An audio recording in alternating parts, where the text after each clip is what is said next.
ಫೇವಾರ್ಡ್ಕೆ ಸಂಗಾತಿಗಳಿಗೆ ರಾಜಧಾನಿಯ ಪರವಾಗಿ ಹೃತ್ಪೂರ್ವಕವಾದಂಥ ಸ್ವಾಗತವನ್ನು ಕೋರ್ತೇವೆ. ಇನ್ನು 5-10 ನಿಮಿಷದಲ್ಲಿ ವೇದಿಕೆ ಕಾರ್ಯಕ್ರಮ ಪ್ರಾರಂಭ ಆಗುತ್ತೆ. ದಯಮಾಡಿ ಹೊರಗಡೆ ಇರ್ತಕ್ಕಂಥವರು ಆದಷ್ಟು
Shop casual shirts for all occasions on Meesho.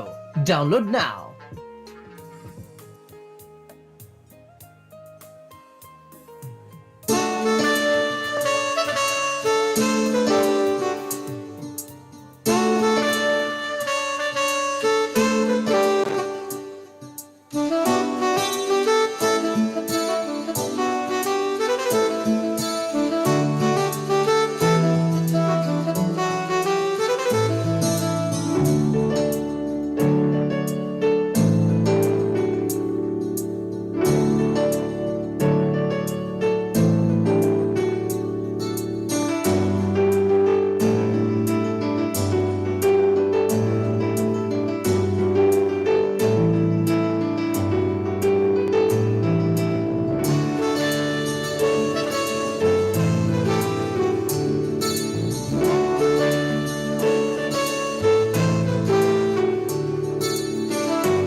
Hello,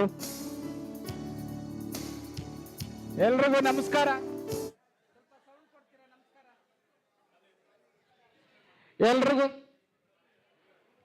ಎಲ್ರಿಗೂ ನಮಸ್ಕಾರ. ಹಲೋ ಹಲೋ, ಏನು ಹೇಳಿ ಸರ್? ಇನ್ವಿಟೇಷನ್ ಎಲ್ರಿಗೂ ಇಲ್ಲ ಸರ್, ಕೆಲವರಿಗೆ ಮಾತ್ರ ಆಗಿದೆ, ಕ್ಷಮೆ ಇರಲಿ. ತೋರ್ಸಕ್ಕೆ ಹೋಗ್ಬಿಡಂಗೆ ಇಟ್ಕೊಳ್ಳಿ ಸರ್. ಎಲ್ರಿಗೂ ಈಗಾಗಲೇ ರಿಜಿಸ್ಟ್ರೇಷನ್ ಯಾರಾಗಿದ್ದೀರಾ ಅವ್ರಿಗೆಲ್ಲ ಟೈಮ್ ಟೇಬಲ್ ಬಂದಿದೆ, ಇನ್ವಿಟೇಷನ್ ಕಾರ್ಡ್ ಬಂದಿದೆ ಸರ್. ಅಧಿಕೃತವಾಗಿ ಇಲ್ಲ, ಕ್ಷಮೆ ಇರಲಿ.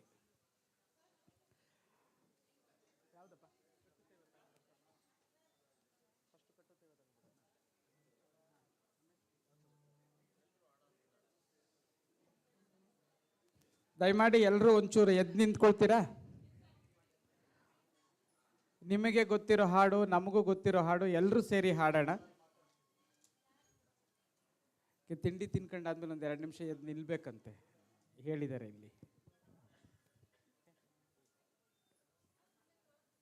ಹರಿ, ನಿಮಗೆ ಈ ಹಾಡು ಗೊತ್ತಿದೆ. ಎಲ್ಲ ನಮ್ಮ ಕಾರ್ಯಕ್ರಮದಲ್ಲಿ ಇದು ಒಂದು ನಮಗೆ ಇಷ್ಟವಾದಂಥ ಹಾಡು, ಒಂದು ಪ್ರೋತ್ಸಾಹ ಉತ್ಸಾಹ ಕೊಡುವಂಥ ಹಾಡು. ದಯಮಾಡಿ ನೀವು ನಮ್ಮ ಜೊತೆ ಹಾಡಿನ ಜೊತೆ ಜೋಡಿಸ್ಬೋದು. ಬೆಳಕೇ ಇಲ್ಲದ ಬಾಂದಳದಲ್ಲಿ ಮೂಡಿತೋ ಬೆಳಕಿನ ಕಿರಣ. ಕಟ್ಟುತ್ತೇವ ನಾವು ಕಟ್ಟುತ್ತೇವ ನಾವು ಕಟ್ಟೆ ಕಟ್ಟುತ್ತೇವ, ಒಡೆದ ಮನಸ್ಸುಗಳ ಕಂಡ ಕನಸುಗಳ ಕಟ್ಟೆ ಕಟ್ಟುತ್ತೇವ. ನಾವು ಮನಸ ಕಟ್ಟುತ್ತೇವ, ನಾವು ಕನಸ ಕಟ್ಟುತ್ತೇವ. ಕಟ್ಟುತ್ತೇವ ನಾವು ಕಟ್ಟುತ್ತೇವ ನಾವು ಕಟ್ಟೆ ಕಟ್ಟುತ್ತೇವ, ಒಡೆದ ಮನಸ್ಸುಗಳ ಕಂಡ ಕನಸುಗಳ ಕಟ್ಟೆ ಕಟ್ಟುತ್ತೇವ. ನಾವು ಕನಸ ಕಟ್ಟುತ್ತೇವ, ನಾವು ಮನಸ ಕಟ್ಟುತ್ತೇವ. ಗೋಳಿಲ್ಲದ ಗುಂಡಿಲ್ಲದ ನಾಡ ಕಟ್ಟುತ್ತೇವ, ಗೋಳಿಲ್ಲದ ಗುಂಡಿಲ್ಲದ ನಾಡ ಕಟ್ಟುತ್ತೇವ. 100 ಮನಸ್ಸಿನ ಕೋಟಿ ಕನಸಿನ ಹಾಡ ಬರೆಯುತ್ತೇವ, ಈ ನೆಲದ ಹಾಡ ಬರೆಯುತ್ತೇವ, ಹಾಡ ಬರೆಯುತ್ತೇವ, ಈ ನೆಲದ ಹಾಡ ಬರೆಯುತ್ತೇವ. ಕಟ್ಟುತ್ತೇವ ನಾವು ಕಟ್ಟುತ್ತೇವ ನಾವು ಕಟ್ಟೆ ಕಟ್ಟುತ್ತೇವ, ಒಡೆದ ಮನಸ್ಸುಗಳ ಕಂಡ ಕನಸುಗಳ ಕಟ್ಟೆ ಕಟ್ಟುತ್ತೇವ. ನಾವು ಕನಸ ಕಟ್ಟುತ್ತೇವ, ನಾವು ಮನಸ ಕಟ್ಟುತ್ತೇವ. ಜಾತಿ ಇಲ್ಲದ ಭೀತಿ ಇಲ್ಲದ ನಾಡ ಕಟ್ಟುತ್ತೇವ, ಜಾತಿ ಇಲ್ಲದ ಭೀತಿ ಇಲ್ಲದ ನಾಡ ಕಟ್ಟುತ್ತೇವ. ಕುಲವೆನ್ನದ ಮನುಜ ಕುಲದ ಹೊಸ ಹಾಡ ಬರೆಯುತ್ತೇವ, ಈ ನೆಲದ ಹಾಡ ಬರೆಯುತ್ತೇವ, ಹಾಡ ಬರೆಯುತ್ತೇವ, ಈ ನೆಲದ ಹಾಡ ಬರೆಯುತ್ತೇವ.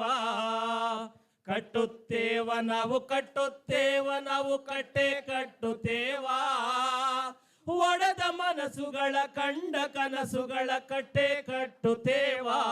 ನಾವು ಕನಸ ಕಟ್ಟುತ್ತೇವ, ನಾವು ಮನಸ ಕಟ್ಟುತ್ತೇವ. ಕ್ರಾಂತಿ ಕೆಂಡದ ಕುಂಡ ಹೊತ್ತು ನಾವು ಮುಳ್ಳ ತುಳಿಯುತ್ತೇವ, ಕ್ರಾಂತಿ ಕೆಂಡದ ಕುಂಡ ಹೊತ್ತು ನಾವು ಮುಳ್ಳ ತುಳಿಯುತ್ತೇವ. ನಮ್ಮ ಬಾಳಿನ ರಕ್ತಗಾಲಿನ ಹಾಡ ಬರೆಯುತ್ತೇವ, ಈ ನೆಲದ ಹಾಡ ಬರೆಯುತ್ತೇವ, ಹಾಡ ಬರೆಯುತ್ತೇವ, ಈ ನೆಲದ ಹಾಡ ಬರೆಯುತ್ತೇವ. ಕಟ್ಟುತ್ತೇವ ನಾವು ಕಟ್ಟುತ್ತೇವ ನಾವು ಕಟ್ಟೆ ಕಟ್ಟುತ್ತೇವ, ಒಡೆದ ಮನಸ್ಸುಗಳ ಕಂಡ ಕನಸುಗಳ ಕಟ್ಟೆ ಕಟ್ಟುತ್ತೇವ. ನಾವು ಮನಸ ಕಟ್ಟುತ್ತೇವ, ನಾವು ಮನಸ ಕಟ್ಟುತ್ತೇವ, ನಾವು ಕನಸ ಕಟ್ಟುತ್ತೇವ, ನಾವು ಮನಸ ಕಟ್ಟುತ್ತೇವ, ಕನಸ ಕಟ್ಟುತ್ತೇವ, ನಾವು ಮನಸ ಕಟ್ಟುತ್ತೇವ.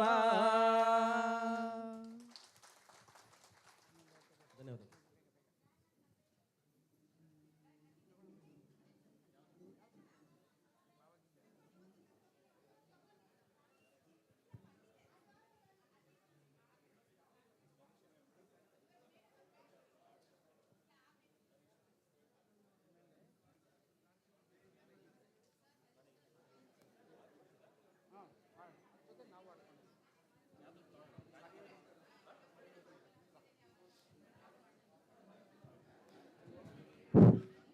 ಹರಿ ಹರಿ ಹಾಂ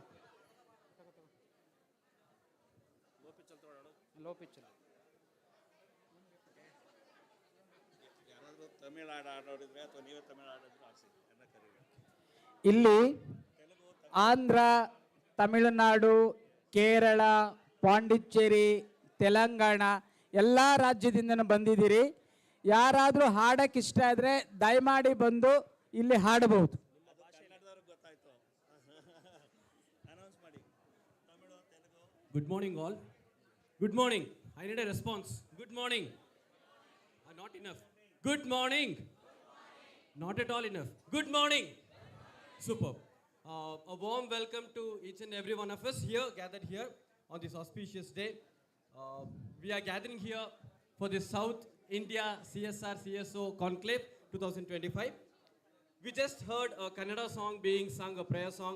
I request anyone, any NGOs from Tamil Nadu, Andhra Pradesh or Kerala to come over here, take charge of the podium and sing any song what you like. A prayer song or a welcome song, anything. Over to you. Anyone? Anyone in the house? Tamil, Kannada? Yes, yes sir, please. Kannada, you want to sing Kannada? Yes, please. Next. Telugu, yes. Yeah, we are getting the participants ready. Okay, thank you. Yes, sir.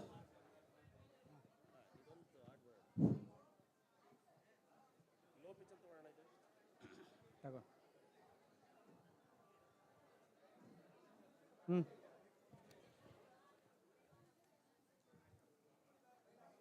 ಆತ್ಮೀಯರೇ, ಈ ನಾಡಿಗೆ ಹಲವಾರು ಕೊಡುಗೆಗಳನ್ನು ಕೊಟ್ಟಂತಹ ರಾಜ ಮಹಾರಾಜರುಗಳನ್ನು ನಾವೆಲ್ಲರೂ ಕೂಡ ಕೇಳಿದ್ವಿ. ಅದರಲ್ಲಿ ವಿಶೇಷವಾಗಿ ಈ ಒಂದು ಸಮಾಜಕ್ಕೆ ಅಚ್ಚಳಿಯದೆ ಉಳಿದಂತಹ ಒಬ್ಬ ನಾಯಕ, ನಮ್ಮೆಲ್ಲರ ನಾಯಕ ನಾಲ್ವಡಿ ಕೃಷ್ಣರಾಜ ಒಡೆಯರು. ನಾಯಕ ಅಲ್ಲ, ವಿಧಾತ, ಭಾಗ್ಯದಾತ, ಭಾಗ್ಯವಿದಾತ. ಸೊ ಅಂಥವರ ಕುರಿತಾದಂಥ ಒಂದು ನೆನಪಿನ ಗೀತೆಯನ್ನು, ಅವರ ಸಾಧನೆಯ ಕುರಿತಾದಂಥ ಒಂದು ಗೀತೆಯನ್ನು ಹಾಡ್ತಾ ಇದ್ದೀವಿ. ತಾವೆಲ್ಲರೂ ಕೂಡ ಧ್ವನಿಗೂಡಿಸ್ಬೇಕು ಅಂತೇಳಿ ಕೇಳ್ಕೊಡ್ತಿದ್ದೀನಿ. ಸೊ ಹಾಗೆ ಒಂದು ಜೋರ ಚಪ್ಪಾಳೆ ಬರ್ಬೋದಾ?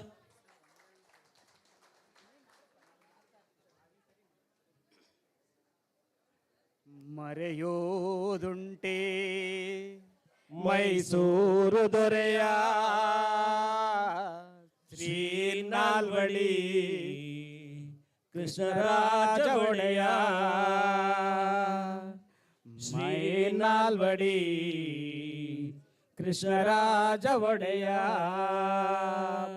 ಸಾವಿರಾರು ವರುಷ ಕಳೆದರು ಸವೆಯದಂತ ಸಾಧನೆಯ, ಸಾವಿರಾರು ವರುಷ ಕಳೆದರು ಸವೆಯದಂತ ಸಾಧನೆಯ, ಹಗಲಿರುಳು ಪರಿಹರಿಸಿ ಬಹುಜನರ ವೇದನೆಯ, ಹಗಲಿರುಳು ಪರಿಹರಿಸಿ ಬಹುಜನರ ವೇದನೆಯ.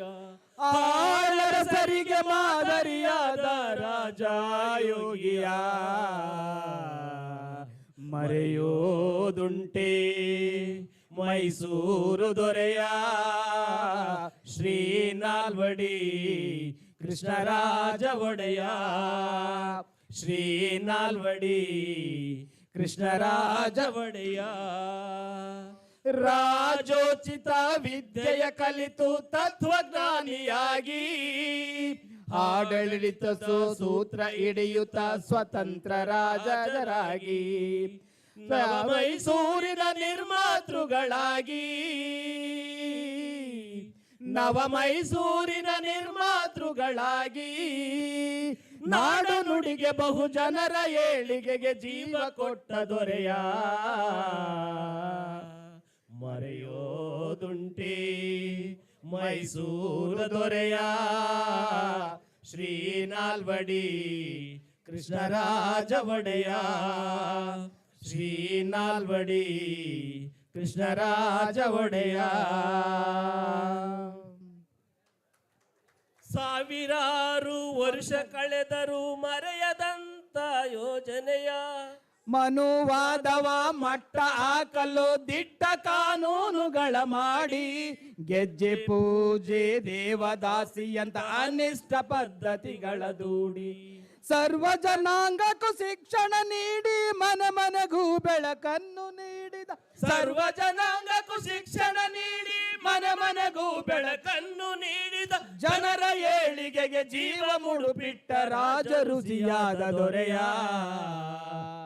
ಮರೆಯೋದುಂಟೆ ಮೈಸೂರು ದೊರೆಯ ಶ್ರೀ ನಾಲ್ವಡಿ ಕೃಷ್ಣರಾಜ ಒಡೆಯ ಶ್ರೀ ನಾಲ್ವಡಿ ಕೃಷ್ಣರಾಜ ಒಡೆಯ ಕಲೆ ಸಾಹಿತ್ಯ ಸಂಸ್ಕೃತಿಗಾಗಿ ಕೊಡುಗೆ ನೀಡಿದ ಕೊಡುಗೈದಾನಿ ಕಲೆ ಸಾಹಿತ್ಯ ಸಂಸ್ಕೃತಿಗಾಗಿ ಕೊಡುಗೆ ನೀಡಿದ ಕೊಡುಗೈದಾನಿ ಕನ್ನಂಬಾಡಿಯ ಕಟ್ಟೆಯ ಸಾಕ್ಷಿ ನಿಮ್ಮ ಸಾಧನೆಗೆ ಜೀವನಾಡಿ ಆಡಳಿತದ ಅವಕಾಶವ ನೀಡಿ ಬಹುಜನರಿಗೆ ಮೊದಲಾದ್ಯತೆ ನೀಡಿದ ಅಚ್ಚಳಿಯದೆ ಚರಿತ್ರೆ ಸೃಷ್ಟಿಸಿದ ಕೆಚ್ಚೆದೆಯ ದೊರೆಯ ಮರೆಯೋದುಂಟೆ ಮೈಸೂರು ದೊರೆಯ ಶ್ರೀ ನಾಲ್ವಡಿ ಕೃಷ್ಣರಾಜ ಒಡೆಯ ಶ್ರೀ ನಾಲ್ವಡಿ ಕೃಷ್ಣರಾಜ ಒಡೆಯ ಶ್ರೀ ನಾಲ್ವಡಿ ಕೃಷ್ಣರಾಜ ಒಡೆಯ. ಧನ್ಯವಾದಗಳು. ಹಲೋ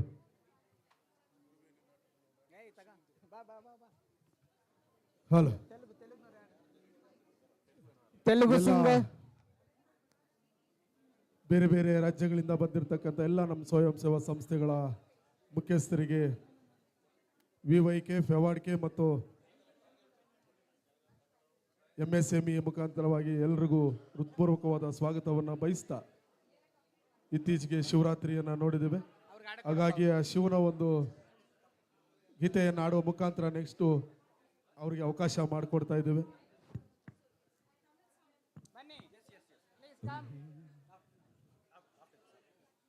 ಗುರುವೇ ನಿನ್ನಾಟ ಬಲ್ಲವರು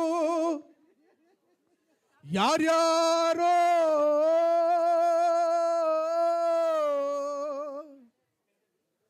ಶಿವಾನಿಯೇ ನಿನ್ನಾಟ ಬಲ್ಲವರು ಯಾರ್ಯಾರೋ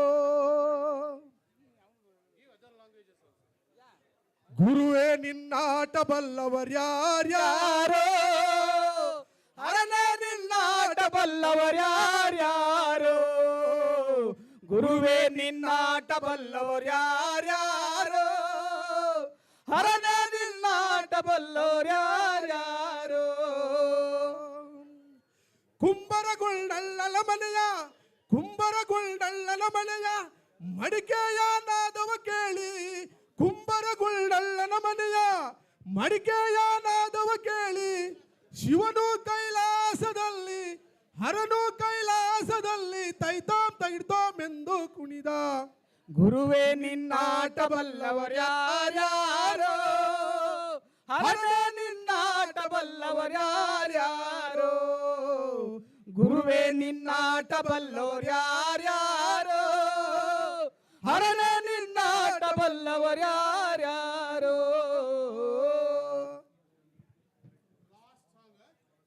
தமிழ் சாங்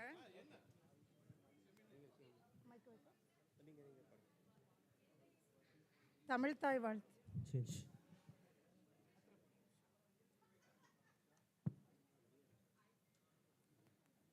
கம்மா நீ பாடுங்க, ஸ்டார்ட் பண்ணு.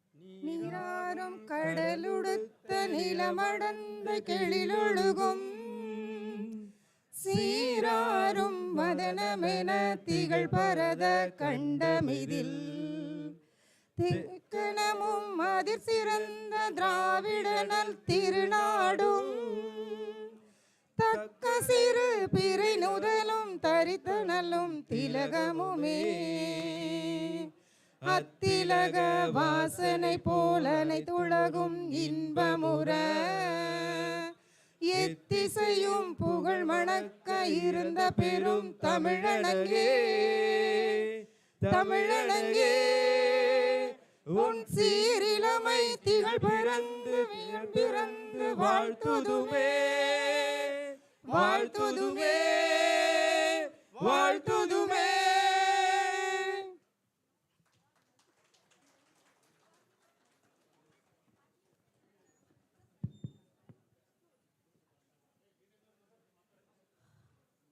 అందరికీ నమస్కారం అండి.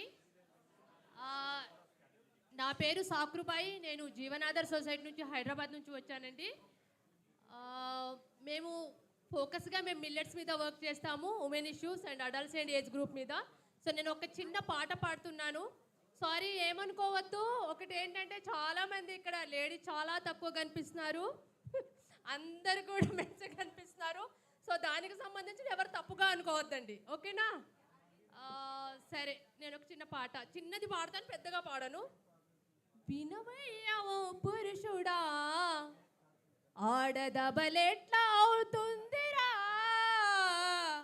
నూరేళ్ళ నీ బ్రతుకులో ఊపిరి నింపింది ఆడదేరా.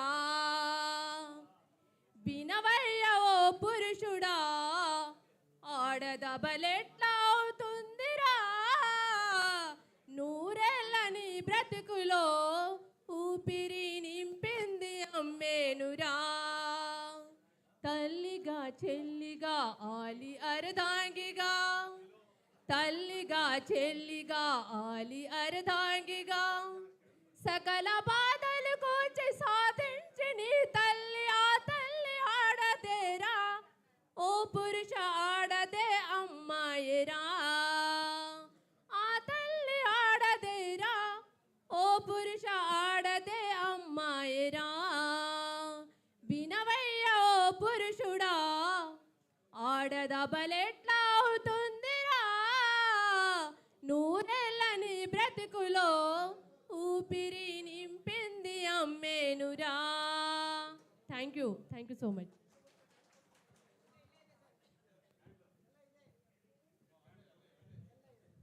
తెలుగు ಆಡನ್ನಾಡಿ ಆಡಿದಂತಹ ಸಹೋದರಿಗೆ ಧನ್ಯವಾದಗಳು. Harish sir ಮುಂದುವರಿಸ್ಬೋದು.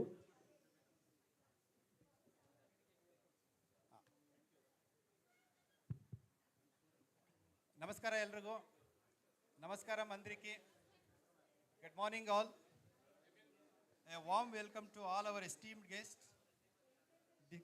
dignified speakers and participants to the CSR and CSO South India Conclave jointly organized by Fevourdk, Vishwa Yuvak Kendra and MSME Startup Forum Bharat. It's an honor to have such a illustrious gathering to CSR leaders, policy makers, civil society organizations and industry experts under one roof to discuss how we have collectively contribute towards achieving the sustainable development goals. The theme of the conclave, we all know, pertaining to achieve SDGs, underscore the importance of collaboration in driving social impact and sustainable development. Over the next 2 days, we will engage in thought-provoking discussions, knowledge sharing, and meaningful networking each other to strengthen the partnership between corporates and civil society. Now, I would like to invite our esteemed chief guest and delegates to join on the stage. Sir, please.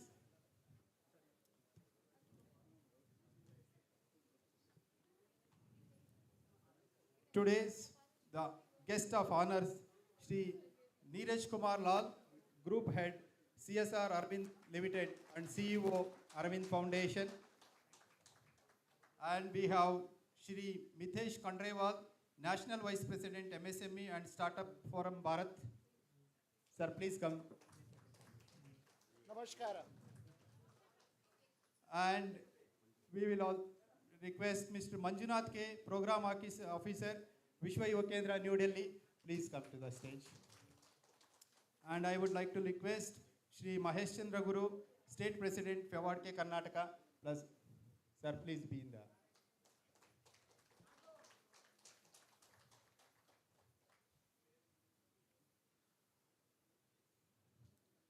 To formally start our program, so I would like to invite formally Mr. Bhadresh BT. Okay. Start with that. Now, so that we can able to start our program begin with Karnataka Nadagite, we request everyone to kindly stand as a mark of respect.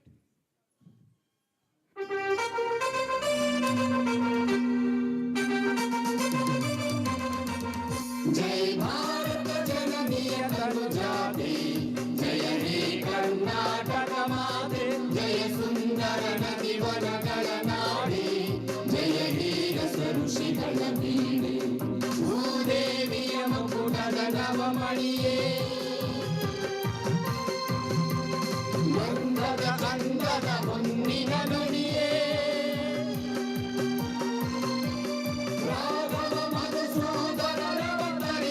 Bharat जननीय तनुजाते जय हे कर्नाटक माते जननीय जोगुಳ ವೇದದ ಘೋಷ ಜನನಿಗೆ ಜೀವವು ನಿನ್ನಾವೇಶ ಹಸುರಿನ ಗಿರಿಗಳ ಸಾಲೆ ನಿನ್ನಯ ಕೊರಳಿನ ಮಾಲೆ ಕಪಿಲ ಪತಂಜಲ ಗೌತಮ ದಿನನುತ ಭಾರತ ಜನನಿಯ ತನುಜಾತೆ ಜಯ ಹೇ ಕರ್ನಾಟಕ ಮಾತೆ ಶಂಕರ ರಮನುಜ ವಿದ್ಯಾರಣ್ಯ ಬಸವೇಶ್ವರ ಮಧ್ವರ ದಿವ್ಯಾರಣ್ಯ ಬ್ರಹ್ಮ ಶರಕ್ಷರಿ ಪೊನ್ನ ಪಂಪಲ ಕುಣಿಪತಿ ಜನ್ನ ಕುಮಾರದಾಸರ ಮಂಗಲ ಧಾಮ ಕವಿ ಕೋಗಿಲೆಗಳ ಪುಣ್ಯಾರಾಮ ನಾನಕ ರಾಮಾನಂದ ಕಬೀರರ ಭಾರತ ಜನನಿಯ ತನುಜಾತೆ ಜಯ ಹೇ ಕರ್ನಾಟಕ ಮಾತೆ ಕೈಲಪ ಹೊಯ್ಸಳರಾಳಿದ ನಾಡಿ ಕಂಕಣ ಜಕಣರ ನೆಚ್ಚಿನ ಬೀಡೆ ಕೃಷ್ಣ ಶರಾವತಿ ತುಂಗ ಕಾವೇರಿಯ ವರರಂಗ ಚೈತನ್ಯ ಪರಮಹಂಸ ವಿವೇಕರ ಭಾರತ ಜನನಿಯ ತನುಜಾತೆ ಜಯ ಹೇ ಕರ್ನಾಟಕ ಮಾತೆ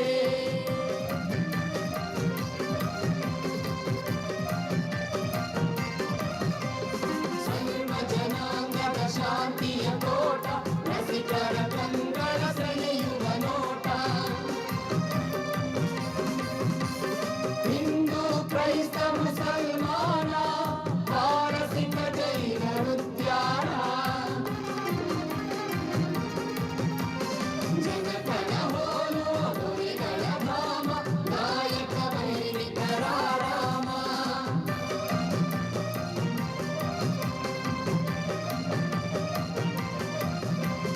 ಕನ್ನಡ ನುಡಿ ಕುಣಿದಾಡುವ ದೇಹ ಕನ್ನಡ ತಾಯಿಯ ಮಕ್ಕಳ ದೇಹ ಜೈ ಭಾರತ ಜನನಿಯ ತನುಜಾತೆ ಜಯ ಹೇ ಕರ್ನಾಟಕ ಮಾತೆ ಜಯ ಸುಂದರ ನದಿ ವನಗಳ ನಾಡಿ ಜಯ ಹೇ ರಸ ಋಷಿಗಳ ಬೀಡೆ ಜೈ ಭಾರತ ಜನನಿಯ ತನುಜಾತೆ ಜಯ ಹೇ ಕರ್ನಾಟಕ ಮಾತೆ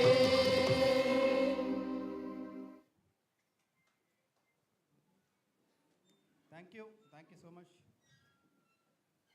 Now we will formally start the program.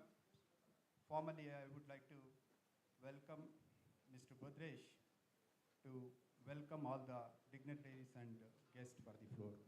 Over to you, Bhadresh sir. So our State Secretary, Fevourdk, Mr. Badresh, over.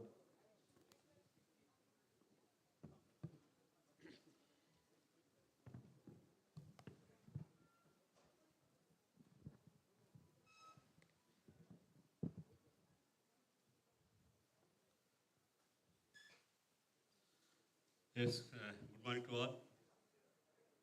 Fevourdk, the alliance of 800 plus non-government organizations, and Vishwa Yuvak Kendra, that is the youth development organization in national level organizations, and MSME and Startup Forum Bharat. Three co-partners today is organized South India CSR CSO Conclave 2025. In this program,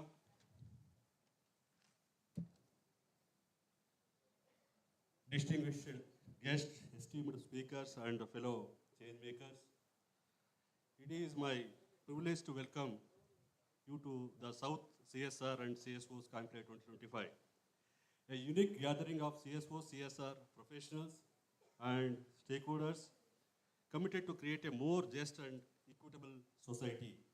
Today, we come together to share experience, challenges, and success in our collective journey towards a social impact and sustainable development.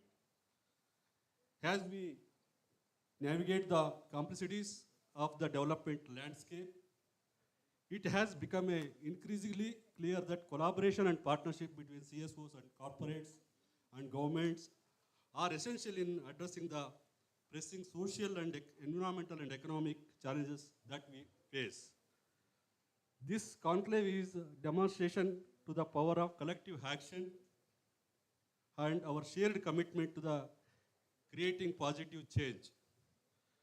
Over the next 2 days, we will engage provoking discussions, inspiring keynotes, and interactive sessions, all designed to foster collaboration and partnership between CSOs and corporates, showcase innovative CSR practices and models, addressing pressing development challenges and identify solutions, equip CSOs and CSR professionals with the knowledge, skills, and the networks needed to amplify their impact. This is, I would like to invite, actually we are uniting honorable speaker because of Karnataka government session is going on. May he join at 1 o'clock. In the absence of and with his permission, we are going to start the inauguration session. In this inauguration session, the group head CSR Arvind Limited and CSO Arvind Foundation, Mr. Neeraj Kumar Lal, he is inaugurate this function. We are requested to inaugurate this function. Welcome you, sir. Welcome to this 2 days conclave. Welcome to you.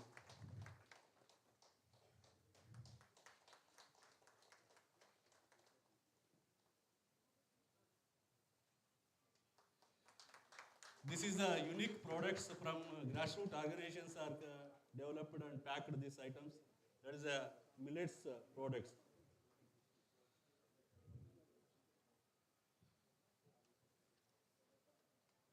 Our next chief guest, today's co-sponsor, MSME Startups and MSME and Startup Forum Bharat, is the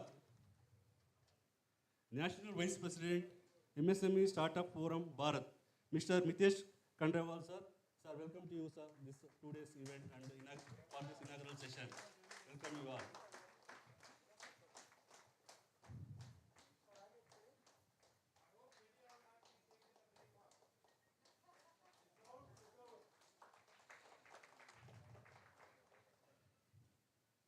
And this program is sponsored by Vishwa Yuvak Kendra. You know, we are well known about VYK. Actually, today's CEO of the Vishwa Yuvak Kendra, Mr. Uday Shankar Singh ji, he may join this program because of some other reasons. Instead of Mr. Uday Shankar ji, Mr. K. Manjunath is a program officer VYK. He is presenting in this event. Welcome to you, sir. On behalf of Fevourdk, MSME Forum, and Vishwa Yuvak Kendra. Welcome to you.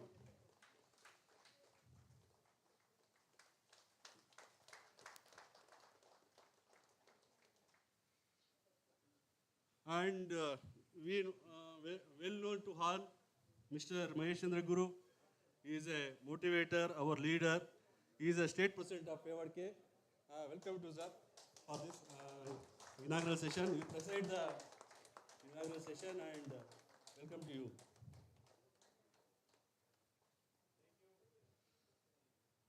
Next, I would like to extend my gratitude to our esteemed speakers who are there in 2 days sessions, panel discussions, panelists, and moderators who have generously shared their time and expertise with us.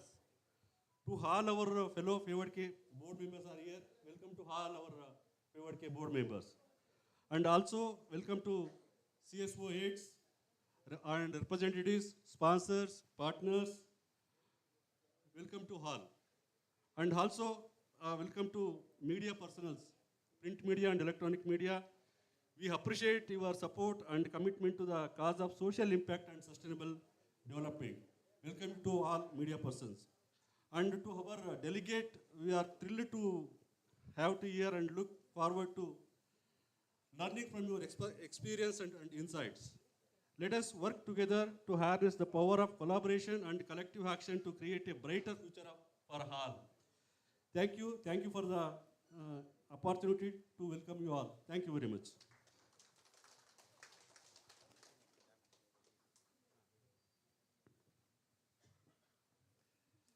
Thank you so much, Bharat sir, for setting up the tone and welcome all the dignitaries. I am also welcoming on behalf of Fevourdk. Welcome you also. Now we can able to begin with our journey. We will commence the inauguration session with the lighting of the lamp, a tradition symbolizing knowledge, wisdom, and progress. I request all the dignitaries and honors, please.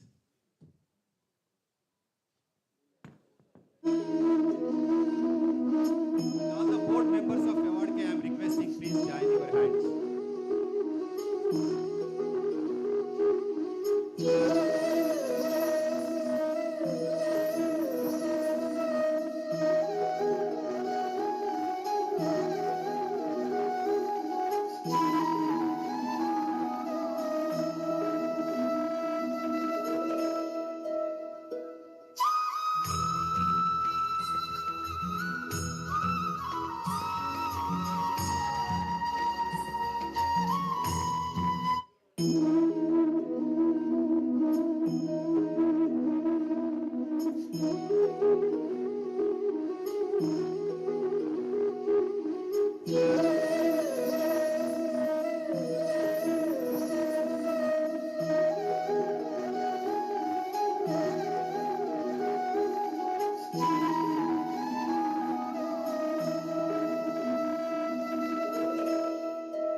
So now,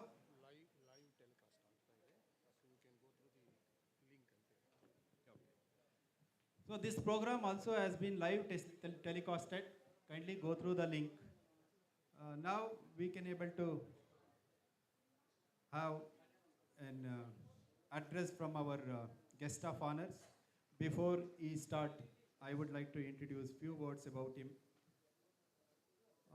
Mr. Neeraj Kumar Lal, Group Head CSR Aravind Limited and CEO Aravind Foundation. He speaks frequently at leading business forums, articles and papers written by him. In fact, it's fortunate last time so that we met him in Delhi with the program. He has been published economic and political weekly books published by IIM, and his experiences of the education program was published in Indian Institute of Management, Ahmedabad journals. Mr. Lal sir actively contributed to several industry bodies. We all know that CII, Confederation of Indian Industry, is a member of the National Committee on the CSR and serves as the convener of the Gujarat State Panel for CSR and Social Inclusiveness. Sir, it's honor to be here, so I would like to request to address the gathering. This program has been live telecasted. Please go through the links. Yes. Thank you, sir. Thank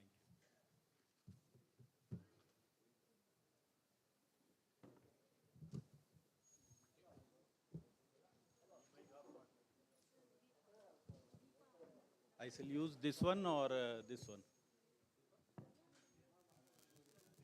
And mic use करें.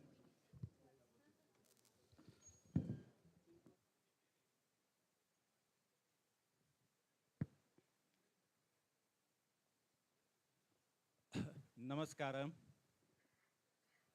A very good morning to all of you. This is an absolute pleasure being here among all of you, and my heartfelt thanks to the organizers. When I received this invite, it said that it is a CSR CSO conclave, right? I would like to put it that is not a CSR CSO conclave, it is a CSO CSR conclave.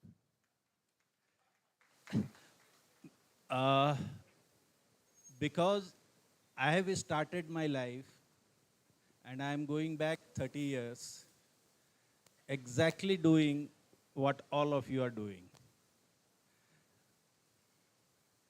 If we have not worked at the grassroots, the intensity of change that we bring to the society will be as much superficial that it won't make any impact. So all through my life, I have worked there, worked with CSOs, worked with our civil society partners, and I greatly, greatly value the kind of work that is being done in India in small pockets. Forums like this are meant for ensuring that small changes that are happening in pockets happen in great clusters. CSOs and corporates coming together would ensure that small pockets become large clusters. And that's the purpose of today's discussion.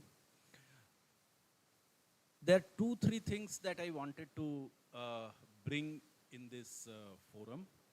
However, when I'm seeing all of you, I don't know how long will I keep on going. But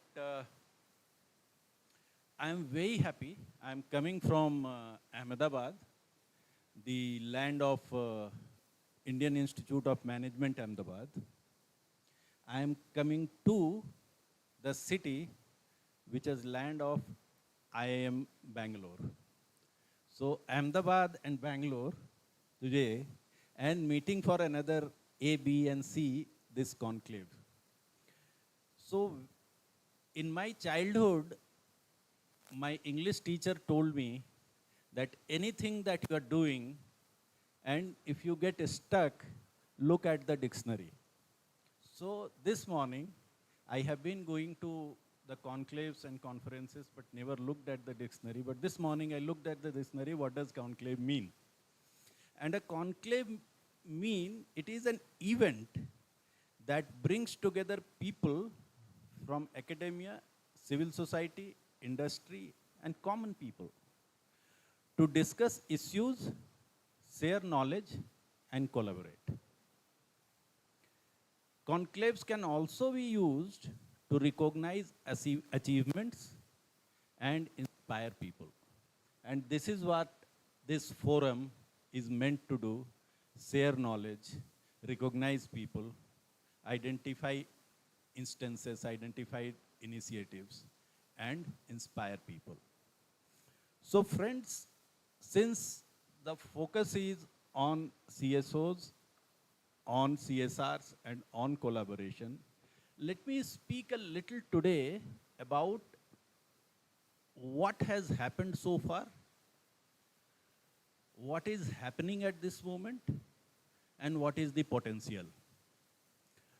It's not that NGOs have been not working there. This country has a history. It's not that industry has not been working there. We have a history of philanthropy and charity. It's not that things have not been happening, but things have not been documented and disseminated properly. So all of us who are doing work have not been able to come together and collaborate. CSR has got huge prominence after 2014. All of you are aware that we are the first country in the world that has mandated CSR. And I was the chairman of CII CSR panel in Gujarat. And I remember huge oppositions. People even going on to say that this is a 2% extra tax imposed on us. And I, being from the social sector, I felt, how can somebody say like this? Because anything that any industry gets from the raw material to the human resources to procurement to producing some product and services and to offering it to the society, is all from society. So if something is coming from society, it has to go back to society, right? There is no dichotomy here. So I, as a civil society member, as an industry member, as an industry association representative, I always felt that this was an exceptional step. And government has done tremendous good by calling all of us to seek the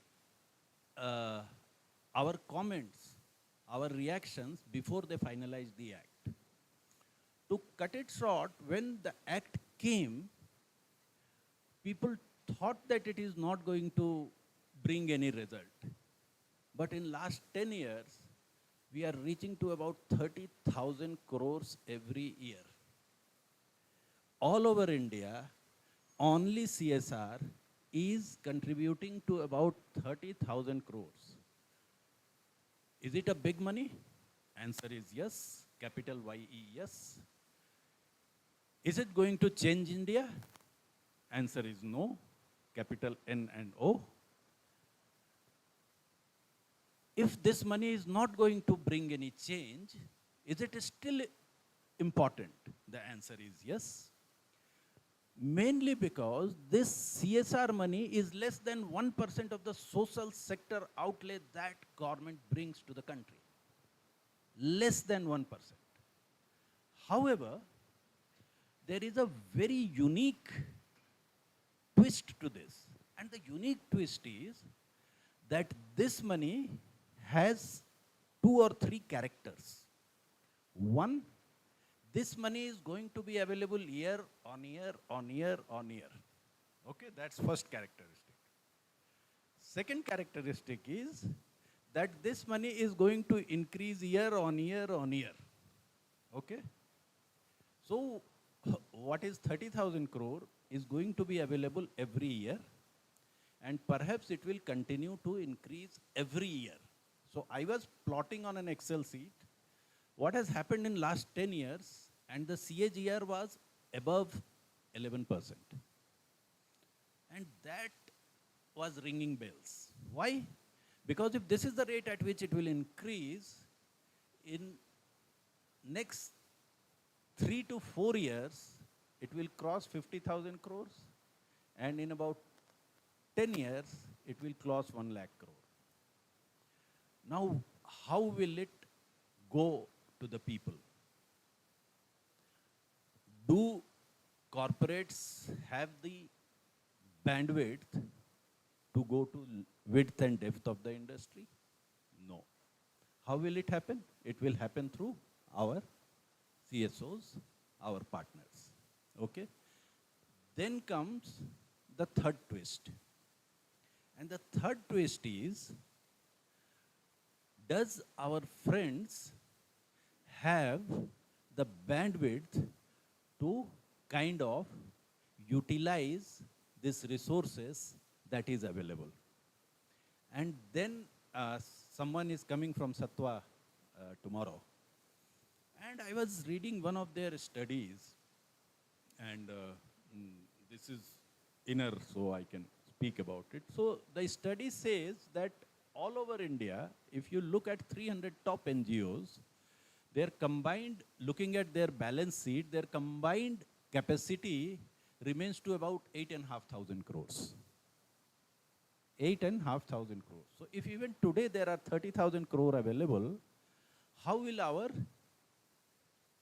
CSO partners, NGOs, be able to utilize this when the capacity is 8,500 crore? Okay? And second thing they said that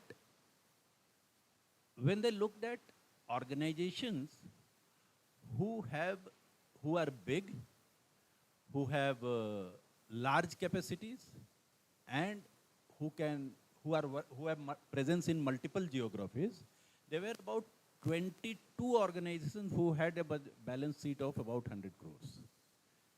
Now, it's an opportunity and a threat. In management, we do a SWOT analysis. It's an opportunity and a threat. And in Delhi, that is what I was telling to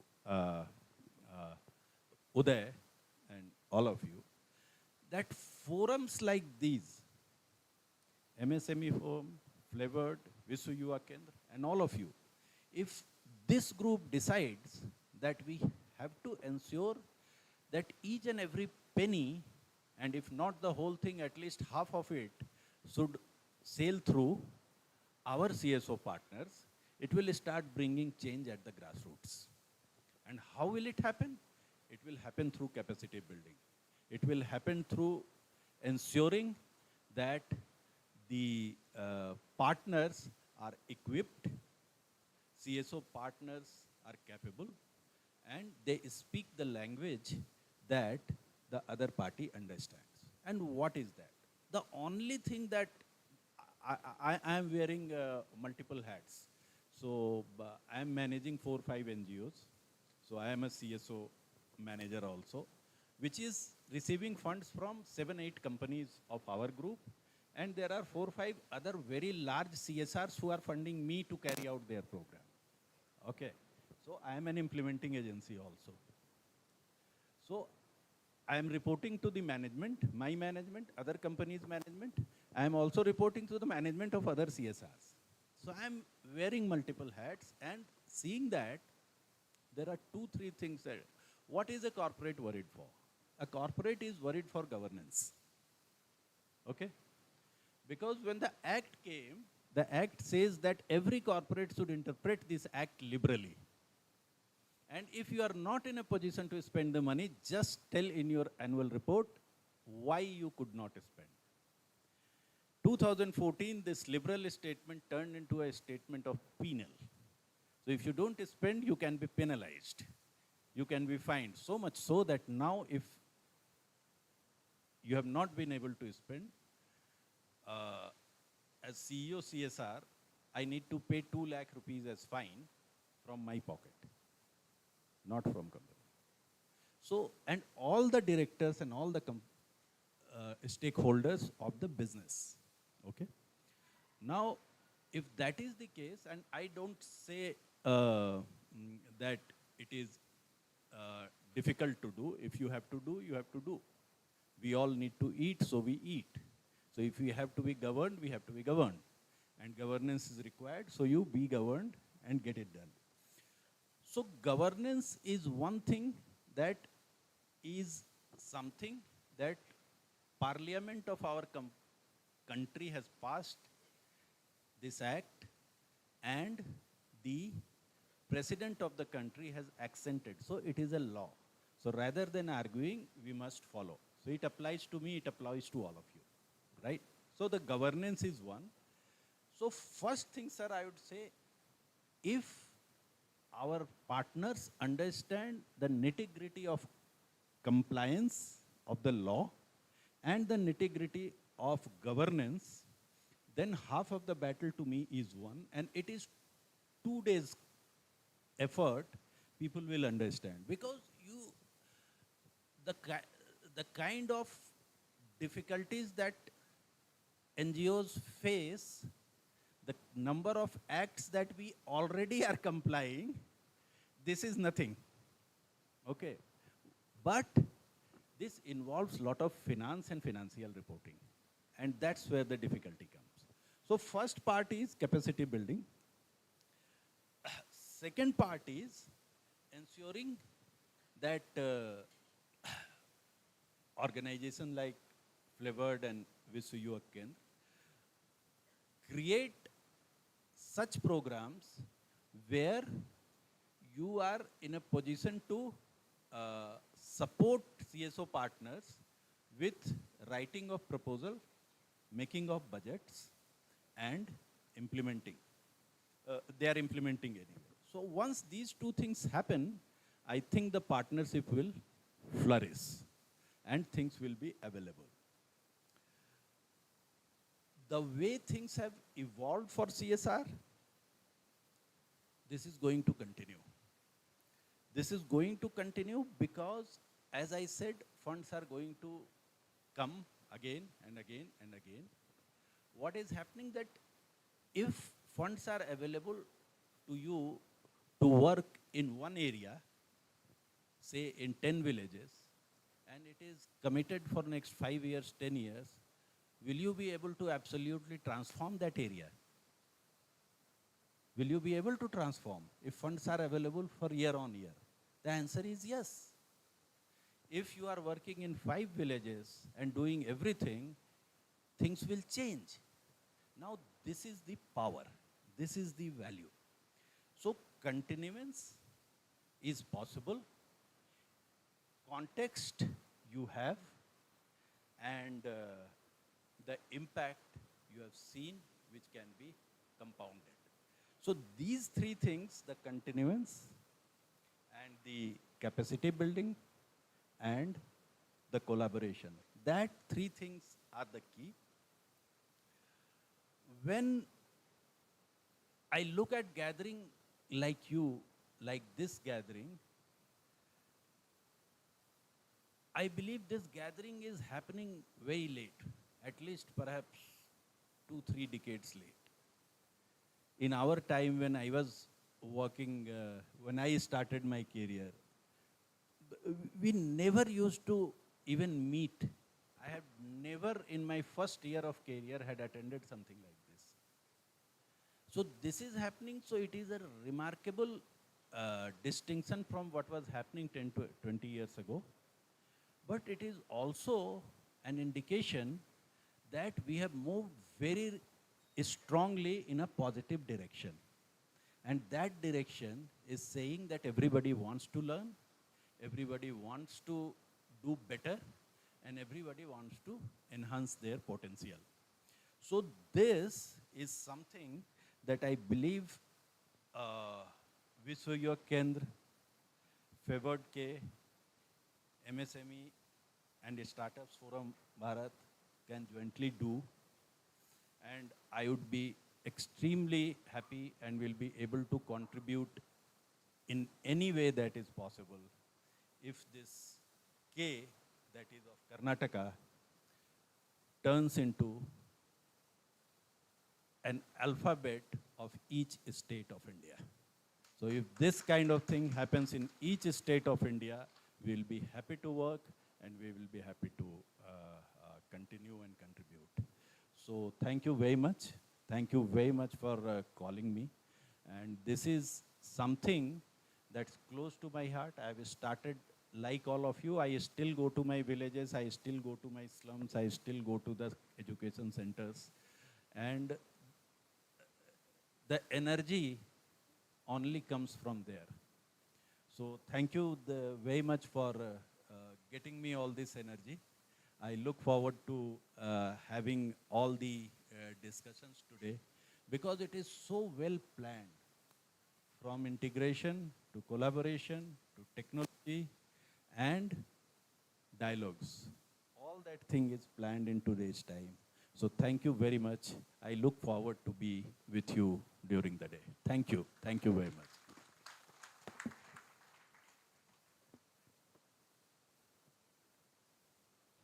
And MSME.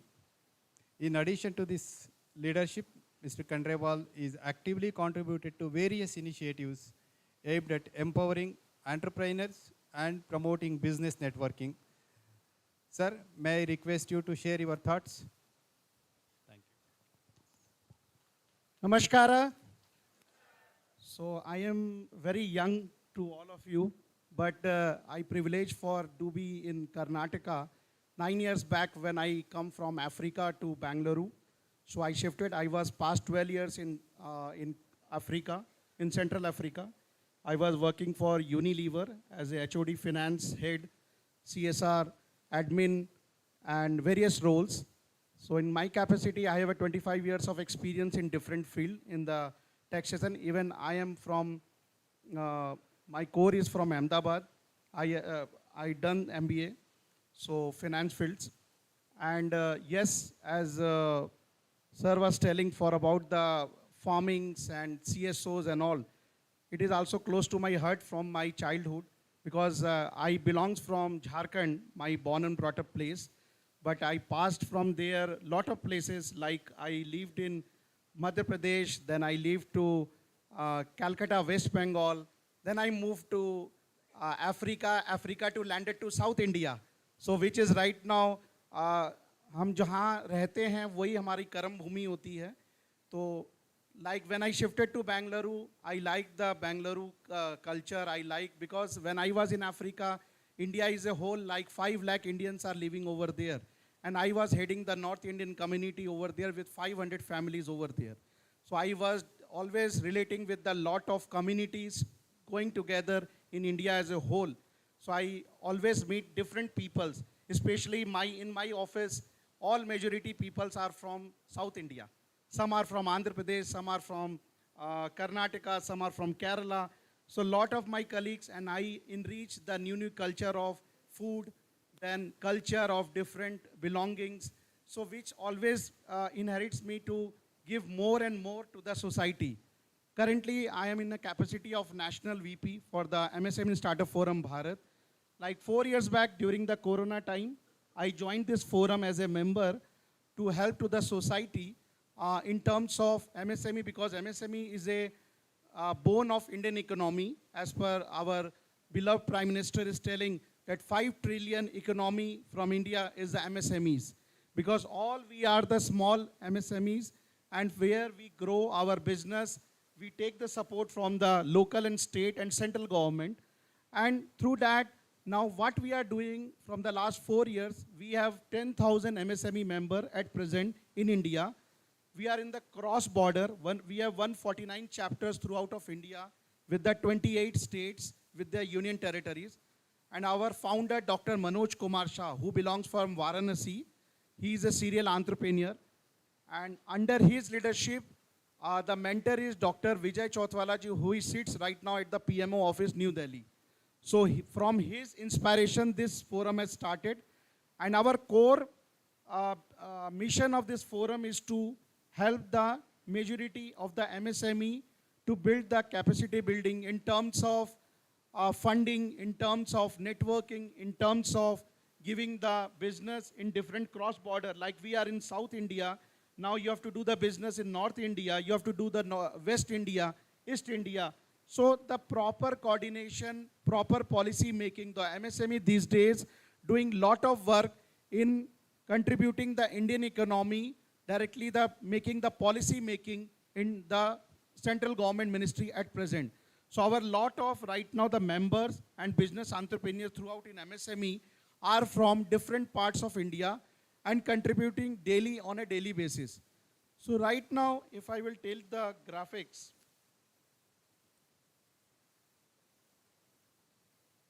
basically the objective of the MSME is to government and national government level participation in the schemes and projects. Like central government passed lot of schemes that I want to do this, I want to do this, but government has passed everything, but who will implement it? Who will give? Then he gone with us. That day, to give you, he has taken the 5 container order from Germany. So this is the success story which I want to share you. The second success story, Moringa. Moringa, you know. So Moringa, one of the producer, he's from Davangere. So he also come with us and he was producing the Moringa tablets, Moringa powder to daily life. Even I don't know that time Moringa. He gave me the sample, I tasted, so I got to know the benefits of the Moringa. Then he now connected to one of the country, that is Spain, to export the Moringa. This is the second success story from Karnataka, from MSME Forum. So this is the power of hand-holding. When you hand-hold each other, you have to understand the learning. Suppose if I don't know, so I will learn the subject. Now I am say that I have taken the 2 delegation to Dubai. One is the Gulf food, and now I think here less people are in the technology, as we are in the technology city. So one of the company which is called in Dubai called GTEX. GTEX is for the technology. Now if you heard the news that Bangalore will be running shortly the air taxi.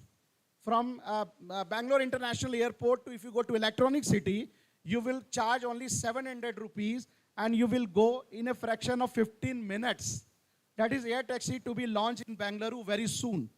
So that type of technology you will be found in Dubai International GTEX Fair.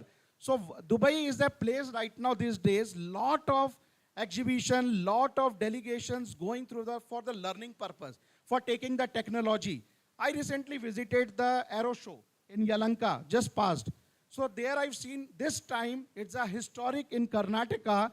Air Show has a 900 plus company throughout of the world.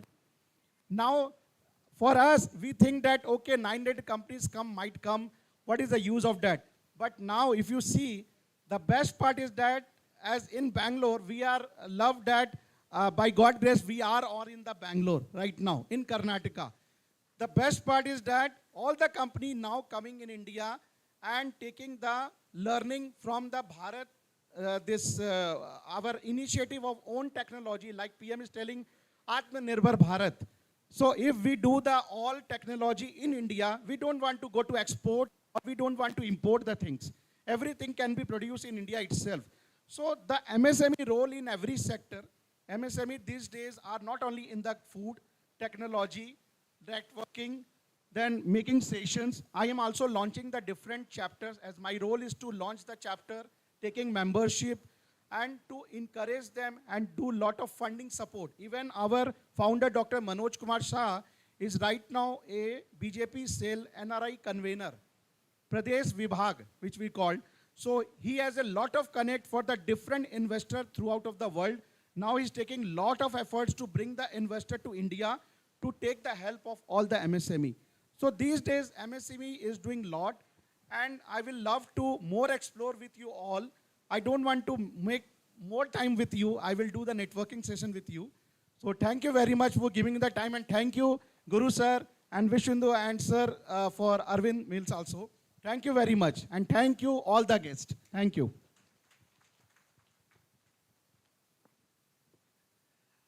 Thank you so much for your expertise, sir, especially with create, connect, and collaboration with the business, startups. Thank you, thank you. Now, I would request Mr. Manjunath.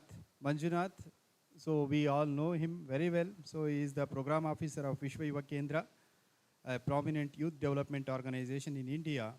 He has been actively involved in organizing and facilitating various training programs, in fact, so that he has connected many programs with us, especially with Fevourdk, aimed at empowering youth and enhancing their skills. Sir, over to you.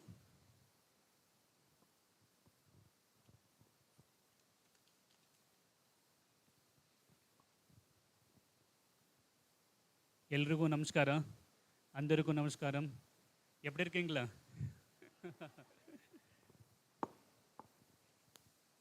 At the outset, let me begin by expressing my heartfelt gratitude. The regional program in which you will be happy to know that the civil society organizations and CSR representatives working in Karnataka, Andhra Pradesh, Tamil Nadu, Kerala, and few of them from Odisha, they all are present here to understand that how NGOs and corporate can work together to create a win-win situations for each of them so that they can majorly contribute to the progress of the society. As Neeraj Lal sir stated in his address, we have a lots of scores. It's not just about financials or finance or resources or contributions, financial contributions. It's all about, I can say it's all about, our social responsibility. People, many of the time, they mention that the corporate social responsibility should concentrate towards the social responsibility more. Of course, in that way, we have a lot of, connections who are working toward that, who have already progressed towards that. Yeah, of course, and we believe that coming together is a beginning, keeping together is a progress, and working together is a success. To make this program a success, all of us present in this hall needs to work together. All of us present, present in this hall, coming all the way from southern part of the country, make sure that we are trying to put our joint and collaborative efforts to achieve the goals set by the organizers. Our objective is not just to organize this kind of the forums, inviting all them to this wonderful hotel, wonderful hall, just to say hi, bye, and exchange the cards. No, we got a lot of things to do. We were having a talks with our Neeraj Lal sir yesterday. He joined us yesterday itself. So we were having a lots of talks that how we could take this forum further and what changes or what necessary steps has to be taken. In bringing all the civil society organizations from southern India together to a particular forum like this, and how we can take joint, initiatives which will surely ensure that the sustainable development goals are being achieved. And we, as a member of Vishwa Yuvak Kendra, always believe that the collaboration and partnership has got a huge potential, has got a huge strength. If anyone says out of this present in this forum, they say this, I will do it individually, he or she will do it individually, we don't believe in that. It's all about collective efforts. It's all about joint collaborations. It's all about partnership. It's all about, as I said, working together. If we are not working together, as a civil society organizations, as the representative of corporates, as the representative of government, then how we could make sure that the sustainable development goals are being met? As the title is itself, that partnering to achieve the SDGs, Sustainable Development Goals, for which we are organizing this South India CSO and CSR Conclave. Of course, the assembly speaker was supposed to join us, but due to some, coming during the lunch, we will have an opportunity to listen to him as well, in his insights as well. With this forum, I would like to surely mention that Vishwa Yuvak Kendra, of course, as all of us know, sir, many of them had been to our premises to attend the capacity building trainings, this ongoing process like NGO management, resource mobilizations, and also the scaling into. They have attended the various programs, certificate course, and e-learning programs through the web, through online channels, in which, many of them are not being able to, either come to Bangalore, Bombay, Ahmedabad every time. That's why our goal is to make sure that wherever and whatever we can do, we are doing it directly or indirectly. Sometimes through our direct interventions in Delhi, sometimes through the partnership and collaborations like this. In that way, this is the first regional program, the South India CSR Conclave, and I'm so thankful, of course, to my board of trustees. Special gratitude to our chairman and honorable managing trustee, none other than Shri Shishir Bajaj. And I'm also so thankful to my dearest CEO, and of course, many of you are a good friend of him, none other than Shri Uday Shankar Singh, sir. He was supposed to be here, but due to some urgency, he couldn't join. Maybe he could join tomorrow. But anyway, once again, I wish all of them a very best for this program. And as Neeraj Lal sir said in his address, we are here not to promise.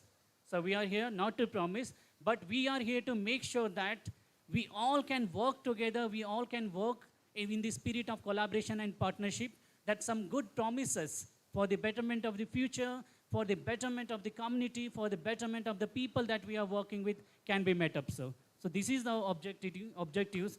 And we personally believe that we have got a lot of stuffs to discuss in whole 2 days, especially to understand the significance of forging partnership between NGOs and partnerships, and also to deepen the understanding of how NGOs can play their effective role in the implementation of corporate social responsibilities, and to identify the gap between the strategic planning and implementation. Of course, sir, we believe that there is a huge gap between planning and implementation as well.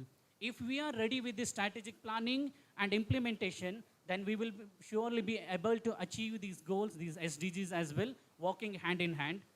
And also the last objective is that I believe that to provide a platform to the multi-stakeholders to promote partnerships and shared learning, sir. So this is the one of the main objective of this first regional program of Vishwa Yuvak Kendra. And we are very, very thankful to our own partner in Karnataka who has been taking care of our implementing projects, other than Fevourdk, Federation of Volunteer Organizations for Rural and Urban Development. And we are also thankful to Mitishji and his team, MSME Startups Forum Bharat, for joining hands us in this very wonderful initiatives. I'll be here with us for the next 2 days. Hopefully, Neeraj sir will be with us till evening today. So we believe that, sir, we will have a lots of great insights from your side. As he said, that he represents corporates as well as CSOs. That's a matter of great pleasure to know that, sir. Many of them, they just believe that sir is from corporates. He will talk on only corporate angles. No, nothing like that. Sir has a more grassroots understanding than, all of us, maybe all of us. So, and one more last things, taking permission from Neeraj sir, I would like to mention that he quoted many times in his address. The objective of such kind of platforms, this kind of platforms could be connect, create, collaborate, and most importantly, communicate. Yes, that last one part that Neeraj Lal sir always keeps on stressing on, that communicating is also very much important. That what good is being done, what good work is being done through the civil society organizations, through the corporates. So as you know, the corporates are well equipped with the digital knowledge, technology, as well as the financial resources. Whereas all the civil societies present here, they are well equipped in the community engagements, working with the community at the grassroots level. So we are believing that this is going to be a great platform for discussions, a meaningful discussions for the next 2 days. And once again, thank you so very much for being with us, sir. And thank you so very much to all of you for taking out the time and being a part of this South India CSR and CSO Conclave. Have a great day. Thank you so very much. Thank you.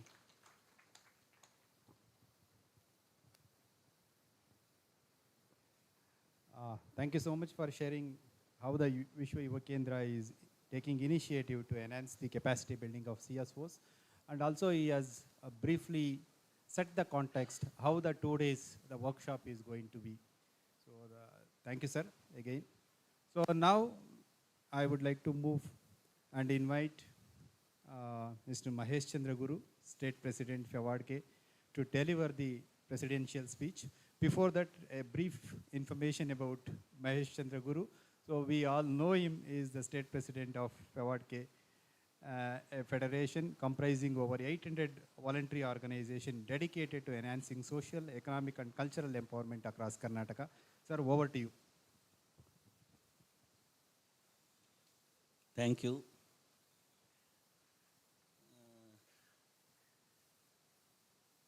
Continuous listening, no? Sometimes it is too difficult. Hmm? But we as a social worker, in the dictionary, you see, what is the meaning of, patience? What it will come? Huh? Social worker.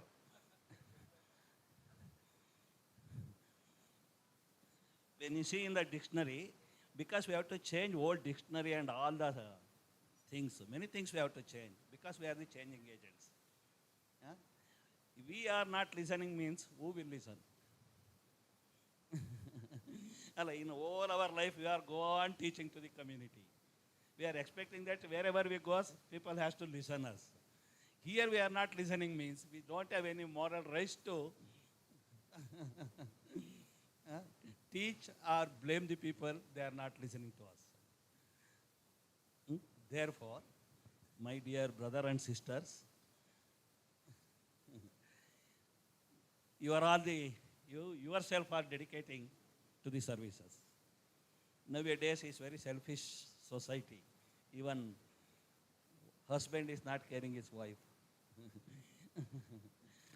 If she is earning something, she is so smart. She is good. If she is not earning, she is not smart. Even husband is also like that. If he is not, good enough in earning, wife is also blaming wife. Therefore, we are beyond that. We are dedicating ourselves to the building human society, humanitarian society.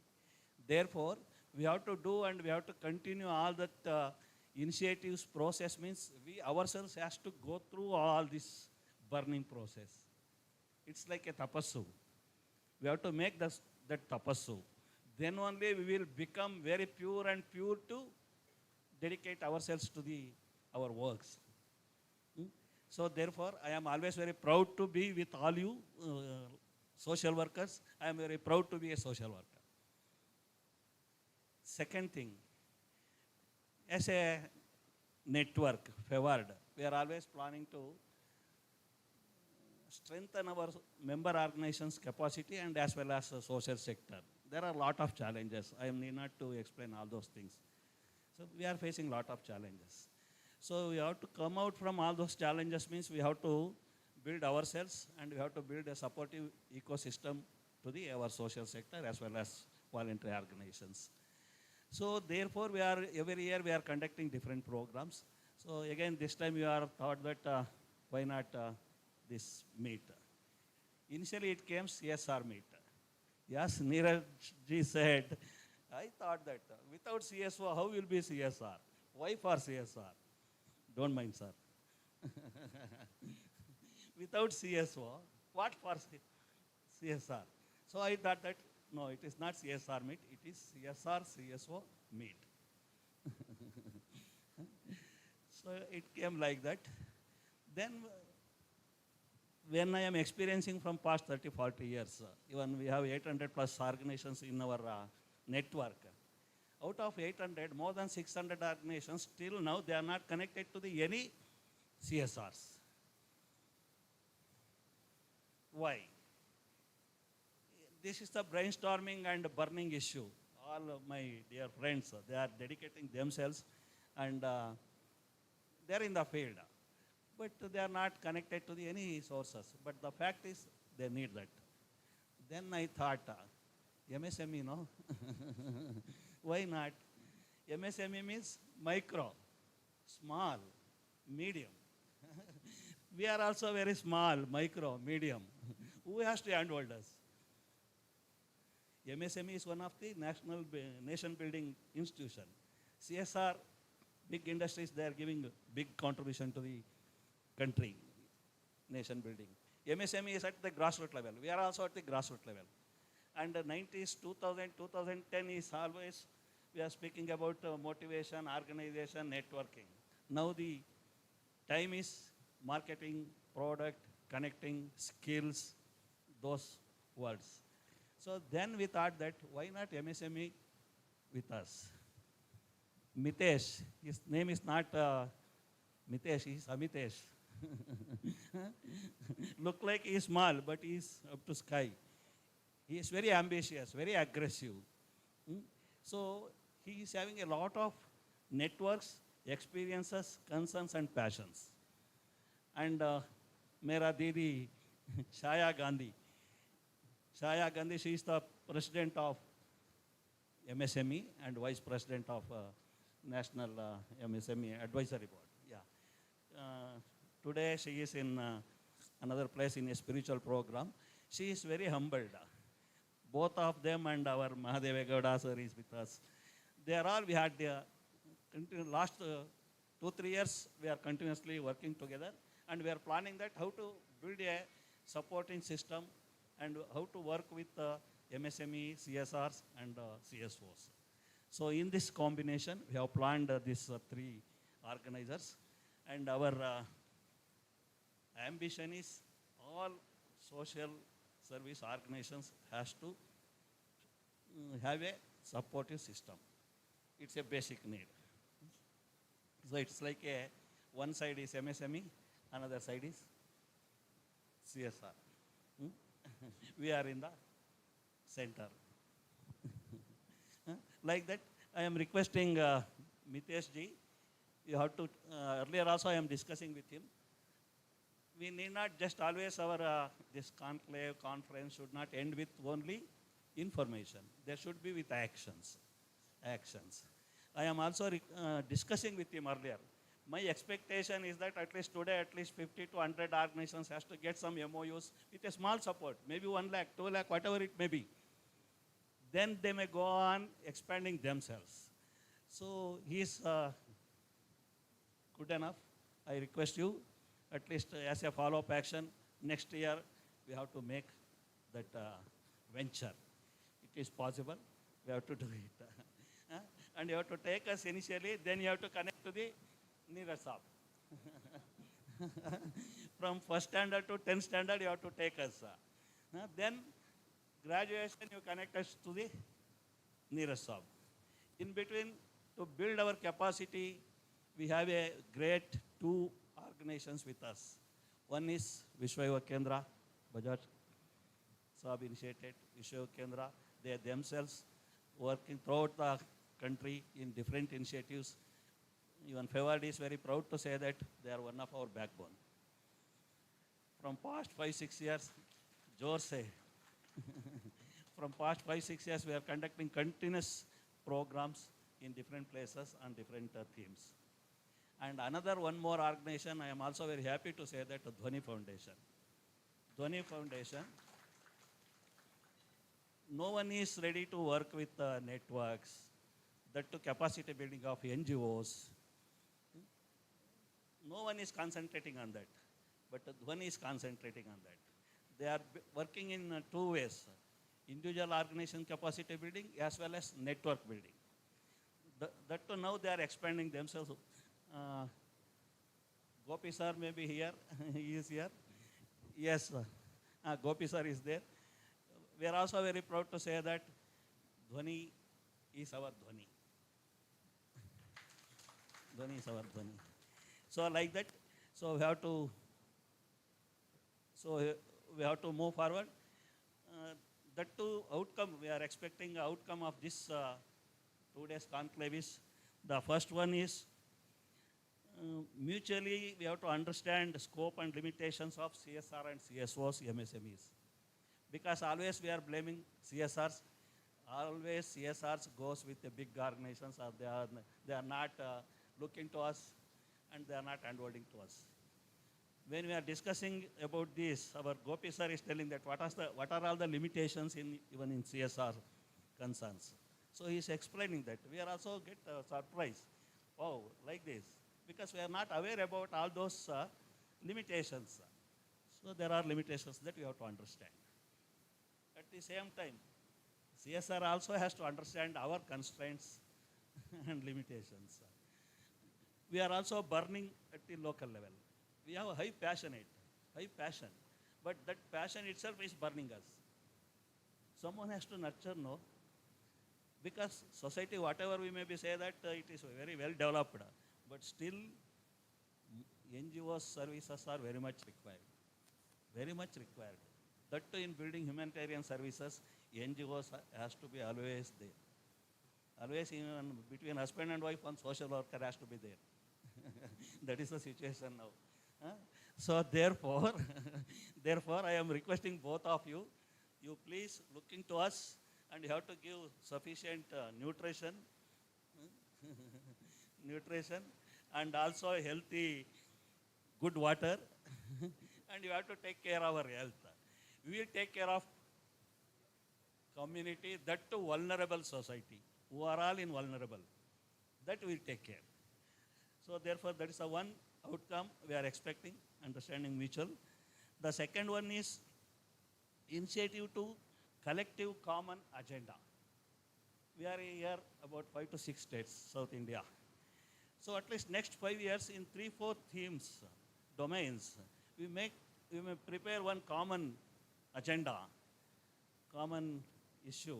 So according to that, we have to work on that. Next 3 years, we have to say that child rights, or old age, or health, education, there should be a very remarkable benchmark. So that we have to work. So for that, we have to initiate such common agenda or action points.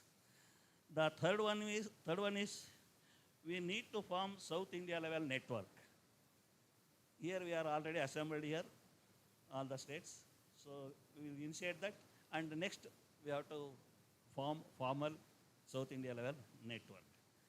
The fourth one is overall building of supportive ecosystem to the CSOs. So this is the 4 days outcome we are expecting. Once again, I extended a heartfelt thanks to you all because you yourself make free and you are rushing here with all the constraints, limitations. Don't think too much of expectations. We will understand, absorb the things. We will energize ourselves. Then we will take a big jump to next step. Thank you. Thank you.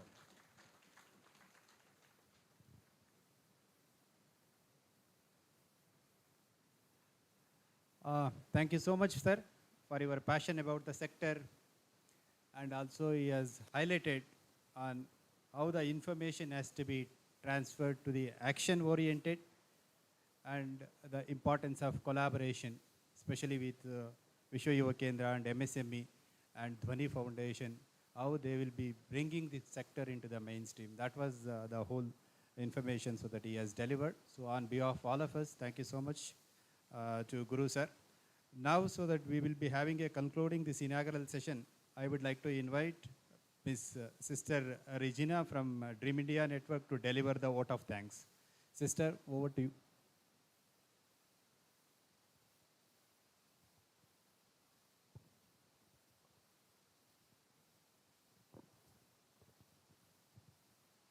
Respected, esteemed dignitaries, distinguished guests, CSR Conclave heads and partners, state board members, Fevourdk, and all the guests in this forum. It is with immense gratitude that I stand before you today on behalf of Fevourdk to express our heartfelt appreciation to all the esteemed speakers and guests who have made this event a grand success. We are deeply grateful to our Honorable Chief Guest, Mr. Neeraj Kumar Lal, Group Head, CSR Arvind Limited, and CEO of Arvind Foundation, for gracing this occasion, for sharing your invaluable experiences and commitment to corporate social responsibility. Your address has truly inspired us to work towards sustainable development and inclusive growth. Your special stress on what comes from the society should go back to the society. You are explaining three important things: continuancy, capacity building, collaboration. Thank you so much, sir. Our heartfelt appreciation also goes to Mr. Mitesh Kandelwal, National Vice President, MSME and Startup Forum, Bharat, for your enlightening address. Your words have highlighted the significance of entrepreneurship and the role of MSME in driving economic progress, focusing on create, connect, collaborate, how to do it. Thanks for sharing the success story. Thank you, sir. Special thanks also goes to Mr. Manjunath K, representative of Vishwa Yuvak Kendra, New Delhi, for his insightful address. Your perspectives on youth empowerment and leadership have given us much to reflect upon and implement in our efforts towards societal growth.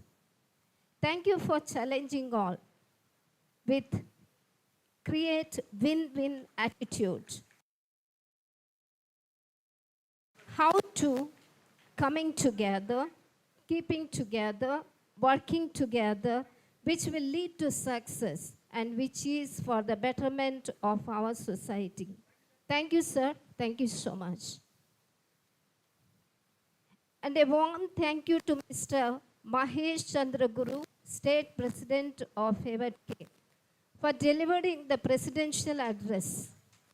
Your leadership and vision continue to guide and inspire us, and we deeply appreciate your valuable contributions to this forum and encouraging all how to be networking the South Indian group.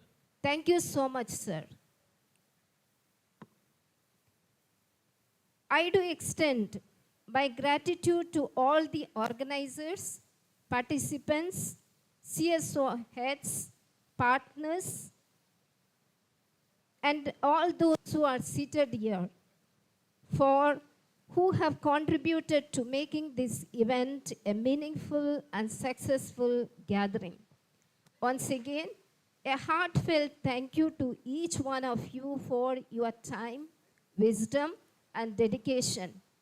May we continue to collaborate and work towards a brighter and more prosperous future. Jai Hind, Jai Karnataka.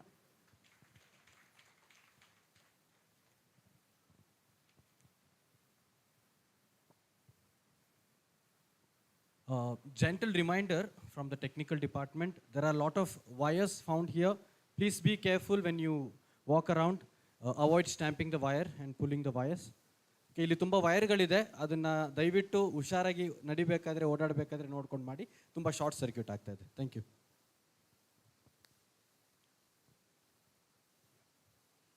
So, thank you, sister, for your heartfelt words and gratitude to the dignitaries. Now we can able to wrap up the inaugural session. I encourage everyone to take this opportunity to network over the team. It's a time to network because the conclave is set for collaborations. It's an opportunity for all of us to networking each other, each partners, each CSOs and CSRs. So thank you, and let's continue our journey of meaningful, then delicious and impactful collaborations. Thank you so much. The tea could be around 15 minutes. It's tea break. Now it's 12. So 12:15 we should be gathering here, and we can able to start for the first session. One announcement, please. ದಯವಿಟ್ಟು ಯಾರು ಇದ್ದೀರಾ ಇಲ್ಲಿ ಕೇಳಿ. ಈ ಸೆಷನ್ನಿಗೆ without registration simply walk over here ಬಂದಿರೋ ತುಂಬ ಜನ ಇದ್ದೀರಾ. We are facing the problem. First of all are facing the seating problem. We targeted 200 members. ಇಲ್ಲಿ ವಿತೌಟ್ ರಿಜಿಸ್ಟ್ರೇಷನ್ನು ತುಂಬ ಜನ ಬಂದಿದ್ದೀರಾ. ಪ್ಲೀಸ್ ಅರ್ಥ ಮಾಡ್ಕೊಳ್ಳಿ. ನಾವು ಇಲ್ಲಿ ಬ್ಯಾಡ್ಜಸ್ ಕೊಡ್ತಾ ಇದ್ದೀವಿ. ಯು ಆರ್ ಮೇಕ್ ಇಟ್ ತುಂಬ ಸಮಸ್ಯೆ ಆಗುತ್ತೆ ಊಟಕ್ಕೆ, ರೂಮಿಗೆ, ಎಲ್ಲದಕ್ಕೂ ಕೂಡ. ಯಾರು ರಿಜಿಸ್ಟ್ರ್ ಮಾಡ್ಕೊಂಡಿದ್ದೀರಾ ಪೇ ಮಾಡಿ ಅವರು ಬ್ಯಾಡ್ಜಸನ್ನು ತೊಗೊಳ್ಳಿ. ಯಾರಿಗೆ ಬ್ಯಾಡ್ಜಸ್ ಇದೆ ಅವರಿಗೆ ನಾವು ಲಂಚ್ ಕೊಡಲಿಕ್ಕಾಗತ್ತೆ. ದಯವಿಟ್ಟು ನಮ್ಮ ಪರಿಸ್ಥಿತಿಯನ್ನು ಅರ್ಥ ಮಾಡ್ಕೊಳ್ಳಿ. ಸಿಂಪ್ಲಿ ಒಂದು ಆರ್ಗನೈಸೇಷನಿಂದ ಒಬ್ಬರು ಇಬ್ಬರು ಬಂದಿರೋರು ಇದ್ದಾರೆ, ದಯವಿಟ್ಟು ಅದನ್ನು ಅರ್ಥ ಮಾಡ್ಕೊಳ್ಳಿ.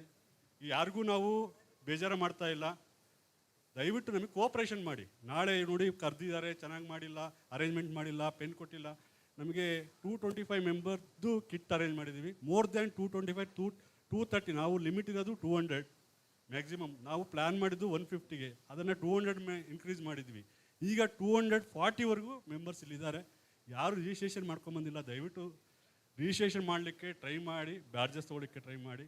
ಯಾರು ಒಂದು ಆರ್ಗನೈಸೇಷನ್ದು ಇಬ್ಬಿಬ್ಬರು ಬಂದಿದ್ದೀರಾ, ದಯವಿಟ್ಟು ಒಬ್ಬರು ಮಾತ್ರ ಇಲ್ಲಿರಿ. ದಯವಿಟ್ಟು ನಮಗೆ ಸಪೋರ್ಟ್ ಮಾಡಿ. ನಾವು ನೆಕ್ಸ್ಟ್ 2 days ನಮಗೆ ಇದನ್ನು ಪ್ರೋಗ್ರಾಮನ್ನು ಸಕ್ಸಸ್ ಮಾಡಲಿಕ್ಕೆ ನಮಗೆ ಸಪೋರ್ಟ್ ಮಾಡಿ. I think you all understood. So it's a big crowd. Please follow the discipline, queue, and give importance to aged person and physically challenged person. Special attention towards women. Thank you. We'll meet to 12:15.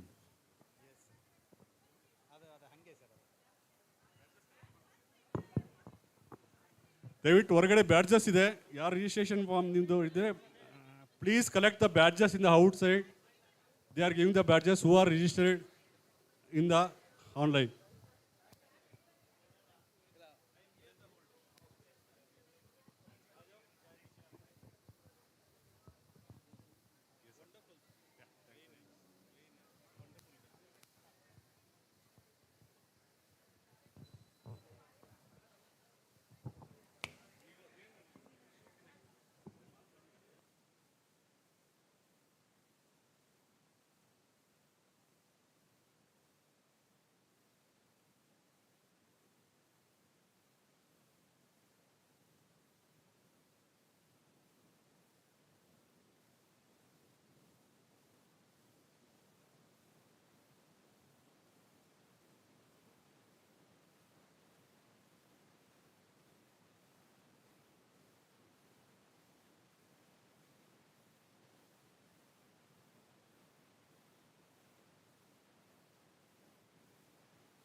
ನೀನೇ ರಾಜಕುಮಾರ.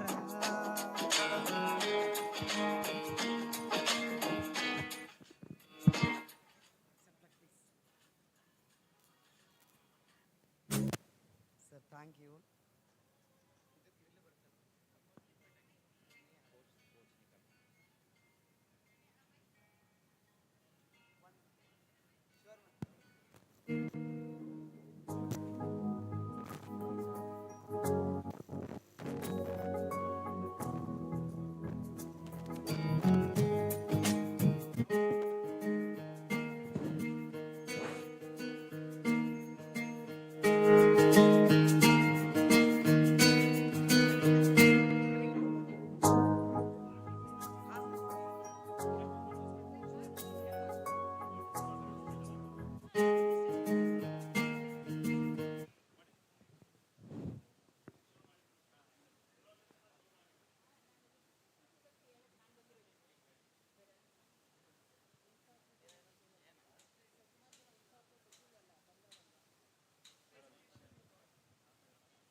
ಹೆಚ್ಚು ಪ್ರತಿಭೆ ಇದ್ರೆ ಝೂಪಿಯಲ್ಲಿ ludo ಆಡಿ. ಝೂಪಿ app ಅನ್ನು download ಮಾಡಿ, ludo ಆಡಿ ಲಕ್ಷಗಳನ್ನು win ಮಾಡಿ. Afternoon. So there is a small announcement.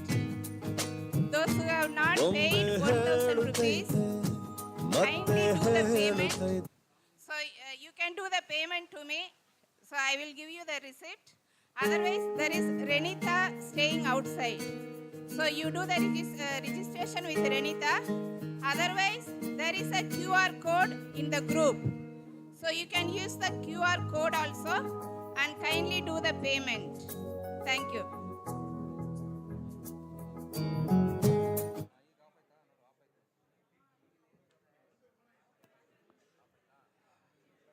ನಮಸ್ಕಾರ ಎಲ್ರಿಗೂ.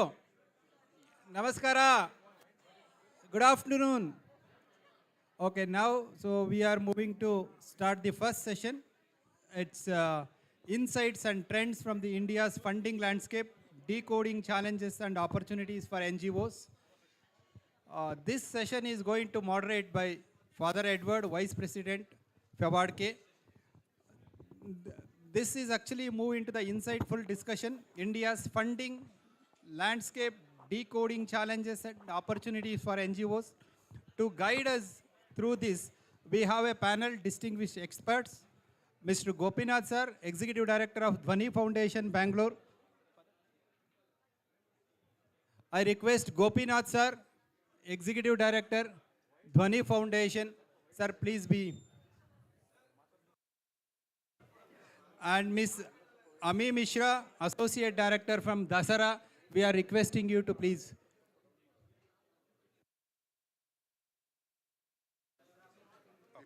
Ami Mishra, please come. Please come. So Ms. Neha Menon leads the non-profit advisory. Madam, kindly be join with us. And Mr. Mahadev Gowda, Vice President, MSME and Startup Forum, Karnataka. Now the interest and very fruitful session is going to start to you.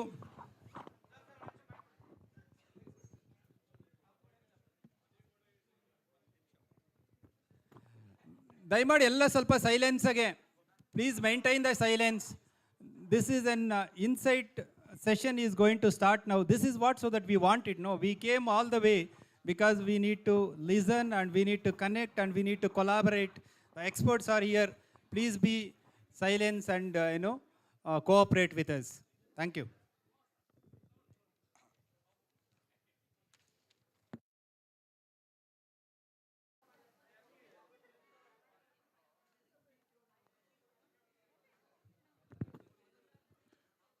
Hello, good afternoon. I think there should be a total silence because we are going to have a heated debate on a subject. And he's already saying, oh, there won't be any heated discussions. It will be a just panel discussion and getting some knowledge and insight. And as I mentioned to you, it's already insight and trends from India's funding landscape, decoding challenges and opportunities. I think if you look at India's landscape or NGOs, it's going a significant change because it has got both challenges and opportunities. Recently, I met the Deloitte head of India. I think his name is Sanjeev.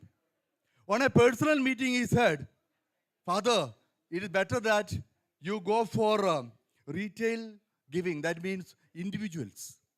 Because we cannot trust on today's CSR because their policies get changed. You start a program and suddenly it gets changed. So it's very, very important panel discussion that we are going to have.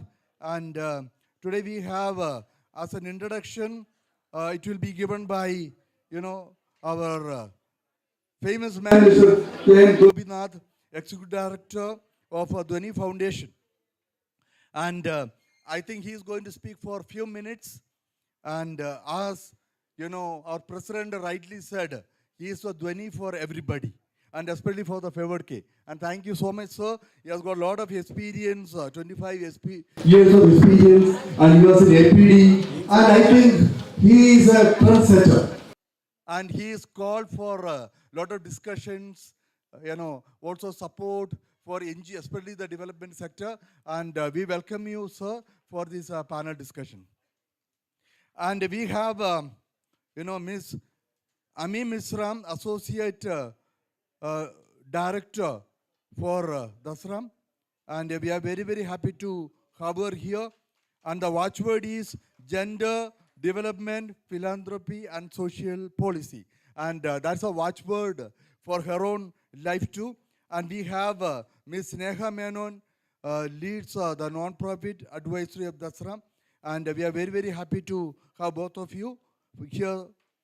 And Dasra is actually drive collaborative action to accelerate social change. And they are supposed to be the bridge between NGOs and funders. And with this short introduction, I would like to invite Mr. K. Gopinath, sir, for the introductory talk. Thank you.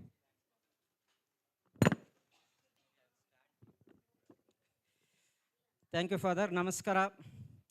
ಸ್ವಲ್ಪ ಮಧ್ಯ ಮಾತಾಡೋದು ಟಕ್ ಟಕ್ ಟಕ್ ನಿಲ್ಲಿಸ್ಬೋದಾ? Okay. So ನಂದೇನು presentation ಇಲ್ಲ, ಭಾಷಣ ಇಲ್ಲ, ಏನಿಲ್ಲ. So just to introduce next ಈ ಸೆಷನ್ ಏನಾಗುತ್ತೆ ಅಂತ. How many of you heard about Dasra philanthropy? Okay. So half of the crowd heard about that, right? ಸ್ವಲ್ಪ ಕನ್ನಡ ನಾನು ಮಾತಾಡ್ತೀನಿ, ಸ್ವಲ್ಪ ಇಂಗ್ಲೀಷ್ ಮಾತಾಡ್ತೀನಿ. ಯಾಕೆಂದರೆ ಭಾಳ ಜನ ಕರ್ನಾಟಕದಿಂದ ಇದ್ದಾರೆ, కొంతమంది ఆంధ్ర జనాలు ఉన్నారు, కొంతమంది.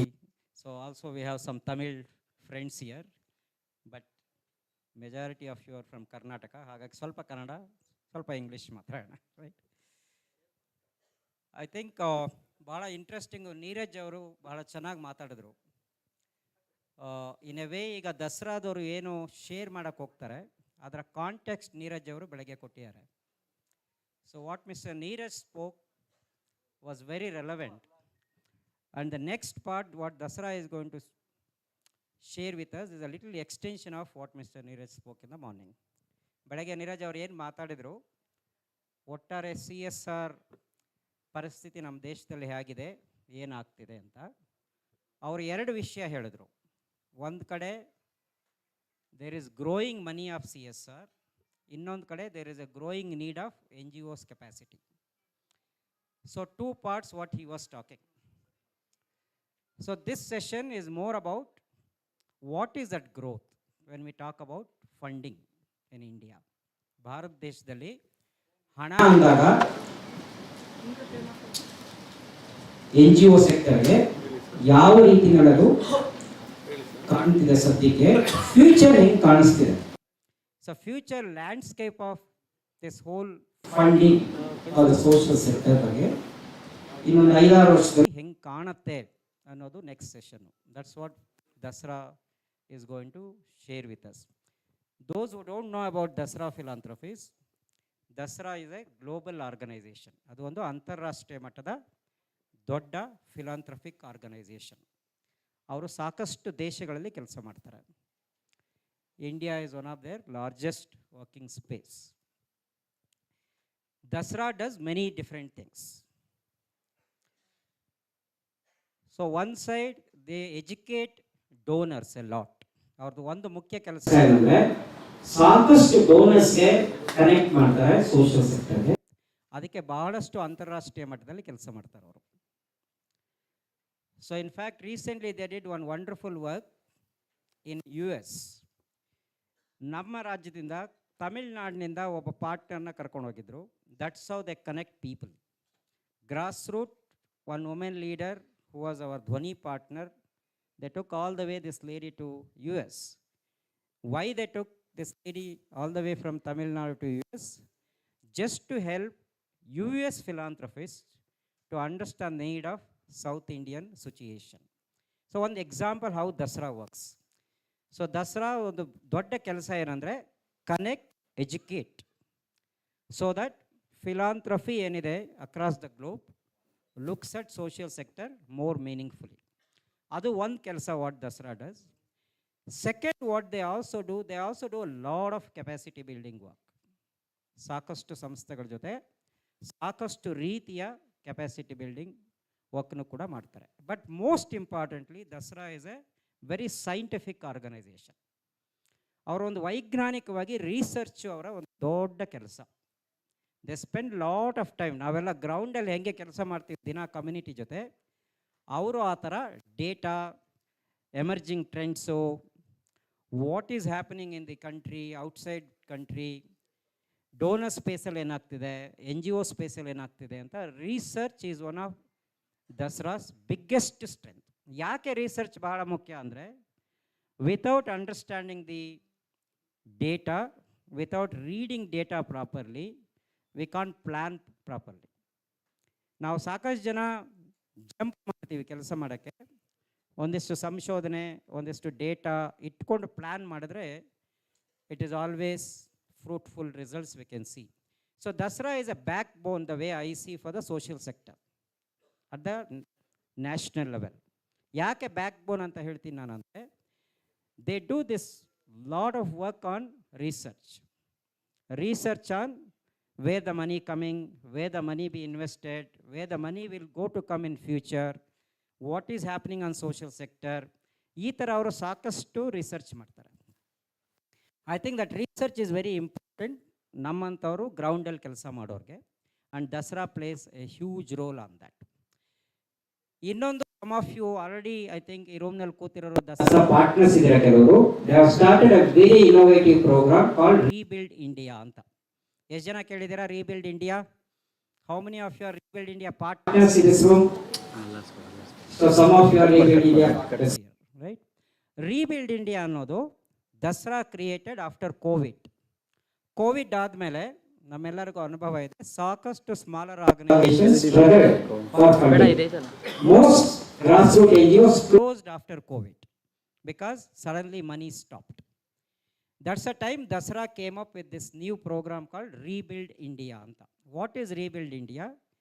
Dasra said we will support unconditional money for smaller organizations for 5 years.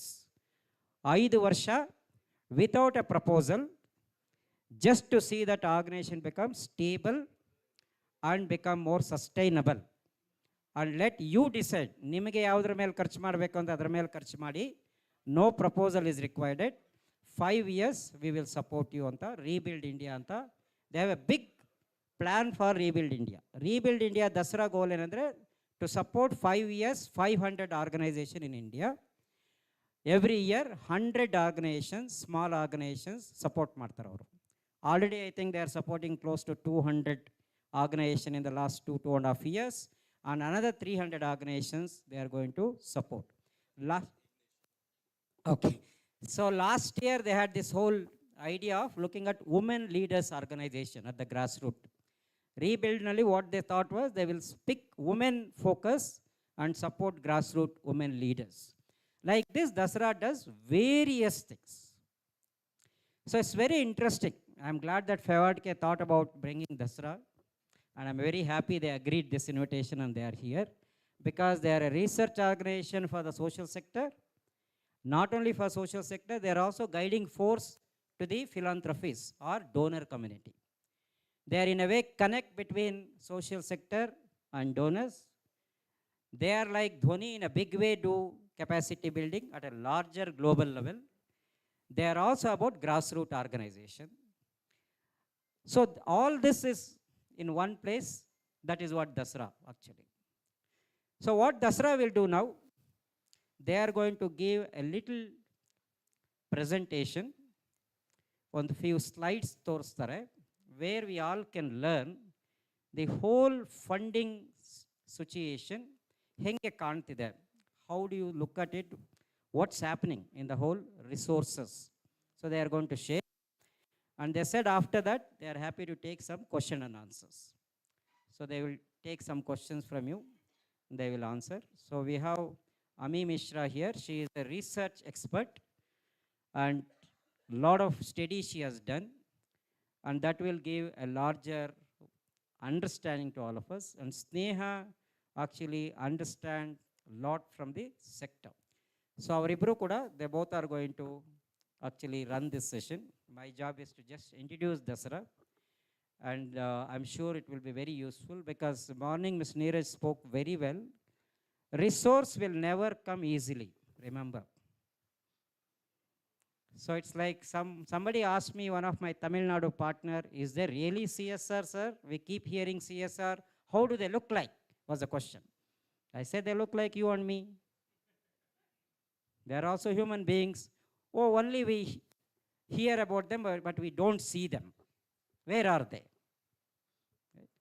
I said, you are not even ready. That's why they are unable to see you, or you are unable to see them. So CSR or a philanthropy or HNIs, all this actually true. Dasara will show how much true it is. Actually it is true. All this money is definitely available, but it will not be available unless you become very compliant, well governed, highly transparent, and highly democratically run organizations. So unless we reach to that stage, just a good work on the community is not going to make you great organization. Good work in community is important. That's the reason we started NGOs. That is very necessary. But just I am doing a great work, everybody should trust me and give me money. No. Those days are completely gone. Now the time is, are you transparent? Show me. Do you manage data? Tell me every beneficiary what have you done. Are you compliant? Prove me. Are you well governed? Then show me independent directors. So that is what today people are asking. If you say I run my board with my family members and friends, nobody is going to fund you. Be clear. If you say I'm still going to write every data in a book, I don't want to use MIS, nobody will fund you. Right? So these are the changes. Money is available. Money is not available to everybody. Money is available to those who really run organizations more transparently, more accountability, with a process and technology. And that is what we all need to learn. And that's what I'm hoping today, tomorrow, you're all going to achieve. So Mahesh Chandraguru nicely asked both of them, you both should be a nutrition to us, help us. They will help you, but you have to be ready for that help. Right? So more money is there, but like what Mr. Neeraj again said, there are very few organizations who crossed 100 crores in this country. Even tomorrow if CSR says I will give you 50 crores, I don't think many of us are ready to take it. We are not ready. And that readiness is required. That's what I'm hoping Fevourdk will do with all partners here. And with this, now I request Ami and Sneha to take over. Thank you so much, sir, for setting the context. Can we please request for the presentation? While the presentation comes on, how many of you like numbers and data? Can I have a show of hands? Very few people. And how many of you like to read? Very few people. So I am a researcher and I write research reports. And because nobody reads anymore, here I am to share some of the findings from our research report. So we recently launched the India Philanthropy Report 2025, and we are going to present some insights from there. We've been hearing this number 100 crores quite a bit, but we recently did a survey of 400 nonprofits, and one of the most stark findings was that 90% of the NGOs that filled the survey were actually of a budget below 10 crores. So majority of the NGOs in this country are of a small budget size, and since we have people from the MSME forum here, we do know that that is also true about the MSME sector.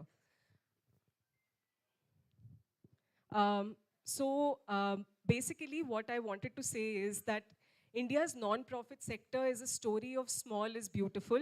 It is a story of all of us who are doing grassroots work and who are really changing lives in the most magical ways on ground. And our data is going to tell you a little bit about what happens on the funding side. Now, all of us have to submit annual reports, we have to submit our papers, we are asked to be very transparent. But what happens on the funding side is always unknown to us. Nobody knows who the funders are, where they are, how to reach them, etc. So every year for the last 15 years, we've been bringing out the India Philanthropy Report. Please click a few times so that all the data can come. Yeah, sorry. Yeah, thank you. So for the last 15 years, we've been presenting this report, and it has been capturing all the trends on the funding side in a very systematic way. So what you see over here is the growth story of India's funding landscape. And you can see the top part over there, the blue color part. That blue color part is international funding. The rest of it, the orange part, is all domestic funding. So what that means is that today India is also Atmanirbhar funding. Apart from all the other ways in which we are Atmanirbhar, most of the funding in the country is now domestic funding. And only about 5% of the total NGOs registered on NGO Darpan receive foreign funding. Still, when you read the news and media, you hear about, oh my God, foreign funding is getting cut and we are struggling. But the reality is that majority of the funding in our country is now domestic funding, because foreign funding also has to switch gears. It has to switch to countries that are poorer than India. It has to go to conflict-affected regions in Africa and South America. So it's time that the rich people in India also start spending in the social sector, and for that we have to be ready, right? So our funding landscape over here tells you that story of how Indian funding has grown. And CSR has been a very critical starting point for that funding to grow. But apart from CSR, there is also many different kinds of funders who are there in the Indian landscape. And what we are going to do is we are going to tell you some insights from all those different funders. This landscape that you see here is a mapping from the year 2010 to 2025. In the first 5 to 15 years, you see that because in the globe, there was a global financial crisis, but India actually saw a lot of domestic capital being raised. And that's also when we had the CSR law. So we had a lot of funding that increased in that period. And ever since the COVID-19 pandemic, the trust barrier that existed between funders and NGOs also broke down. So this is a little bit about the funding landscape. You can just go to the next slide, please. Now, this is a little bit about the different kinds of funders that exist in the Indian context. You have CSR, which we've been talking about in great detail. And Sneha, would you like to bring in some examples? So just when we think about CSR, CSR also is not this monolith, right? There are different kinds of CSRs as well. A lot of companies, I think Sir was saying this morning, is in implementing CSR, which means that the CSR itself is an implementing foundation. A lot of CSRs are actually family run, which means that they're philanthropists, rich people essentially leading how money goes vis-a-vis even the corporates. And then there are professionally run CSRs, right? Banks, financial institutions, which have a very different way of working. And I think a little bit of the challenge is that when we, in terms of readiness, I think Gopi sir was saying, what we do is we go to all three kinds of CSRs in the same way. But a family needs to be treated differently from an implementing CSR, from a bank. And the compliances and the challenges that are needed for each of these categories is very different. I think some examples is Axis Bank Foundation, HDFC. These are all banks and financial institutions. But then you have RPG Foundation CSR, which is family run. It's the Goenka family. Then we all know about Reliance. Reliance has a corporate foundation, but it also has a family foundation. And I think these are the differences in the way corporates and CSRs work in India. And many a time, a lot of these traditional companies actually go beyond that 2% compliance because they have historically been funding, and a lot of that funding comes actually from the ethos of the family. Thank you, Sneha. So that's a little bit about CSR. Now the next bucket that you see is retail giving. It's maybe covered by the chairs, but I think Sir also mentioned retail giving a short while ago. Retail giving is basically when individuals like you and me give money to NGOs. But does anybody want to guess how much of retail funding actually comes to NGOs? What percentage of retail funding comes to NGOs? Any guesses? Any number? So let me say above 50%. Does anybody think more than 50% retail funding comes to NGOs? No? Okay. Less than 50%? Yes, it's very shocking, but only 25% of retail funding actually comes to NGOs. A majority of it is used for emergency, healthcare, medical, religious donations, etc. So NGOs are not able to capitalize on retail funding yet, but it is a very big market because a big amount of money that we raise as a country is because people like you and me continue to be kind and continue to give despite it being heavy on their pockets.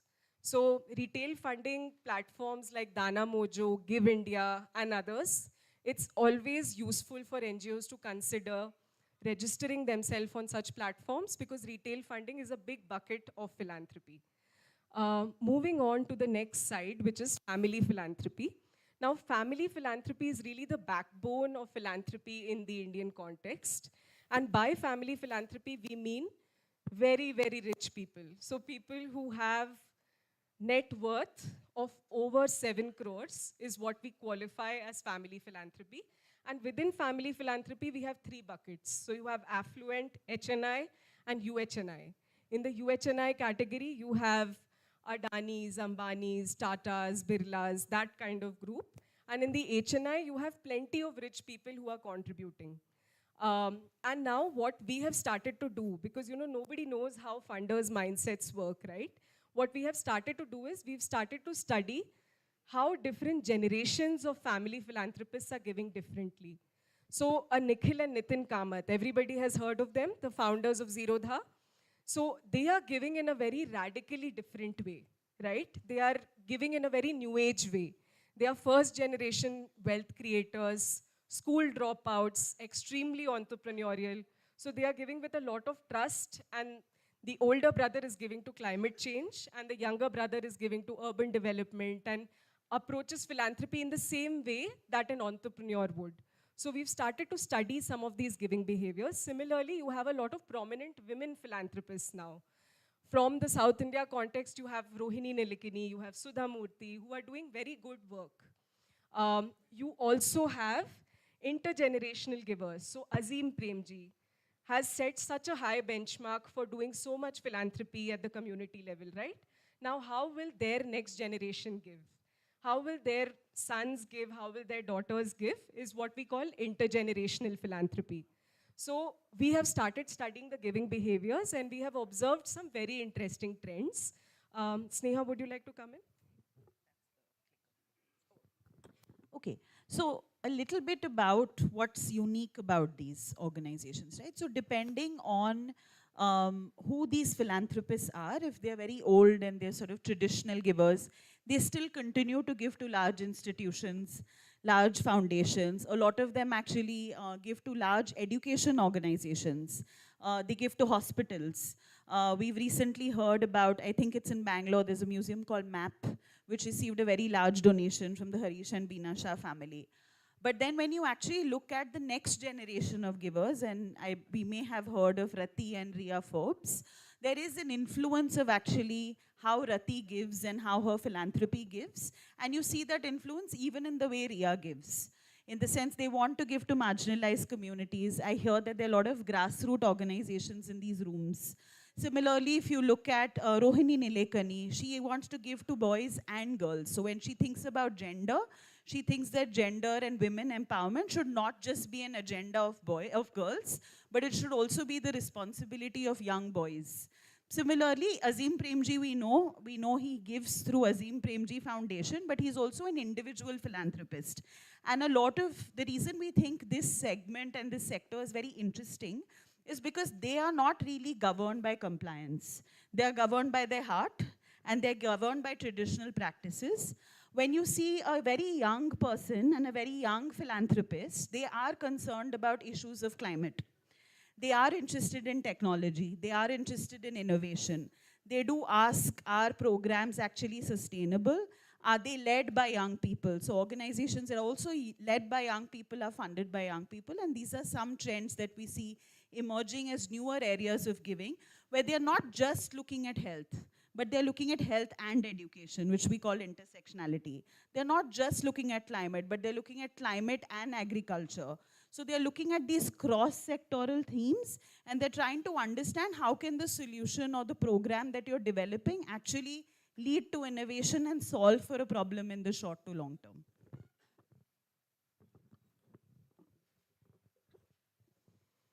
Okay, so this is the story of how social sector funds go. And even if you don't understand this chart, a very simple message from this chart is that 95% of funding to the social sector comes from the government of India. Only 5% actually comes from philanthropy. So we have a big push to make in terms of increasing the amount of money that is coming into philanthropy from the private sector. We are very quick to celebrate, but the biggest champion of social welfare is always going to be the government, right? So that's something that we need to recognize. Now, if you see, the government has been slowly increasing its funding for the social sector, but to achieve the SDGs, which is also a theme for us today, we are 5 years away from the final target of SDGs. We require an additional amount of INR 16 lakh crores. And we are very far from it. So why this data point will be helpful to you? Because when you make your proposal to any funder, you can actually call out some of the data here, and all these reports are uploaded on our website. So you can just borrow this data point. That's why these are useful points to know, right? Now if we go next. Yeah, you will see how public funding has been growing through this chart. And the key areas where the government invests is health and education. Among other topics that are gaining prominence from the government, you see climate action, you see poverty eradication, and urban development. So it's important to know this because whatever is the national development agenda is also what funders like to align with. So that's why this insight is important for all of us to know that where is the government really focusing social sector funding on, and how private sector philanthropy will actually align to some of these national development priorities. Now, this is the main chart that you need to understand to see how private philanthropy is growing in the Indian context. So I will request you to focus on this chart over here, the second last one, and I'll explain to you how to read this chart. So the bottom part of the chart that you see, the dark orange, is actually CSR funding. So CSR funding makes up 25% of the total funding that's coming to the social sector. Above that, you see 5% and 21%, which is basically the family philanthropy bucket, right? So basically, the top two, 26% is family philanthropy. Then you see 30% over there. That 30% is retail philanthropy. Please remember, as I said, out of that retail philanthropy, only 25% is coming to NGOs. Next, on the top over there, you see 18%, that is foreign philanthropy, which is basically any funding that is coming through FCRA, multilateral agencies, etc. So this is important for us to see. Why? Because we are also predicting some trends for 2029. In the next 5 years, what you can see is that CSR is going to be 25% of the funding, and family philanthropy will grow exponentially to become almost 36% of the total funding that is available. Above that, retail will maintain a steady pace of 30%, and foreign philanthropy will come even lower to 12%. Now, why is this important to know? You should know where you need to focus your fundraising efforts on. Now, within family philanthropy, we should also understand that majority of the family philanthropists in the country, how do they make their money? They make their money through corporates, right? So there is a little bit of a linkage between family philanthropy and corporate social responsibility. And we'll just see that in the next slide.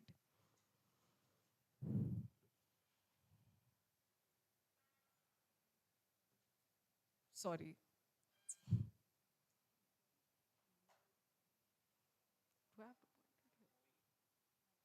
Okay.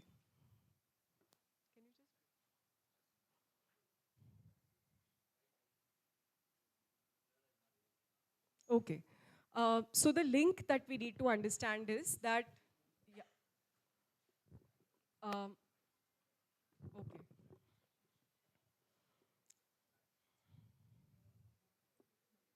Yeah, the link that we need to understand is that majority of the CSR funding actually comes from Indian families. So approximately 55% of the total CSR contribution that's coming to the country is coming from family-run businesses. Now, where is CSR money going? Like I said, data on philanthropy is very limited, but we do have some ideas here. So where is CSR money going? You will see Maharashtra, Karnataka, Gujarat, and Tamil Nadu receiving nearly 30% of the money. The rest of the country is receiving 30%. And then you have Schedule 7 funds and Pan-India projects, right? So 4 states are receiving majority of the funds. And even among those 4 states, Maharashtra is actually leading in terms of receiving CSR funds. My colleagues from Satwa tomorrow will be sharing more about how this fund comes in their presentation tomorrow. So I don't want to deep dive too much into it. If we can just go to the previous slide, please.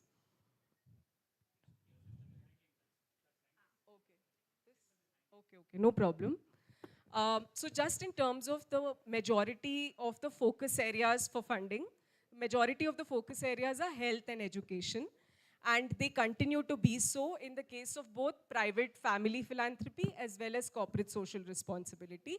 So other sectors, people who work in livelihoods, gender equity, we have to do a better job of advocating for fundraising for ourselves because these are not easily investable areas. We have to tell our story better. Are we, okay, fine, no problem. Can I just see the presentation?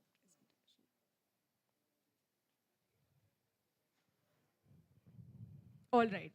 So one thing to note is that in recent times, there's also been a strong focus that we are seeing from family philanthropy in focusing on areas like arts, culture, heritage, sports for development. So these are also interesting trends for family philanthropy. And if you do focus on those areas, you can actually consider those donors. Now, one thing that we all need to note, and my colleague Sneha will take us through this, is that different funders focus on different parts of the problem, right? So we'll go into this in a little more detail. Now, when we talk about retail funders, what are they looking for? They are looking for immediate program-related problems. So say somebody doesn't have school bags. Children don't have school bags, or there is a problem on ground. You need to reach more meals to children. You can reach out to retail funders. When it comes to corporate givers, they are looking for scale. So you have successfully piloted a program in one state and you want to take it further. So you reach out to a corporate program officer and they will be able to help you because they have very strict compliances and very strict MEL systems. So they are looking for proven models that can be scaled up. Then you have family philanthropy that is actually can invest in your systems, processes, and institution building. So say you need staff salaries, you need corpus funds, you can reach out to family philanthropy for that. And then finally, when it comes to foreign giving, forget about it because they are going to support some of the largest NGOs because they are very, very, their focus is on exiting India and creating a stable infrastructure within India. Stable infrastructure meaning they want to set the ground for more domestic philanthropy to come up. So these are the top trends from our philanthropy report.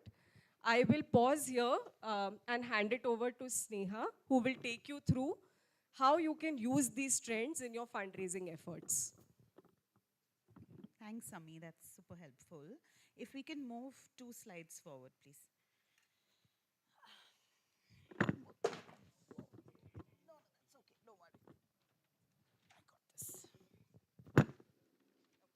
That was not a great start, but well. Can we move to the next slide, please? Okay, got it. That's fine. Okay, so we've spoken about this a little bit, but just to lay it out there, right? Who are these people? I think Gopi sir was saying, do they exist? They do exist. They have websites. And actually the beautiful part about companies is they're very transparent about what they do. In a conversation I was having with some organization some time back, someone was asking me, how do I know what this corporate funds? The answer is quite simple. Their CSR report will tell you what they fund. If you go and look at their CSR report and someone's already funded by them, say for example, Axis Bank Foundation may support an organization in Tamil Nadu, you can actually call your friend in Tamil Nadu and say, Axis Bank supports you, right? What is their criteria? What are they interested in? How can we actually put together a good proposal for a corporate? For corporate, I think we've heard this a lot in the morning. Compliance is incredibly important. So having your annual reports, having your compliance, ensuring you have some kind of impact data, all of these are very, very helpful. I think the one point I want to bring up here is companies that have foreign origin. So corporates that have foreign offices will be influenced a little bit by foreign policy, right? So for example, an organization we work with quite closely is Bloomberg, and Bloomberg has a big focus on data. They're a data tank hub. So a big part of their global initiative is to ensure that communities that you work with have access to data. So even in India, they look for organizations that collect and disseminate data very well.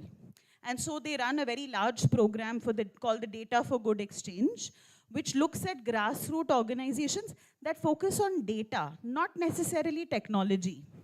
So if you don't actually have a proposal or have work that collects data, which I'm sure a lot of us do, then you may not actually fit into their bucket. So to have these very clear insights in your proposals, and when you actually approach them and you have 5 minutes with them at a conference like this, you're actually going to need these points and this information to say, you know what, sir or ma'am, we actually use data, we care about data, and so would you actually be willing to listen to us and get a proposal? And they're quite likely to be willing to listen. Then of course, there are the very statutory compliant India-based corporates, which have their own very clear agendas. I think we've heard this a lot over and over the years, is that a lot of the Indian corporates will focus on proximate giving, which means that they will want to give in and around their factory locations, especially if they have new plants opening up or new branch offices opening up. Like I remember way back in the day, there was a foreign bank that was starting to build a rural arm. So suddenly they wanted to give to rural livelihoods and programs in hyperlocal locations. So to also understand a little bit of where these trends are is incredibly helpful. We can move to the next slide, please.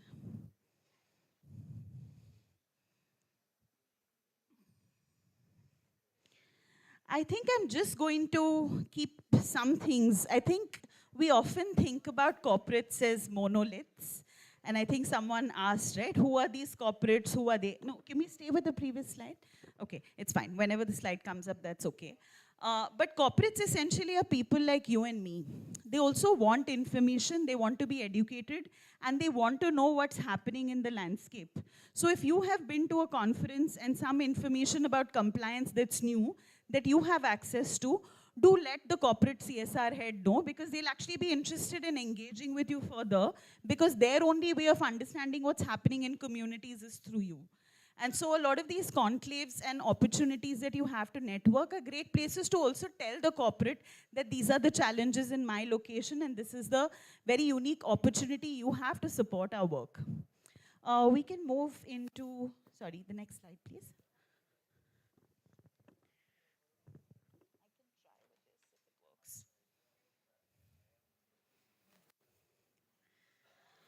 Okay, I think we've discussed this a little bit, but I think the one thing I would love for you to take away is identify the key decision maker. When you actually look at families, identify whether it's the father, whether it's the son, whether it's the daughter, whether it's the daughter-in-law, who exactly is making the decision. And this information you will find out based on who actually is present on podiums and platforms and actually speaking about these organizations. And actually a lot of these conferences that happen either in Delhi, Bombay, Bangalore have a lot of these organizations and their heads of foundations actually talking. And if the head of the foundation is the daughter of the family or the son of the family, it's quite likely that you'll have to understand what their motivations to give are. I'll take one example. We work with a family, they are the Khorakiwala family. They are into bakery and goods products, right? Bakery products. And the son actually is part of the business. But one of the things about the son is he himself studied policy. He went to Stanford, he studied policy. If you do a quick Google, you'll realize that he had his own education startup, which means that you have to have some linkage that maybe he's interested in funding policy work. Maybe he's interested in supporting women's rights. Maybe he's actually interested in supporting technology. So if you do a general sense of that, then you may have a good sense of what exactly is needed to be able to raise funds from this type of donor. Another question I get asked quite often is, I don't know this person. How exactly do I find out? So ma'am, if I ask you, what do you want to give? Will you have an answer? Where do you support your work? Can someone translate? Where do you support work? Okay, so you work in Kalbudri district. What work do you do, ma'am? Okay, you work in disability. Do you work with young people, young children, intellectual disability, physical disability? Physical disability. And do you have a therapeutic center that you help?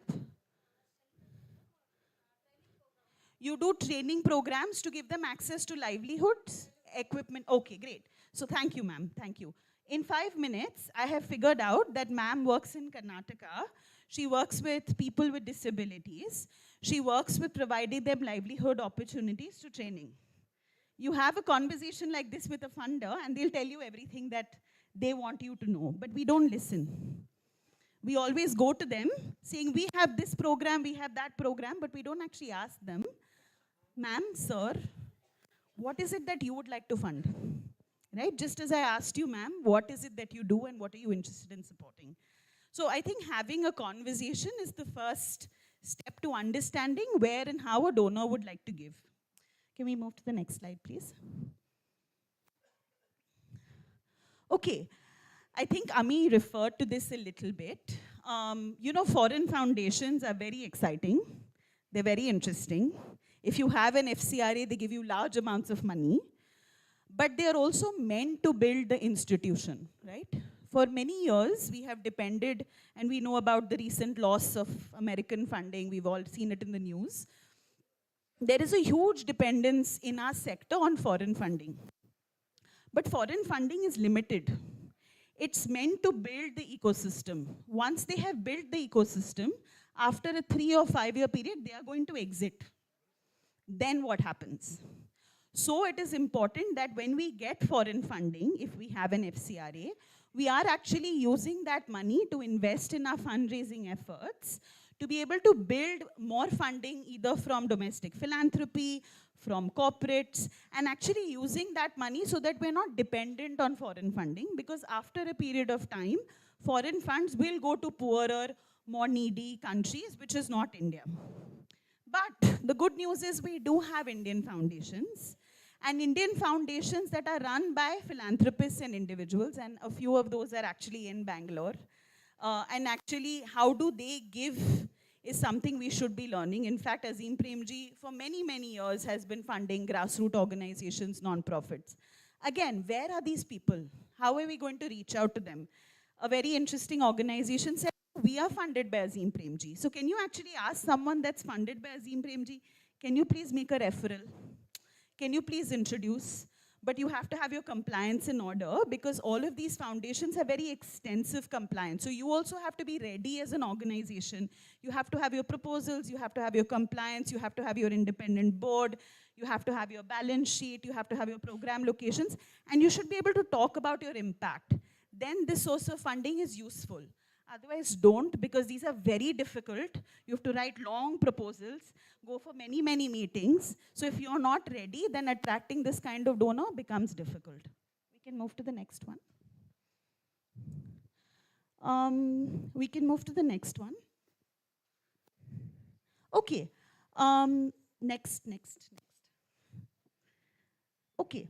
With family foundations, I want to just focus on the right, that tube light. To align what you do as a program and an intervention with what is it that they do and they're interested in. So for many years, Rohini Nilekani used to fund girls, young people, girls. Suddenly, over a period of time, because of her own reasons, she started giving to boys.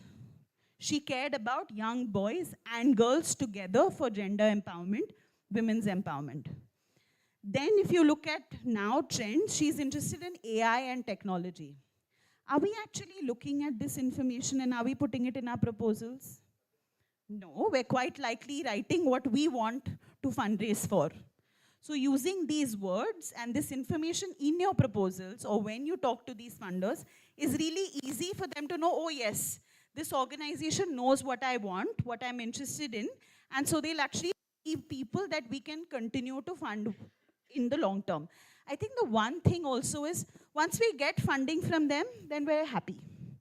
Then we look at program update, we look at site visits, we look at reports, but we don't try and engage this funder beyond. How many of us have gone to our existing funders and said, sir, would you like to sit on my board? How many of us have done that? You've asked, has that been a good experience? Because if you receive funding from someone, they become your champion, and then having them fundraise for you is a great strategy, right? So you don't have to keep asking the same person over and over again. Once we get that 3-year funding, we're like, okay, now they're not funding me anymore. But can we ask them, can you introduce me to someone else? Can you actually sit on my board? Can you come and speak to another funder to ensure that I get credibility? And these are great strategies to use when we look at this kind of funder. We can move to the next slide, please. Okay, there are some other ecosystem actors, right? You've heard, you see Dasra there. You see Co-Impact. US said we can ignore for now. But these are essentially organizations that actually talk to funders, right? So these are people, including Dasra, who know funders. So if you have some funder that you're reaching out to, and you've been writing a lot of emails, never write a cold email, it doesn't work. You have to go through an introduction or a referral. You have to say, oh, I know you because of this person. So when you go through a referral, what is a good way to get a referral is to reach out to these people. But reach out to them saying, I met this funder, I thought this funder was interesting, I do great work, can you make an introduction? Because these people may know exactly what this funder is going to fund. So listen to these people, know who they are. Tomorrow you'll meet Satwa, today Dasra is here. we do speak to these funders, and not that we'll be able to fundraise for you, but if you come and ask us about a donor and say, will they be interested in supporting our programs, we'll likely have an answer for you. Okay, can we move to the next one, please? We can move to the next one.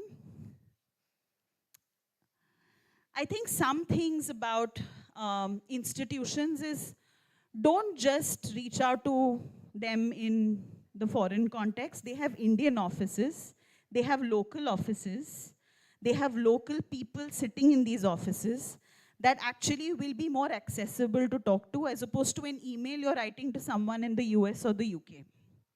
Is there someone in India that can speak to them, that can refer you to them? And these are good tips to keep in mind. Don't worry, we'll try and send these presentations to you. Yes. Can we move to the next slide, please? I think we've pretty much moved through a lot of this. Can we move to the next slide? No, the previous slide, please. I think we spoke a little bit about retail funders, but I just want to talk a little bit about retail funding here.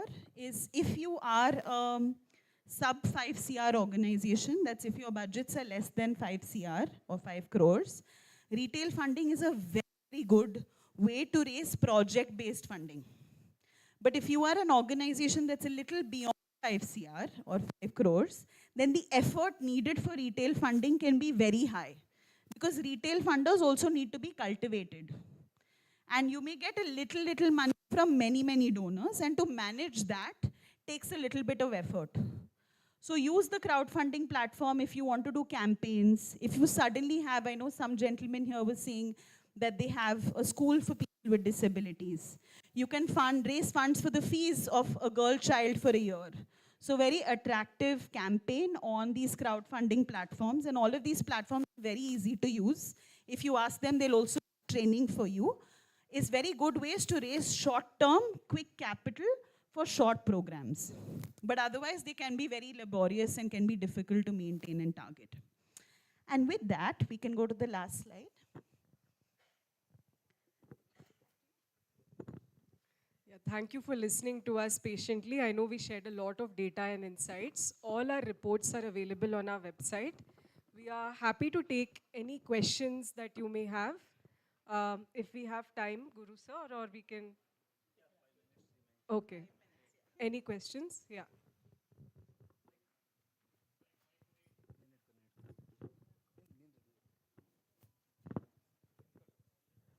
Thank you so much for this insightful session, ma'am. I have a question.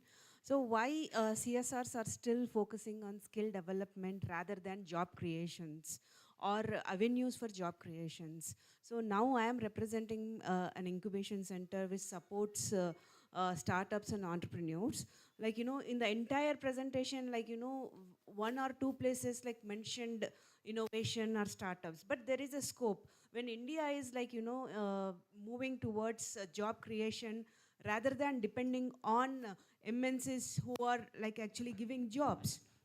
So why the perspective of CSRs has not changed? Now, like, you know, as an incubator, like we want to create that kind of ecosystem of job creations. But when we are approaching CSRs, like, you know, they are asking about these questions. And of course, we are somehow trying to align, but their perspective has to change. Na? So what do you suggest? Where is the gap is existing is my question. Yeah. No, that's a very valid point and a very valid question. The thing is, for many years and many decades, the government has promoted skilling, right, through NSDC skill centers.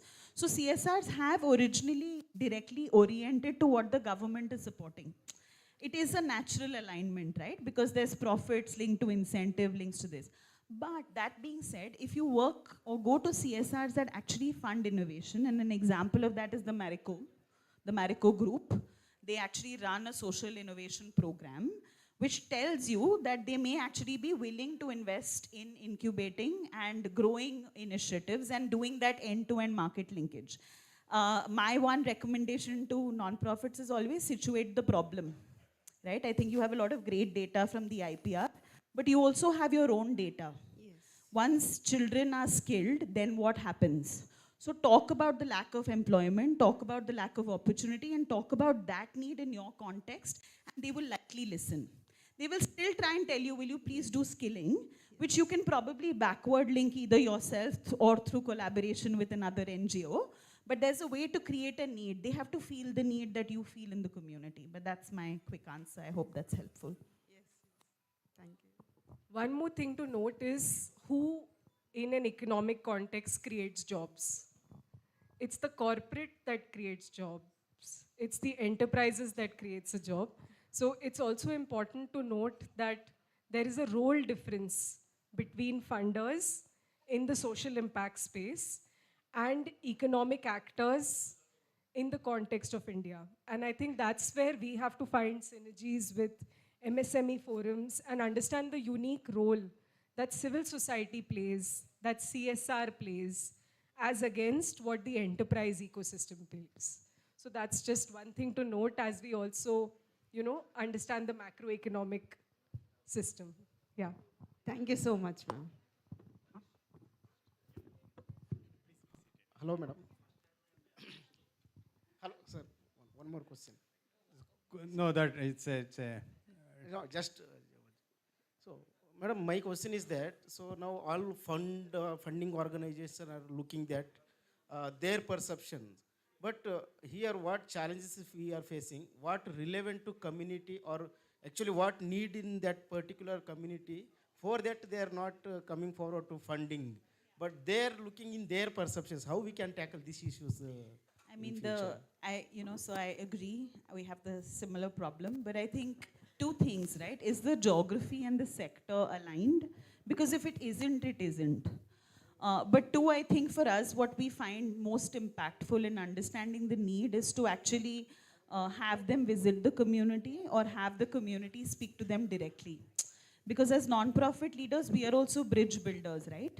So how do you build that bridge very quickly, provided that the cause is aligned? And so I think a lot of the insights that we've shared will help build that connect. But the sooner you put a beneficiary in front of a donor, where the beneficiary is actually sharing their own story and the community is sharing their own story, beneficiary is not a great word, but the community is sharing their own story, and when they're able to experience that, then it really helps build the connect. But otherwise, if there is a sectoral alignment is where a lot of this works. I don't know if you have something. so with this so that we can able to. So maybe during the lunch time they will be available, please, so that you can have the question. No, we are running out of the time, please. So it's a last question, please.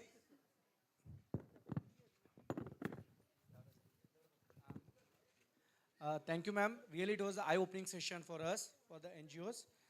My question is, ma'am, we are ready to take the training from your side, from Dasra. Is it any platform available for NGOs? Like Ready to take support from... Support and any training for this. So already you mentioned, already Fevourdk and Dhoni has given a training to us. But as we thought CSR is totally new subject for us. So regarding the proposal, annual report, program collection, whatever you mentioned, there is any platform under Dasra? You can follow our social media platforms. I already started following, Okay, ma'am. so we have a Dasra social impact program and we can be in touch. We'll also share our email address and we'll keep you posted, which is for non-profit capacity building and training. So we'll keep you posted, but if you're connected to Dhwani and Fevourdk, you will find us. Okay. So no problem at all. Thank you. Yeah. Thank you so much. Madam, maybe you can connect during the lunch time. So please be seated, madam, please. Yeah. Thank you so much for the wonderful presentation. In fact, so that as a CSOs, definitely so that we are thrilled to know and we are happy to receive the information, because this is what so that we want it. The data, the information, and where the funding opportunities are available, how we can able to tap. In fact, even in the beginning of the session, Gopinath sir was very clearly stated how we want to equip ourselves. Then, once we equip ourselves, we have the confidence to approach many CSR and many other donors. That's how the session has been definitely helpful. Thank you so much for Ami Mishra, the Associate Director, Dasara, and Sneha Menon, leads in non-profit advisory. Thank you so much. And also I would like to request Father and Gopinath sir.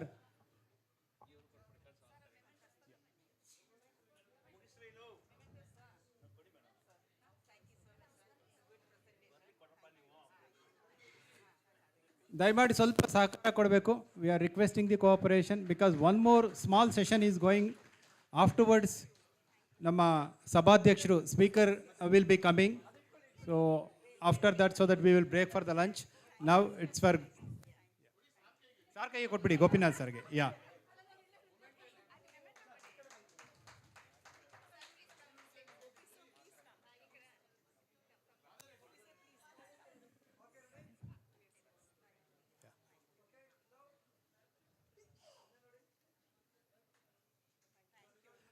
Thank you all. Thank you so much for the wonderful session.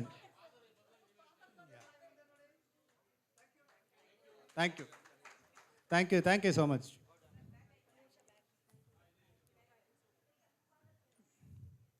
And now we move on a special address by Neeraj Kumar Lal, even morning, so that we heard about many insights from it. A group head CSR at Arvind Limited and CEO of Arvind Foundation. He brings vast experience in corporate and social responsibility and impact-driven initiative. Please join me in welcoming Neeraj Kumar Lal. It's a special address by Neeraj Kumar Lal, the CEO of Arvind Foundation. Welcome, sir. Please come. Welcome.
Good afternoon.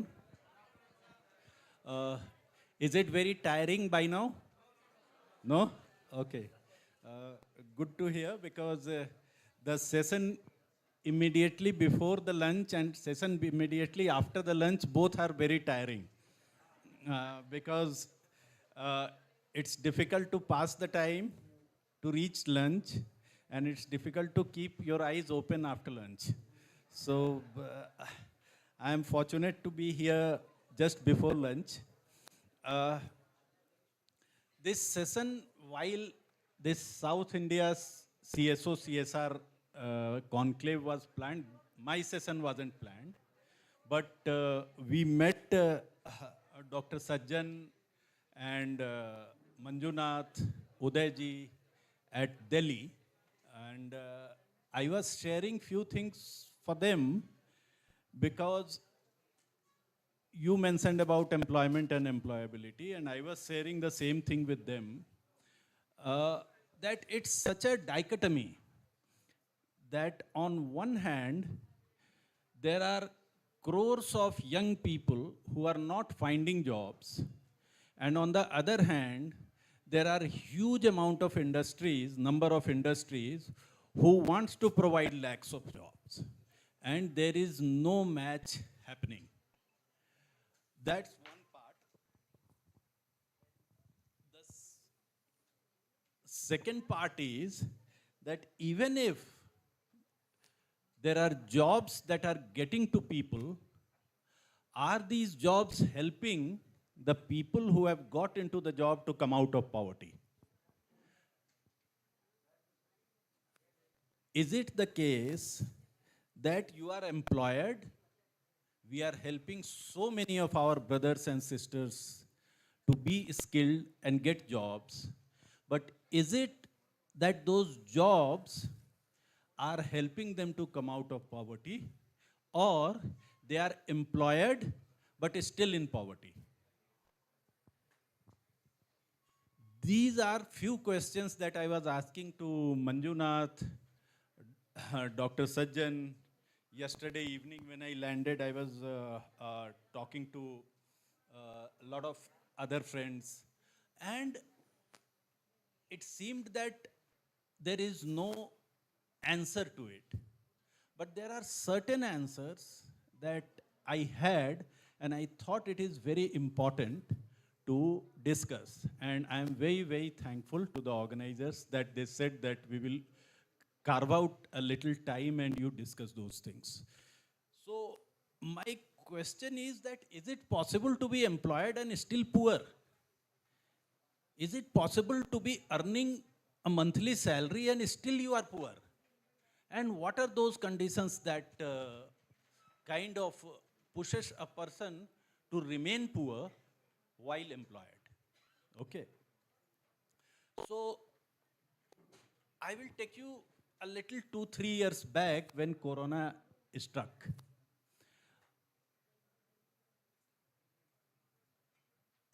You would be aware and you would see that lot of, and we all would know that lot of families lost their only earning members. We are aware about them, right?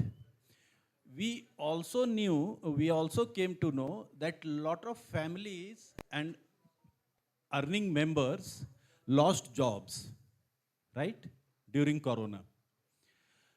I know families who were doing very well, 3 persons earning, and all 3 lost jobs, and in 6 months, 8 months, they were below poverty line. 2/3, 65% of them, their salary is less than 15,000 rupees. Okay? If you look at women employed, their salary is about 20% less than that. It is around perhaps 12,000 rupees. And if you look at people who are working in supermarkets and retail, low-end retail, and perhaps garment workers and women, their salary is around 8,500 rupees. Do you think that this kind of salary can help anybody come out of poverty? No? Right. Then what is the way out? Saying that industry and other organizations will increase salary, the salaries are linked to your minimum wages with the government fixes, right? And then it is also linked to the sustainability of the businesses.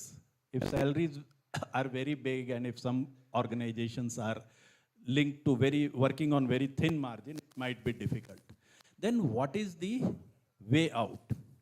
And we were doing something and I realized that in every company, any job, and all of you would be, how many of you in this room are engaged in livelihood promotion? Almost all of you, right? How many of you have trained people and placed them with work, placed our members, our people, into other industries or factories to work? Many of us are doing. Would you agree that the moment you place them and they start earning money, our connections are slowly, we lose those connections? Yeah? एक बार placement हो गया तो हो गया, उसके बाद generally मतलब बहुत कम हैं जिन keep touch, and more you keep touch, more it is better. Okay? But then if somebody is earning 12,000 rupees, my friends, and inflation, you all understand inflation, महंगाई. If inflation is 7% and your salary is not increasing in more than 7%, will the people... यही हो रहा है. This is what is happening. So, what is the way out? And few people are working on this. We are working. We will share a couple of things for you, with you, and we'll seek your participation in this project. But let me set a conceptual framework first. कैसे होगा कि first job के बाद 3 to 4 years you should be able to double or triple the income.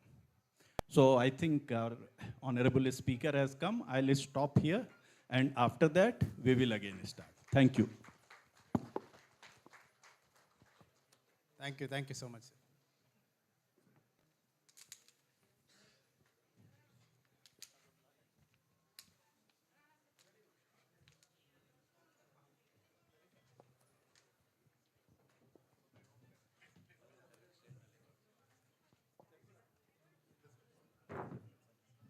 Father? I welcome.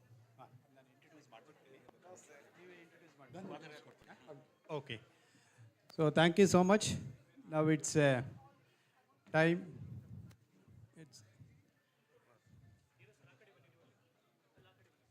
ನಾವೆಲ್ಲರೂ ಬೆಳಿಗ್ಗೆಯಿಂದ ಬಹಳ ಕಾತುರದಿಂದ ಕಾಯ್ತಾ ಇದ್ವಿ. ಮಾನ್ಯ ಸಭಾಧ್ಯಕ್ಷರು ಬರ್ತಾರೆ, ಈ ಕಾರ್ಯಕ್ರಮನ ಇನಾಗರೇಟ್ ಮಾಡಿ ನಮಗೆ ಶುಭ ಕೋರ್ತಾರೆ. ಭಾಳ ಮುಖ್ಯವಾಗಿ is actually A developmental specialist. So I would like to brief introduction about our chief guest. So Honorable UT Kader Farid sir, he is the Speaker of Karnataka Legislative Assembly. He is also well known with us as an Indian, politician, currently serving as the Speaker of Karnataka Legislative Assembly since May 2023. He is widely recognized as a developmental specialist who deeply understands human values, advocates for the poor, and he is committed to fostering sustainable environment. We are truly fortunate to have such a visionary leader with us today. With these words, I would like to call Father Edward, sir. Kindly welcome to sir.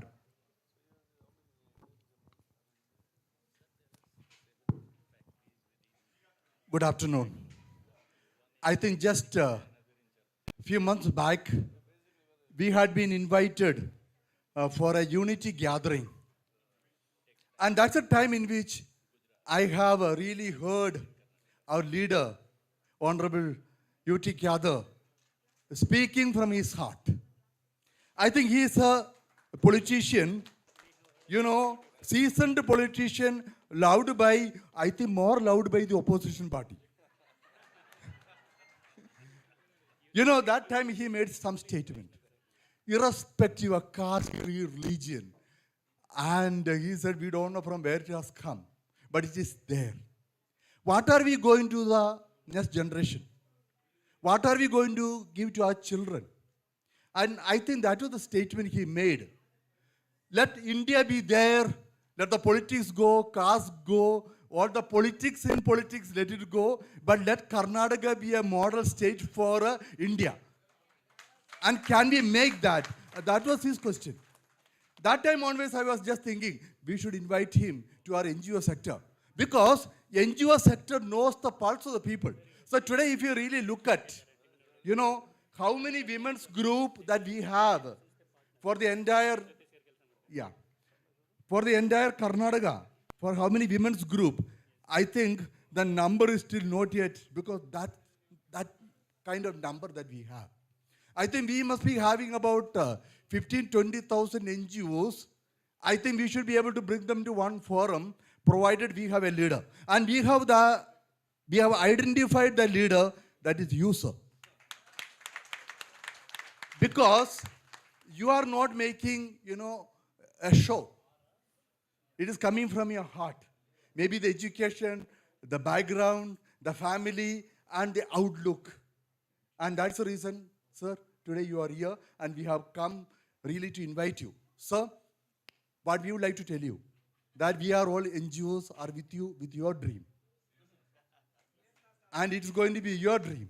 And we have the CSR and CSO coming together. And today we are also, the government is coming together. He will be our representative of the government. We have already told him many things. And one of the things that we would like to tell you, we have about 2,000 NGOs coming together in Karnataka, and we need the Chief Minister and Deputy Chief Minister and you guys, and tell your dream to us. Sir, we are there to fulfill your dream, because as a government, I am very sure that you have a big dream. And we NGO sector promise you today that we will be with your dream. With this small introduction, I think you are very busy, and we know that you are not eaten today, but you are still over here. And we are very, very happy to have you, sir. And Mike is handed over to you to speak. And there's President and Vice President, and all the dignitaries on the stage.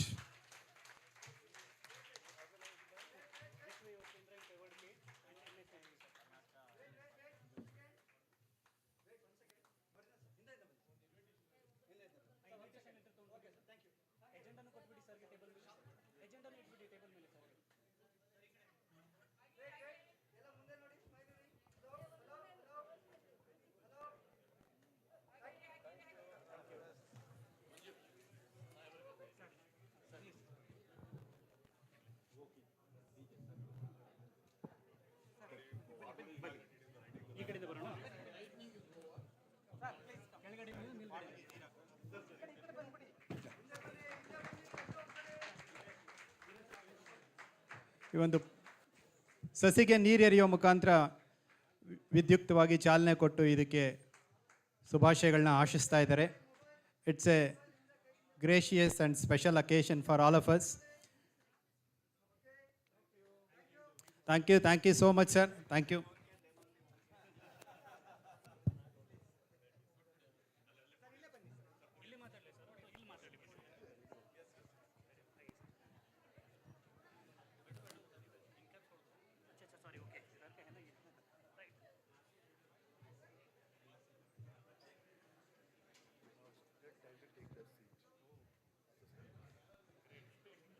ಫೇವರ್ಡ್ಕೆ ಮತ್ತು ವಿಶ್ವ ಯುವಕ ಕೇಂದ್ರ ಡೆಲ್ಲಿ ಹಾಗೂ MSME ಮತ್ತು startup ಫೋರಮ್ನ ವತಿಯಿಂದ ಏರ್ಪಡಿಸಲ್ಪಟ್ಟಂತಹ ದಕ್ಷಿಣ Bharat CSR ಕಾನ್ಕ್ಲೇವಿನ ಈ ಒಂದು ಅರ್ಥಪೂರ್ಣ ಮತ್ತು ಸುಂದರ ಕಾರ್ಯಕ್ರಮದ ಸಭಾವೇದಿಕೆಯಲ್ಲಿ ಉಪಸ್ಥಿತವಂತಹ ನಮ್ಮ ಆತ್ಮೀಯರು ಗೌರವಂತಹ ಫಾದರ್ ಎಡ್ವರ್ಡ್ ಥಾಮಸ್ ಅವರೇ, ಅತಿಥಿ ವೇದಿಕೆ ಮೇಲೆ ಉಪಸ್ಥಿತವಂಥ ಗೌರವಾನ್ವಿತ ನೀರಜ್ ಕುಮಾರ್ ಲಾಲ್ ಅವರೇ, ವಿಶ್ವ ಯುವಕ ಕೇಂದ್ರ ಸಂಸ್ಥಾಂತ ಉದಯ್ ಕುಮಾರ್ ಸಿಂಗ್ ಅವರೇ, ಮಿತೇಶ್ ಅವರೇ, ಅದೇ ರೀತಿ ಮಹೇಶ್ ಚಂದ್ರ ಗುರೂರವರೇ, ಮತ್ತು ಇನ್ನಿತರ ನಮ್ಮ ವೇದಿಕೆ ಮೇಲೆ ಗಣ್ಯ ಅತಿಥಿಗಳೇ, ನನ್ನ ಮುಂದಿರುವ ಎಲ್ಲ ನನ್ನ ಗುರು ಹಿರಿಯರೇ, ಸೋದರರೇ, ಆತ್ಮೀಯ ಮಿತ್ರರೇ, ವಿವಿಧ NGOsನ ಸ್ಥಾಪಕರು ಮತ್ತು ಮುಖ್ಯಸ್ಥರೇ, CSRಗೆ ಸಂಬಂಧಪಟ್ಟಂಥ ವಿವಿಧ ಒಂದು ಪ್ರಮುಖರೇ, ಮುಂದಿರುವ ಎಲ್ಲ ಹಿತೈಷಿಗಳೇ, ನಾನು ಪ್ರಪ್ರಥಮವಾಗಿ ಹಿಂದಿಯ how many can understand Kannada? ನಾವು who can't understand Kannada? How many can't understand? Not at the state. I can understand. Yeah, I can understand. No problem. Before leaving Bangalore, learn little bit of Kannada.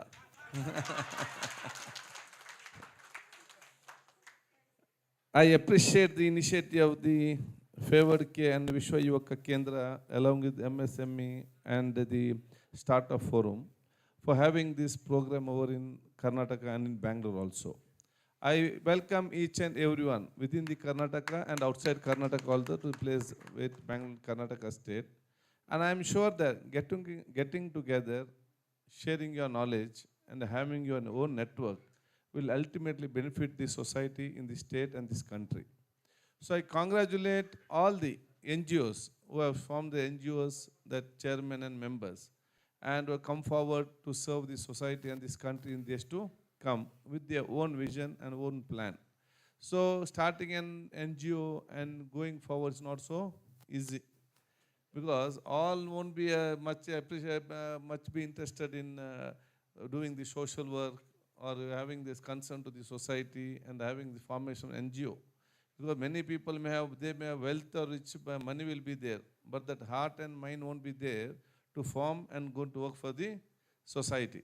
So you have their own interest, one way or the other, with your vision, you have your plan of serving the society in the days to come. Because the welfare of the state is the primary duty of the government. But each and everything cannot be done by any government, because in the population is more, different aspect is there. In that place, I think NGOs will be there, who will fill that gap in between whatever the gap is there, and they'll work for the society along with the government or along with other associations like CSR and other team which is there. So I wish and I appreciate and I congratulate all who have formed your NGO, and you're taking your social work forward, joining together. And you're not only a team where you go working forward also, you're an inspiration and you're an support, and you're a model for other youngsters who come forward in the days to come to form such of NGOs and go for to carry your social service and other works in the days to come, when this country runs more and more, much more years also. So today, I think the CSR also. I think the CSR also have joined, because that whatever that idea is there to be implemented practically to the society, CSR also is very important. So you are from CSR, they are from NGO. So they have got the brain and you have got the money. Yeah, and heart. Yeah.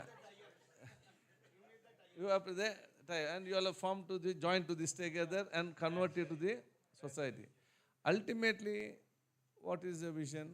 See, today, nowadays, there are many people, like I appreciate you have come for this program, take an initiative, because you're thinking whatever you give for the society, out of the whatever business or profit you get, and with a good heart and good mind, and you think to help the society, whatever you spend, that should go to the right hand and should be the right place.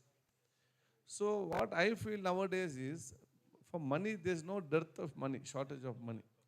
Many people are ready to come and give.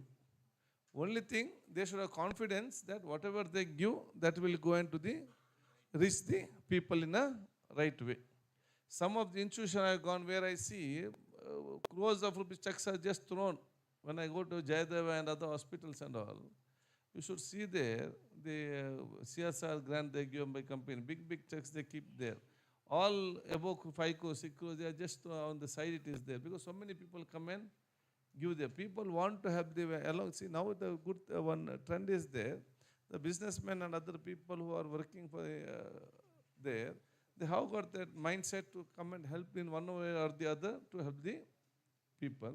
And there is a rule also. When Manmohan Singh was a prime minister, he had a 2% of the CSR grant was formed at that time. That should be given. Only thing that they would need confidence. Once an NGO gets a confidence of the people and this business people, they get a confidence on this one, they are ready to come.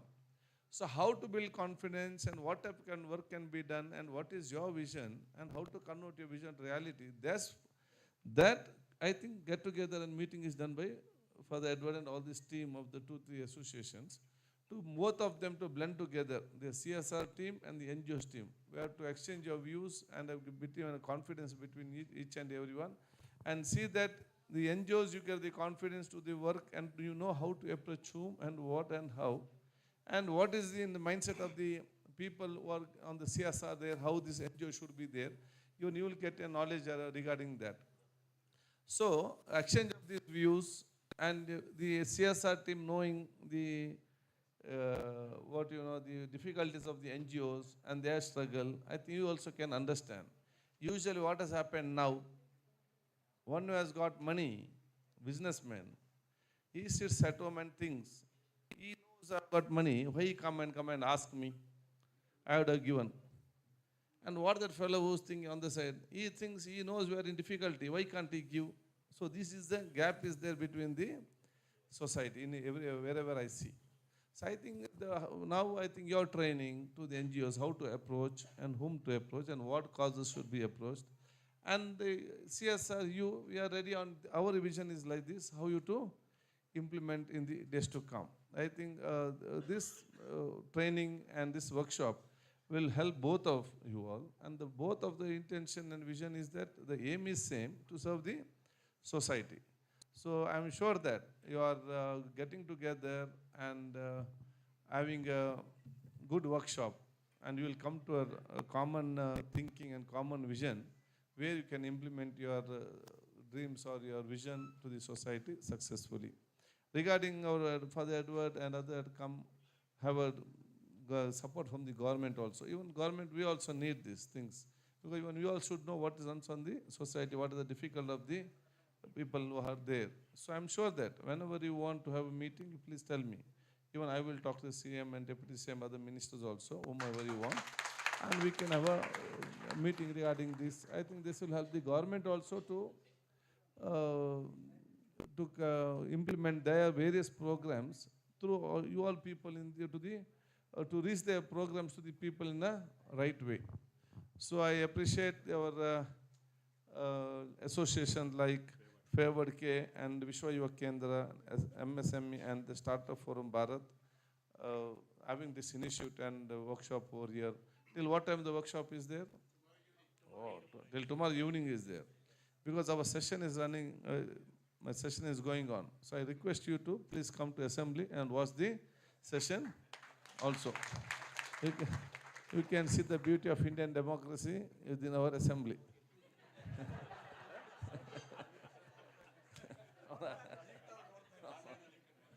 ಸರಿ ಉಂಟಾ ಇಲ್ವಾ?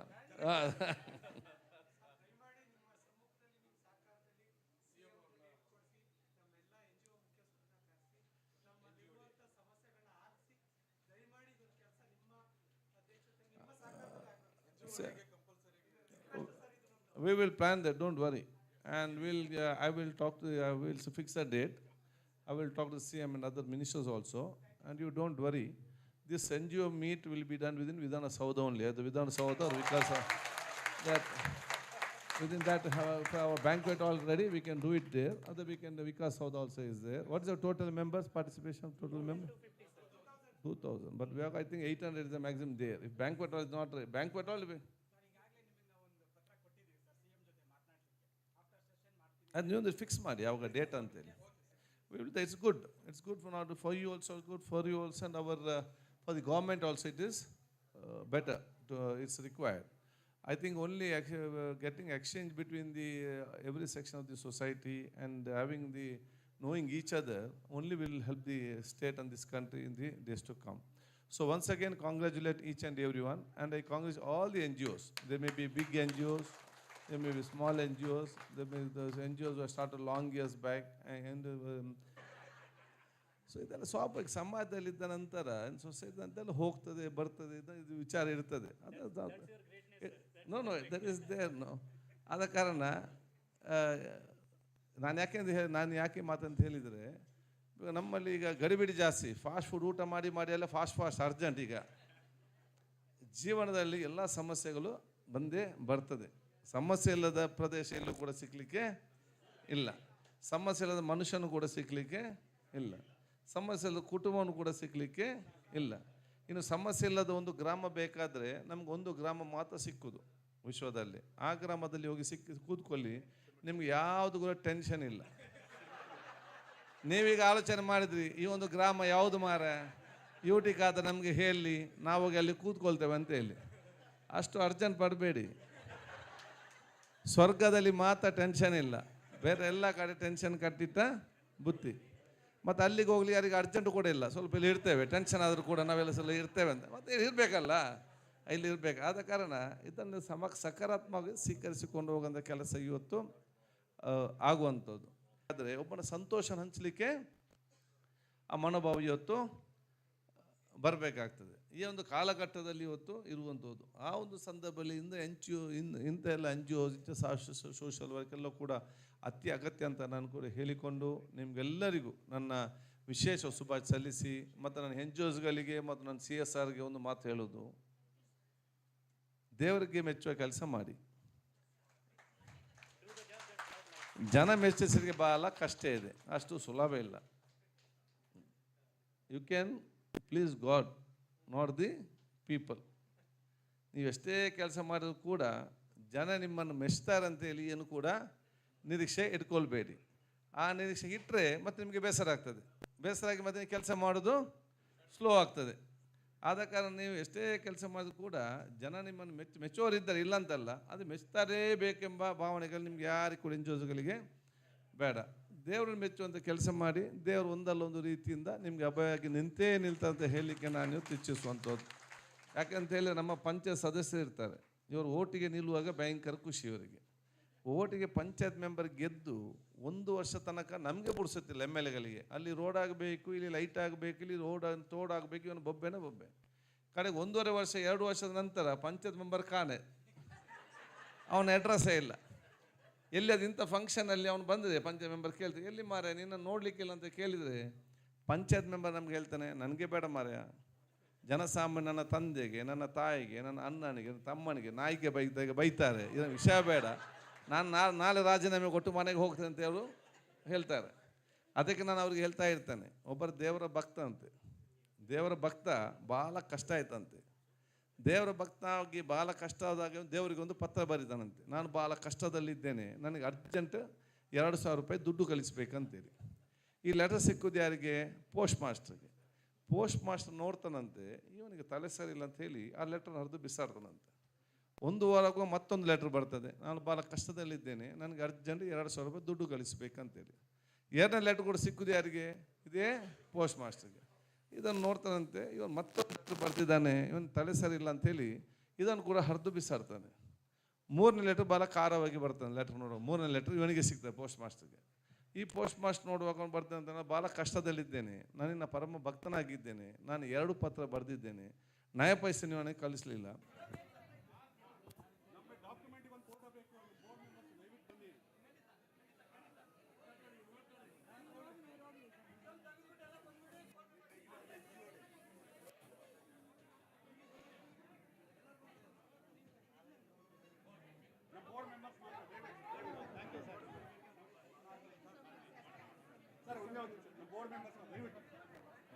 ಎಲ್ಲ board members ದಯಮಾಡಿ ಬರಬೇಕು. ಫೆವಾರ್ಡ್ಕೆ board members ಎಲ್ಲರೂ ದಯಮಾಡಿ ಬರಬೇಕು ಅಂತ ಹೇಳ್ಬಿಟ್ಟು ತಮ್ಮಲ್ಲಿ ಮನವಿ ಮಾಡ್ಕೊತಾ ಇದ್ದೀವಿ.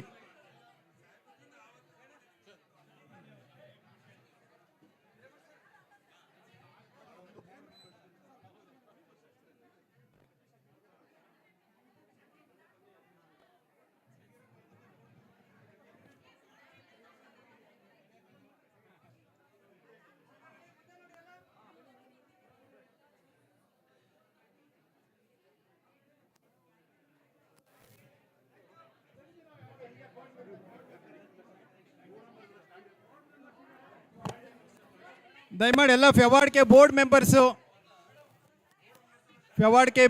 ಮೆಂಬರ್ಸ್ ಬರಬೇಕು ಅಂತ ಹೇಳ್ಬಿಟ್ಟು.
ದಯಮಾಡಿ ಸ್ಥಳಾವಕಾಶ ಮಾಡಿಕೊಡ್ಬೇಕು.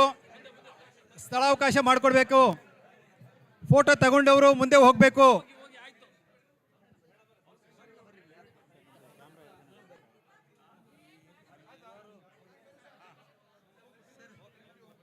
Thank you sir.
South Asia International Peace Conference 2025, a beacon of hope for regional collaboration.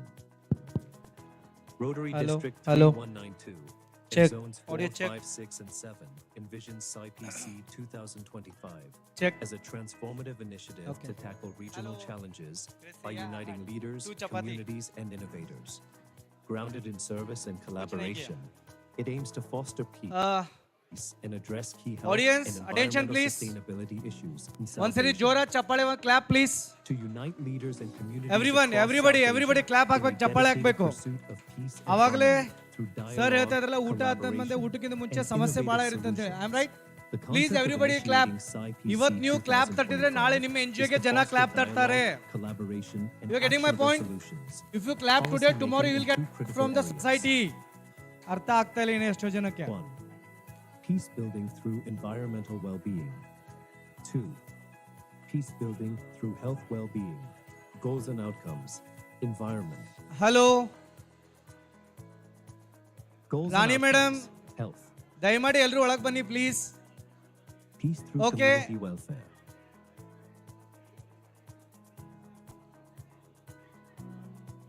Jayashree madam ಬನ್ರಿ, ಬಸಮ್ಮ ಮೇಡಮ್ ಬನ್ರಿ. Okay, thank you. ನಾನು ನಿಮ್ಮ ಎಲ್ಲರಿಗೋಸ್ಕರ ಒಂದು ತತ್ವ ಪದನ ಹಾಡ್ಬೇಕಂತ ಮಾಡಿದ್ದೀನಿ. ರೀಸೆಂಟಾಗಿ ಯಾವ ಹಬ್ಬ ಆಯಿತು? ಹಲೋ, ಅಟೆನ್ಷನ್ ಪ್ಲೀಸ್, ಮಾತಾಡ್ಬೇಡಿ ಪ್ಲೀಸ್, ಲಿಸನ್. ರೀಸೆಂಟಾಗಿ ಯಾವ ಹಬ್ಬ ಆಯಿತು? ಮಹಾಶಿವರಾತ್ರಿ, ರೈಟ್? ಓಕೆ, ಶಿಶ್ನಾಥ್ ಶರೀಫ್ ಅವರ ಒಂದು ವಚನ ಇದೆ ಇದು. ನಾನು ಹಾಡ್ತೀನಿ, ನೀವು ಎಲ್ಲನೇ ಹಿಂದೆ ಸ್ವಲ್ಪ ಪ್ಲೇಬ್ಯಾಕ್ ಸಿಂಗರ್ಸ್ ಆಗ್ಬೇಕು ನೀವೆಲ್ಲ, ರೈಟ್? ಎಲ್ಲರೂ ಹೇಳ್ತೀರಾ? ಫ್ರೆಂಡ್ ಕೂತಂತ senior citizen sir please. Okay okay ಅಣ್ಣ, ಇನ್ನೊಂದು ಚೂರಿಕೋ ಪ್ಲೀಸ್, ಯಾರು ಮಾತಾಡಬೇಡ್ರಿ, ಐ ಗೆಟ್ ಡಿಸ್ಟರ್ಬ್. ಕೇಳೋ ಜಾನ ಶಿವ ಧ್ಯಾನ ಮಾಡನ್ನ, ನಿನ್ನೊಳಗ ನೀನು ತಿಳಿದ ನೋಡನ್ನ, ನಿನ್ನೊಳಗ ನೀನು ತಿಳಿದ ನೋಡ. ಸರ್ ಪ್ಲೀಸ್ ಪ್ಲೀಸ್ ಸರ್, ನೀವೇ ಮುಂದೆ ಮಾತಾಡ್ತಾ ಇದ್ದೀರಾ sir. It disturb me sir, ನೀವು ಜಾಸ್ತಿ ಇಲ್ಲಿ ಮುಂದೆ ಮಾತಾಡ್ತೀರಾ please. It disturb here sir. ಕೇಳೋ ಜಾನ ಶಿವ ಧ್ಯಾನ ಮಾಡನ್ನ, ನಿನ್ನೊಳಗ ನೀನು ತಿಳಿದ ನೋಡನ್ನ, ನಿನ್ನೊಳಗ ನೀನು ತಿಳಿದ ನೋಡನ್ನ. ಕೇಳೋ ಜಾನ ಶಿವ ಧ್ಯಾನ ಮಾಡನ್ನ, ನಿನ್ನೊಳಗ ನೀನು ತಿಳಿದ ನೋಡನ್ನ, ನಿನ್ನೊಳಗ ನೀನು ತಿಳಿದ ನೋಡನ್ನ. ಕಾಶಿಯ ಯಾತ್ರೆ ಚೆನ್ನಾಗಿ ಮಾಡೋ, ಓ ಕಾಶಿಯ ಯಾತ್ರೆ ಚೆನ್ನಾಗಿ ಮಾಡೋ, ಹಸಿದು ಬಂದವರಿಗೆ ಅನ್ನವ ನೀಡೋ, ದಾನ ಧರ್ಮವ ನಿತ್ಯದಿ ಮಾಡನ್ನ.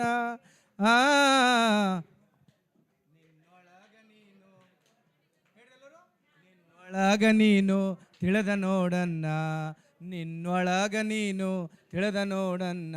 ಕೇಳೋ ಜಾನ ಶಿವ ಧ್ಯಾನ ಮಾಡನ್ನ, ನಿನ್ನೊಳಗ ನೀನು ತಿಳಿದ ನೋಡನ್ನ. ಯಾರು ನೋಡ್ಬೇಕಾಗ್ತದೆ ಈಗ? ಕರೆಕ್ಟಾ? How there is A internet, there is a term called as internet. Correct? All my N G O friends, ಈ ತತ್ವ ಹೇಗಿದೆ ಅಂತಂದರೆ, ನಾವೆಲ್ಲ ಔಟ್ಸೈಡ್ ವರ್ಡ್ ತುಂಬ ನೋಡ್ತೀವಿ. ಕರೆಕ್ಟಾ? There is inner power, there is inner world. ಆ ಇನ್ನರ್ ವರ್ಡ್ ನೋಡಿ ಅಂತ ಇದು ಒಂದು ಸಾಂಗ್ ಮೆಸೇಜ್. ಎಸ್, ಹಾಡ್ಲಾ? ಇನ್ನೊಂದು ಲೈನ್ ಕಂಟಿನ್ಯೂ ಮಾಡಲಾ? ಎಸ್. ಕಾಶಿಯ ಯಾತ್ರೆ ಚೆನ್ನಾಗಿ ಮಾಡೋ, ಓ ಕಾಶಿಯ ಯಾತ್ರೆ ಚೆನ್ನಾಗಿ ಮಾಡೋ, ಹಸಿದು ಬಂದವರಿಗೆ ಅನ್ನವ ನೀಡೋ, ದಾನ ಧರ್ಮವ ನಿತ್ಯದಿ ಮಾಡನ್ನ ನಿನ್ನೊಳಗ ನೀನು ತಿಳಿದ ನೋಡನ್ನ ನಿನ್ನೊಳಗ ನೀನು ತಿಳಿದ ನೋಡನ್ನ ಸ್ವಕ್ಕವ ಸುಟ್ಟು ಬೂದಿಯ ಮಾಡೋ ಓ ಸ್ವಕ್ಕವ ಸುಟ್ಟು ಬೂದಿಯ ಮಾಡೋ ಗರ್ವವೆಂಬುದ ಹರಾನ ಮಾಡೋ ಏನು ಹೇಳ್ತಿದ್ದಾರೆ?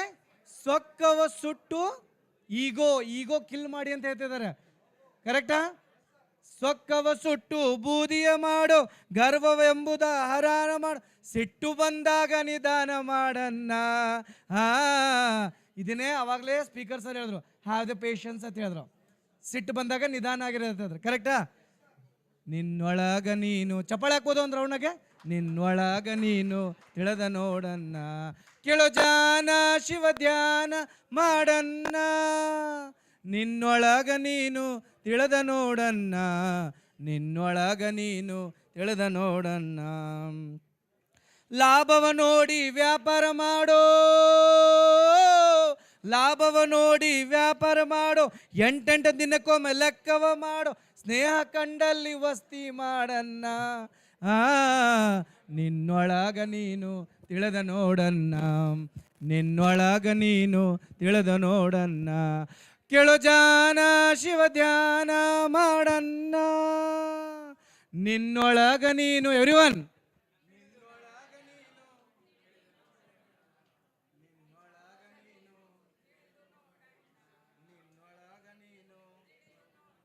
ತಂದೆ ತಾಯಿಯ ಸೇವಾ ಮಾಡೋ ತಂದೆ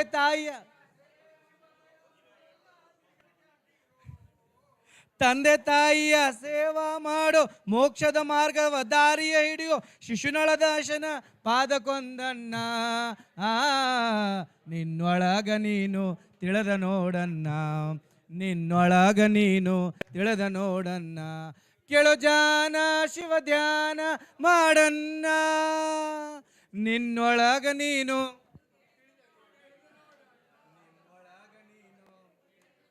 ನಿನ್ನೊಳಗ ನೀನು. Thank you so much. So next session continue. Thank you sir. Thank you for the opportunity.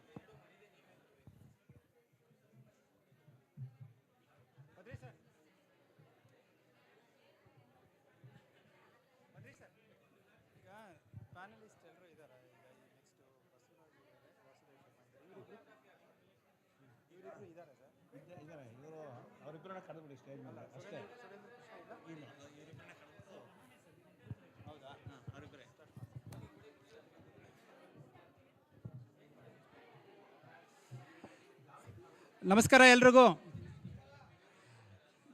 ನಮಸ್ಕಾರ. ಕಾರ್ಯಕ್ರಮ ಸ್ಟಾರ್ಟ್ ಮಾಡ್ಬೋದಾ? ಪ್ರಾರಂಭ ಮಾಡ್ಬೋದಾ? ದಯಮಾಡಿ ಎಲ್ಲ ಒಳ್ಳೆ ಊಟ ಆಯಿತು ಅನಿಸುತ್ತೆ. ಈ ಊಟ ಆದ ನಂತರ ನಾವು ಡಿಸ್ಕಸ್ ಮಾಡೋಂಥದ್ದು ಸ್ವಲ್ಪ ಇದು ಈ ಕಡೆ ಸ್ವಲ್ಪ ಗಮನ ಕೊಡಿ. ಯಾರ್ಯಾರು ಹೊರಗಡೆ ಇದ್ದಾರೆ ದಯಮಾಡಿ ಎಲ್ಲ ಒಳಗಡೆ ಬನ್ನಿ ಅಂತ ಹೇಳ್ಬಿಟ್ಟು ತಮ್ಮಲ್ಲಿ ಮನವಿ ಮಾಡ್ಕೊತಾ ಇದ್ದೀವಿ.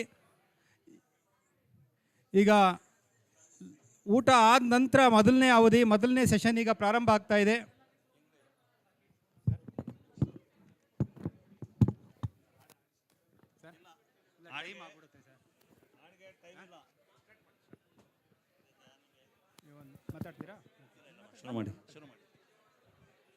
ಸೊ ಈಗ ನಮಗೆ ಈಗಾಗಲೇ 1 hour ಸ್ವಲ್ಪ ನಾವು ಲೇಟ್ ಇದ್ದೀವಿ. ನಮಗೀಗ panel session we are going to start the panel session now. Welcome back. Our next session is on strategic integration of SDGs in CSR implementation. The discussion will be moderated by Dr. Basuraj sir, the Executive Director of GRAM, Mysore. Joining him on the panel, Dr. Vasudev Sharma, Executive Director of Child Right Trust and SDG expert.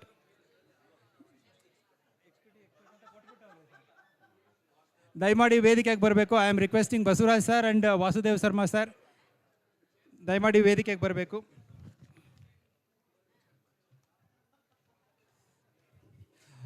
ಈಗ ತುಂಬ ಮುಖ್ಯವಾಗಿರೋ ಅಂಥ subject ಬಗ್ಗೆ ಈ ಒಂದು session start ಆಗ್ತಾ ಇದೆ. 2 ದಿಗ್ಗಜರು ಈ ಒಂದು ಕ್ಷೇತ್ರದಲ್ಲಿ ಬಹಳ ಮುಖ್ಯವಾಗಿ ಸಸ್ಟೈನಬಲ್ ಡೆವಲಪ್ಮೆಂಟ್ ಗೋಲ್ SDG ಬಗ್ಗೆ ವಿಶೇಷವಾಗಿ ಮಕ್ಕಳ ಬಗ್ಗೆ, ಮಕ್ಕಳ ಹಕ್ಕುಗಳ ಬಗ್ಗೆ ವಿಶೇಷವಾಗಿ ಕೆಲಸ ಮಾಡಿರೋಂಥ ವಾಸುದೇವ್ ಶರ್ಮಾ ಸರ್ ನಮ್ಮಲ್ಲಿದ್ದಾರೆ. ಅವ್ರ ಜೊತೆ moderated by Basavaraj, executive director Gram Mysuru.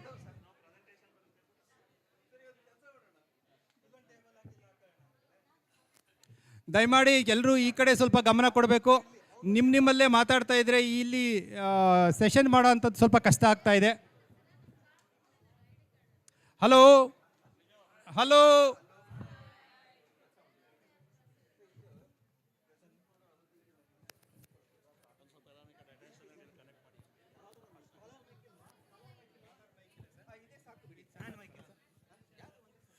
Hi everybody. Come on, reply. ಊಟ ಸಿಕ್ಕಿದಲ್ಲ ಎಲ್ರಿಗೂ? Had your food? Okay, let us see. Karnataka ಊಟ ಆಯ್ತಾ ನಿಮ್ದೆಲ್ರದು? Tamil Nadu, did you have your lunch? Hey, sound. Just say yes enough. Just say yes enough. Tamil Nadu had your food? Little more, okay. Tamil Nadu had your food? Superb. Andhra Pradesh, where? Andhra Pradesh team had your food? Yes, just yes. Yes, only one time. Kerala, any representatives from Kerala? Kerala? Hyderabad, yeah.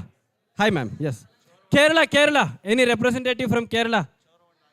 Naatil evade, Kerala, come on. No Keralas. Okay. Maharashtra also?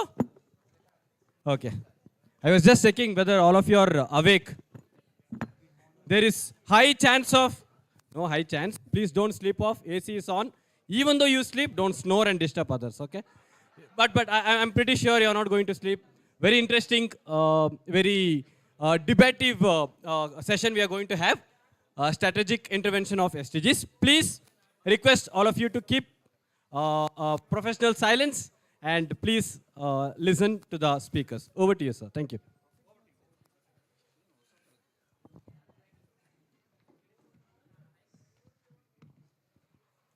Okay. Professional silence for NGOs means no silence. Because NGOs are not meant to be silent, right? Okay. Good afternoon, everyone. Vanakkam, Nandri, Namaskaram, Namaskara, Sharanu Sharanarthigalu. It's a wonderful seeing you all in this excellent platform. And it is rare to get organizations from different states coming together, and that too in this number. I was told that you will be around 150 members would be gathering here, but here I guess not less than 250 members are present in this August gathering. So welcome you all again, behalf of Fevourdk, and thank you for giving us an opportunity to be amongst our fraternity. Because we don't need any welcome, we don't need any introduction, because NGOs are our fraternity. I am from the NGO sector. I'm always proud to say I'm from the NGO sector.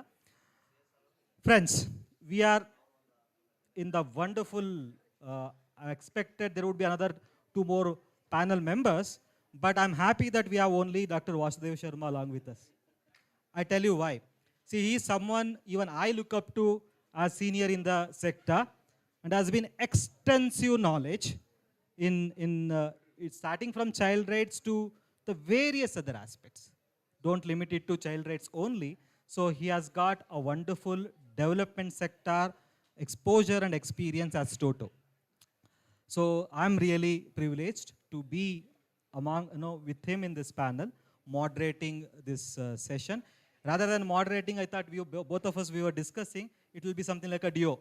So it is not a panel. So 2 members probably interacting with each other and with you more actually. So more you participate, more we shall kind of try to contribute from our side, whatever the little knowledge both of us collectively have. So we would be able to transact that with you in this afternoon. And okay, normally in any panel discussion, audience either are ignored or seldom get any opportunity to speak, right? Hardly we get any opportunity. ಇಲ್ಲಿ ಎಷ್ಟು ಜನ ಕನ್ನಡ ಅರ್ಥ ಮಾಡ್ಕೋತೀರಾ? ಕೈ ಎತ್ತಿ. Majority ಕರ್ನಾಟಕದವರೇ. Okay, but I should not speak in Kannada only.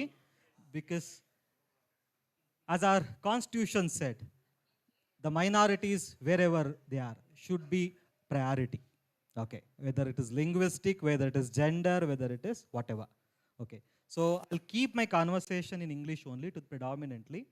I'll try to keep it in a simple English as much as possible. I'm sure Vasudeva Sharma sir will also reciprocate with the same.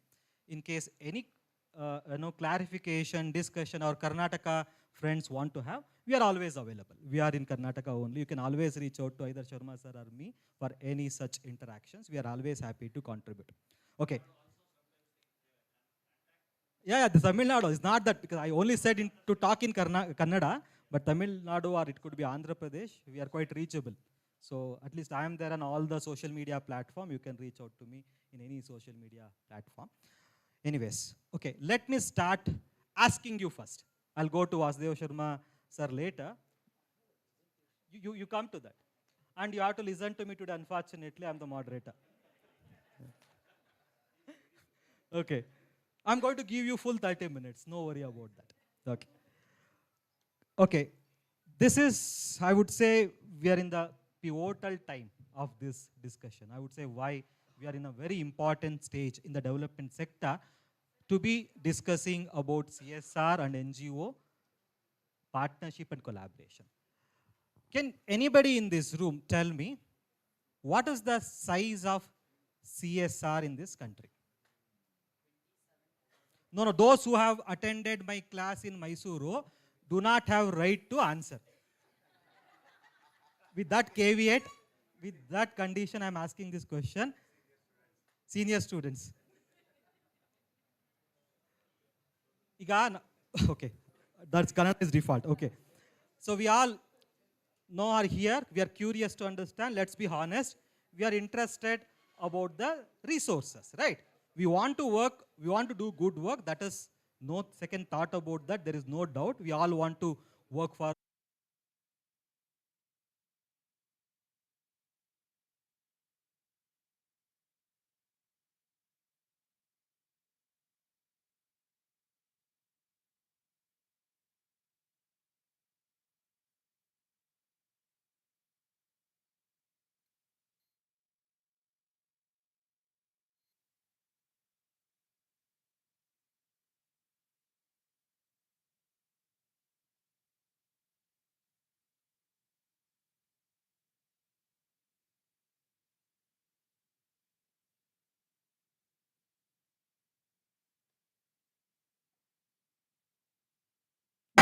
with the same old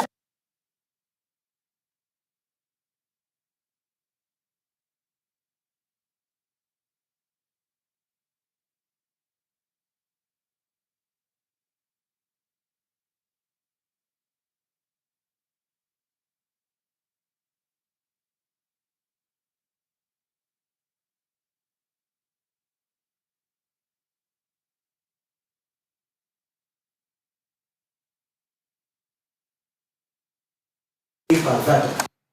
But for me, I always look up to as a innovation grant also.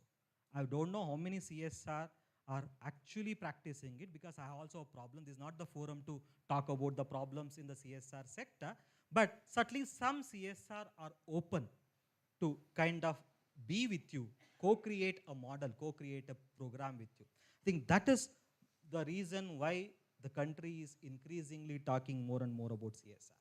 Another thing is, after many legislative changes in this country, not only saying it is FCRA, including FCRA, the government thing, and also if the trumpet continues like this, okay, I don't know, I'm being very conscious and cautious, okay, it continues like this, we don't know what more gonna happen for this sector, okay.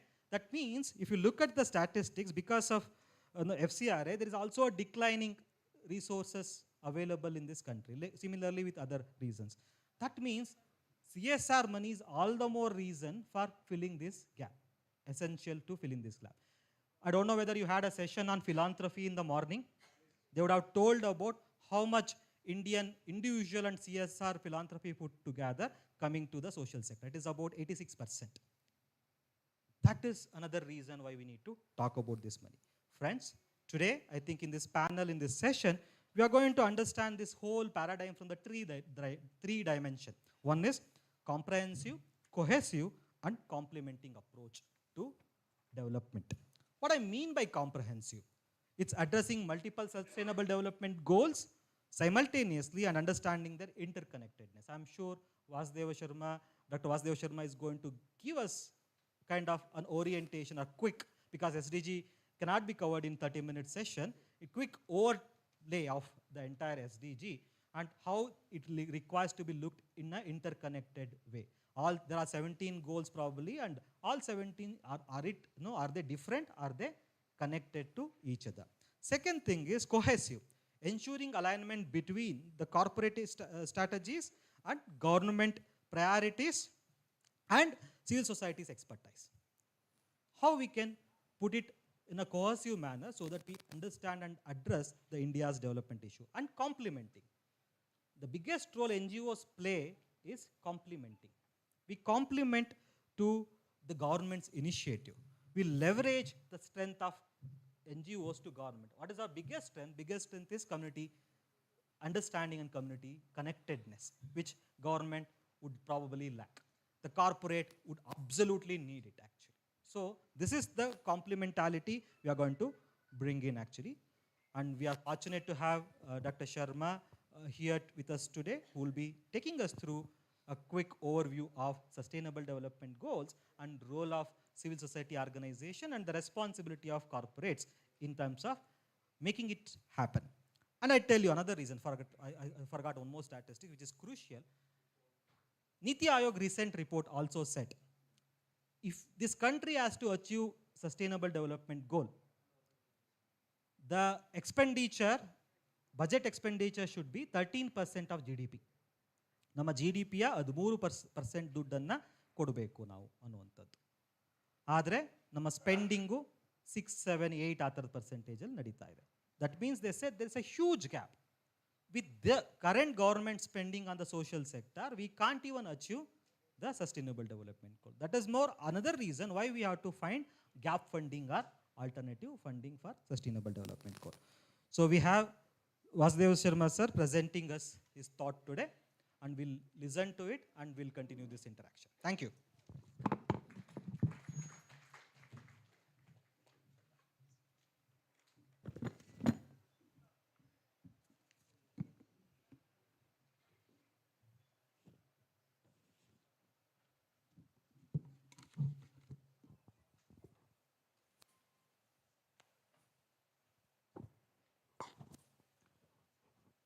Friends, good afternoon. So almost we are reaching to good evening. Sorry, I couldn't join you in the morning hours because of some domestic responsibilities. Dr. Basuraj has actually risen your expectations. Now I am shivering. Should I get into the subject in that broad manner or stick to my limited elements that I have planned? Move agatappa ido, move ಆಗ್ತಿಲ್ಲ ಅಣ್ಣ, move ಅಣ್ಣ, ಇದು move ಆಗಲ್ಲ.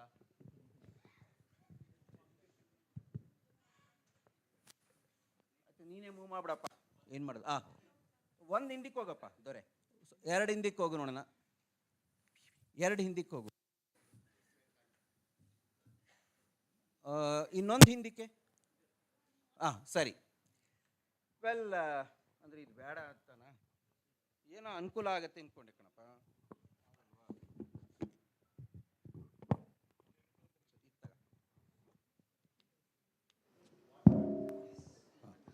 ಸಾರಿ, ಅವರಿಗೆ ಅದು ಚೆನ್ನಾಗಿ ಕಾಣಿಸಲ್ಲ ಅಂತ ಅನ್ಸುತ್ತೆ. That's it. Prosperity. But here they talking about how the prosperity can help individuals, each and every one. Then we are talking about peace, global peace. To start with, mane-nalli peace. We should have peace in our families, peace in the community, and peace at the world level. Of course, we all know that at what stake we are looking at peace, the global wars. And the important element here is partnership. The 5th P is partnership. In fact, we are here to talk about that, partnership. Now, we are all looking our development world from the perspective of partnership, or from the eyes of the partnership. That's how we can look at collaborations between CSR, NGOs. ನನ್ನ ಕೈ ನೋಡ್ತಿರ್ತೀರಪ್ಪ? Right. So, this year's NGO day or CSO day, the motto is empowering grassroots movements for a sustainable future. And we see that the thinkers are going with the same concept in different manner. This year it says empowering grassroots movements. So it looks at highlighting the importance of local NGOs in fostering sustainable development. Next. So among the SDGs, right. The 17th goal, which says that partnerships for goals. After 1, 2, 3, 4, 5, 6, 7, 8, 9, 10, 11, 12, 13, 14, 15, 16, the 17th goal is about partnership. Look at the key points. The emphasis is on ongoing partnership involving government, civil society, and the private sector. The private sector here is, let us say, corporates, businesses, service sector, everything comprising. For what? So that we all mobilize resources, not only resources, it is talking about sharing knowledge, know-how, to tackle various problems towards sustainable development. So, we three people, I'm considering SDG as a personification of that. ಒಂದು ವ್ಯಕ್ತಿಯಾಗಿ ನೋಡಿದ್ರೆ SDGs-ನ. The SDGs, they provide an idea, a comprehensive framework to look at what is development, why sustainable development, etc.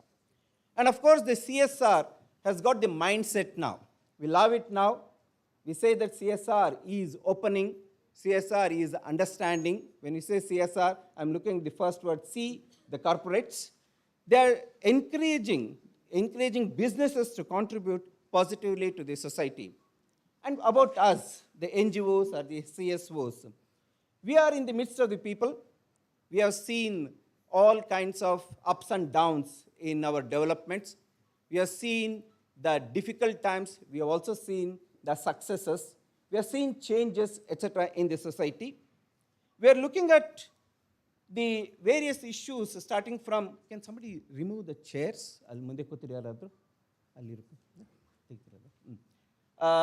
Look at gender, poverty, lack of education, and deteriorating environmental conditions. In all these, we have seen to provide services, and we are implementing projects. We are looking at rights. We are looking at capacity building. Of course, as Basuraj mentioned, we are into research. And a lot of people don't recognize that NGOs are into research. And I keep telling that whenever I have an opportunity to have a discussion with the corporates, I say that we are into R&D. R&D is research and development. But some corporates don't believe it. They said, you are into R&D? What's your investment in R&D? That's what they say. Arey, you are giving us whatever changes, but still, lot to be achieved. So, we all three emphasize on poverty alleviation, quality education. ಈಗ ಹೋಗಲ್ಲ ಅಂದ್ಬಿಡ್ತಿದ್ದು ಅಣ್ಣ ಮುಂದಕ್ಕೆ ಕಳಿಸಿ ಅದು ಪ್ರತಿ ಬಾರಿ current ಹೋದ್ ಬಂದಾಗ ಬರಲ್ಲ ಅದು okay so one is at poverty alleviation. Yes, it is the most deserving issue throughout the decades. Then quality education. Earlier we were talking about education, universal education, etc. But now probably we have gone a step ahead. We are talking about quality education. Gender equity, which was unheard of a few decades ago. And of course, environment protection and inclusive growth. Next. So all the 17 goals, well, don't think that I have made this. I have tried to put together some of these goals together, and we see that all 17 goals can be grouped like this. This is not the only of grouping. You can have n number of groupings. This is one of the groupings where we are talking about social, environmental, and governance. These three terms are very, very catchy words, both with government as well as corporates, and of course with CSOs. One is, when you look at the social aspects, that is, we see that there should be no poverty. Yes, ending poverty is one of the biggest elements that we are all working on. Second is ending hunger.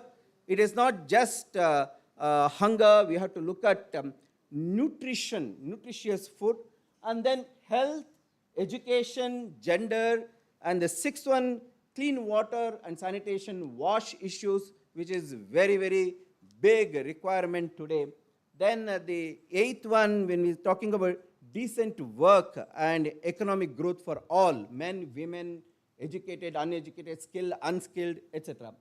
Then we have this ninth one where it talks about industry, innovations, and also restructuring the whole system that is required for employment generation, for economic growth, etc. Then the 12th one, talking about responsible consumption and production. Consumption becomes very big because for the growth and the economic cycle, consumption is required. We are all consumers, but how do we consume? What is the responsibility in consumption? And of course, the 16th one, which talks about peace and justice.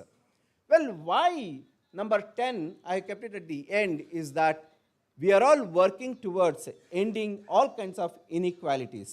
ತಾರತಮ್ಯಗಳನ್ನ ಕೊನೆಗಾಣಿಸಬೇಕು ಅಂತ. So, SDG is talking about ending inequalities, number 10. So, how to reduce this inequality? Through the lens of inequality, looking at all other social issues, probably we have to achieve the development. The second one, environment. Everyone is now talking about climate action, climate change. I and you are responsible for it. We are all sitting here, we are also contributing a little to change or to harm the climate. Yes, we are harming. But let us say that, no, we are here discussing about how to reduce the harm. Well, we are here, but everyone needs to address issues from climate action. Let us look at what's happening on the land, that is our fauna and flora. Then comes the oceans, all our water bodies.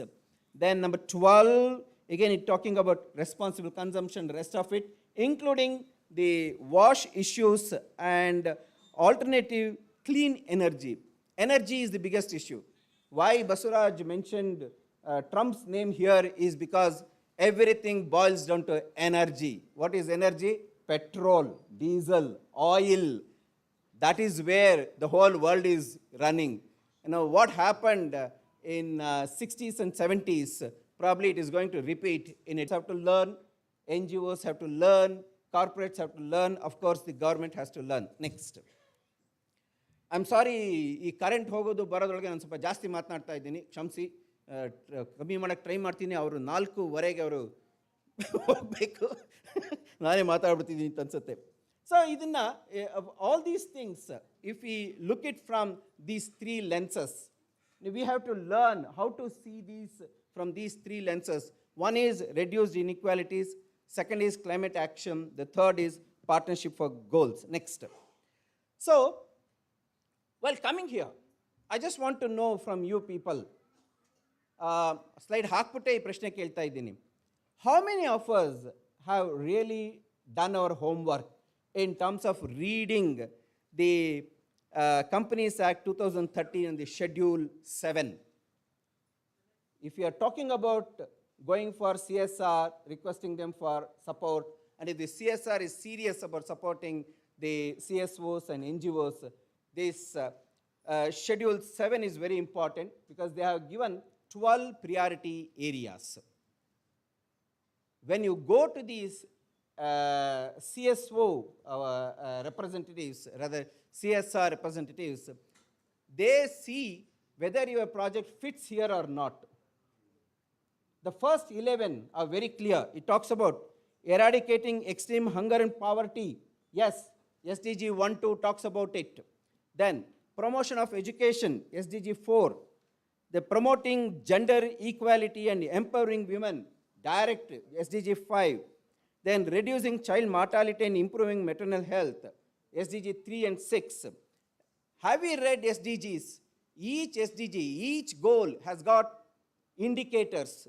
In every indicator, if you look at that, you will get, actually, it's a kind of education.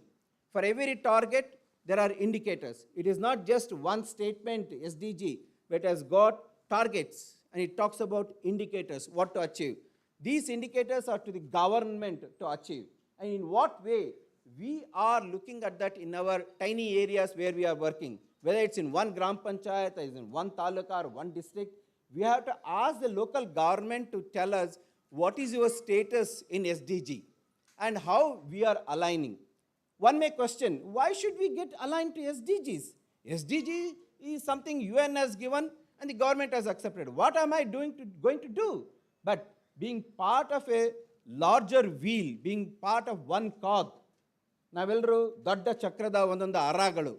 So part of that wheel, we need to know how the government is moving, what the government is doing, and what are the priorities, and where we can fit in also.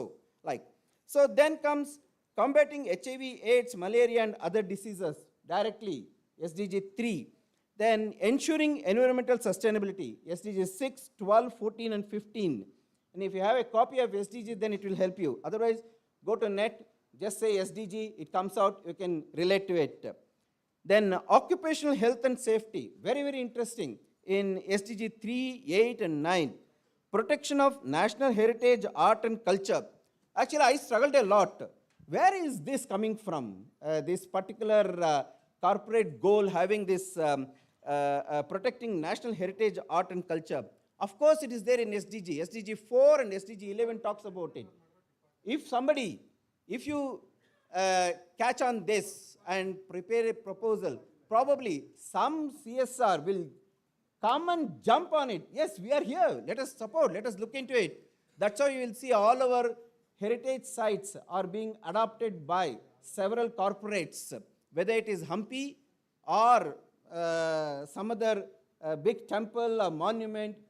CSR is adopting them. It says, let us understand that this means there is scope for imagination.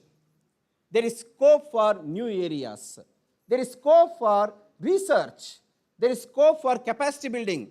There is scope for development ideas. So we have to negotiate with the CSR, telling that, come on yaar, support some capacity building programs. Because we all know that CSR, I know, I'm talking it with a pinch of salt. When you say the CSR, they say structures. We want to see direct service provision. Dear, to provide direct service, you need trained people. You need skilled people. So please support developing people. That is training, capacity building, like that. Anna, kodtiya Anna? Bartada? Sorry, agbodu. So looking at that, from the reduced inequalities lens to addressing inequalities for overall development under CSR support, we have to look at, I know I'm going to repeat, but under bullets. One is equip ourselves before talking to the CSR. That is SDG education and awareness in all sectors. So have to be educated about understanding what is SDG, where they are going to align here. Second, healthcare, including prevention of infant mortality, underfed mortality, maternal mortality, disability, and guaranteeing nutritious food. One may think that, yeah, why? You are still talking about IMR and under IMR and MMR. These are all gone. We are all graduated. But friends, IMR, MMR, and under mortality is still an issue to address. Please look into the recent NFHS data. It will tell you why we have to continue to address WASH why we have to continue to address nutrition, why we have to continue to address infant mortality and under 5 mortality areas. I request the CSR to kindly look into these areas and support agencies which are working on that. Then pre-primary, well, now quality education we have to move towards, and building the perspective of rights among stakeholders and duty bearers. The moment we talk about rights, I know many CSRs will fold up and say, no, we are not into rights. Dear, right doesn't mean right and go on strike. No, I'm not talking about that. But we have to educate our people, educate our masses about their rights. So we have to know what are the rights of the tribals, what are the rights of the scheduled caste people, what are the rights of the minorities, what are the rights of the women, children, the old, etc. Then comes protecting and empowering young and adolescent girls, women, children with disabilities and marginalized. As Basuraj was mentioning, why child marriage today? The biggest issue is protection. True, I agree with him, but protection in a wrong manner. You are thinking that you are going to protect your daughter by marrying her off, but actually she is being abused every day in somebody's hands. So, looking at the protection measures of young, that particularly adolescents, is one area. Income generation programs, I know I'm not talking about microfinance, but income generation programs in a positive manner that is required. But for that, what is required is skilling, providing technical know-how. Go back to SDG 17, it is telling about technical know-how being transferred. It's almost like your R&D, provide the technology to the people. And lastly in that is social protection, prevention of distress and forced migration. We have to also look at mental health today as part of this SDG goals. ಇನ್ನು ಲೇಟಾ ಬರ್ತಾ ಇದೆಯಾ ಏನಾಗಿದೆ ಗೊತ್ತಿಲ್ಲ ಸರಿ. Then comes the environmental, basically CSR and CSO's joint action to address climate change issues with the communities and government, not keeping the communities out but including communities. Housing, wash and affordable energy, managing water, probably down the line another 10-15 years, right now we are buying water, 10-15 years down the line, we all have to look at why we need water. Now, there will be no water almost, that's what the scientists are telling. Then sustainable agriculture. There are lots of groups who are working on agriculture.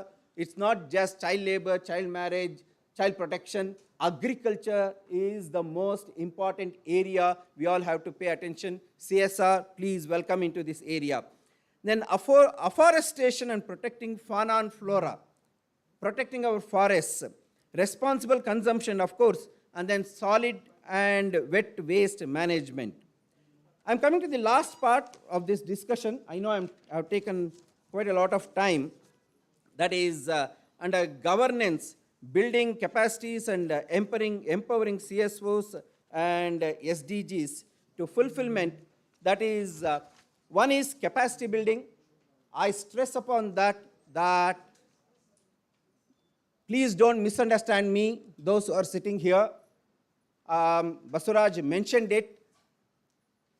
I'm going to make a statement. If it hurts you, think that it is hurting me also, because I'm also part of that. A large portion of the NGOs, we are working with the leftovers. If you have understood it, you have to get angry. If you have not understood, you will not get angry. You know why? Including me, I have to say that I chose this area. Yes, I had an opportunity to get into another discipline, but I said I will get into social work, MSW. When I was offered HR, I said, no, I don't want HR, I want to do development. In fact, my teacher said, Vasu, are you sure? Are you sure? I remember my professor, H.M. Muralasiddhaya, asked me twice, thrice, are you sure you want to do development? I said, yes, sir, I'm taking development. He said, okay, welcome. Well, How many of us have come into this field on our own? That is point one. Second, when we started working, how many people are there who are equipped, who are trained, who are specially interested in this area? That's why I said we are working with leftovers. Many people who could not get into some other area are coming to our field. Fine, no problem. But are we developing them? Where is the money to develop them? Where is the money to equip them? Where is the time to support them to equip themselves technically? Okay, so I'm requesting the CSR to look into the area of building capacities. With a simple word, we say training. Well, it is training, hands-on training. So please invest on that. Then only your SDGs will be achieved. Otherwise, we will just continue to talk about it. If we have to achieve, we have to get ourselves equipped. We have to invest on it. Then the second thing is mentoring. I know you all have big skills. Mentor, let us mentor. Please invest in mentorship. For example, fellowship-like programs.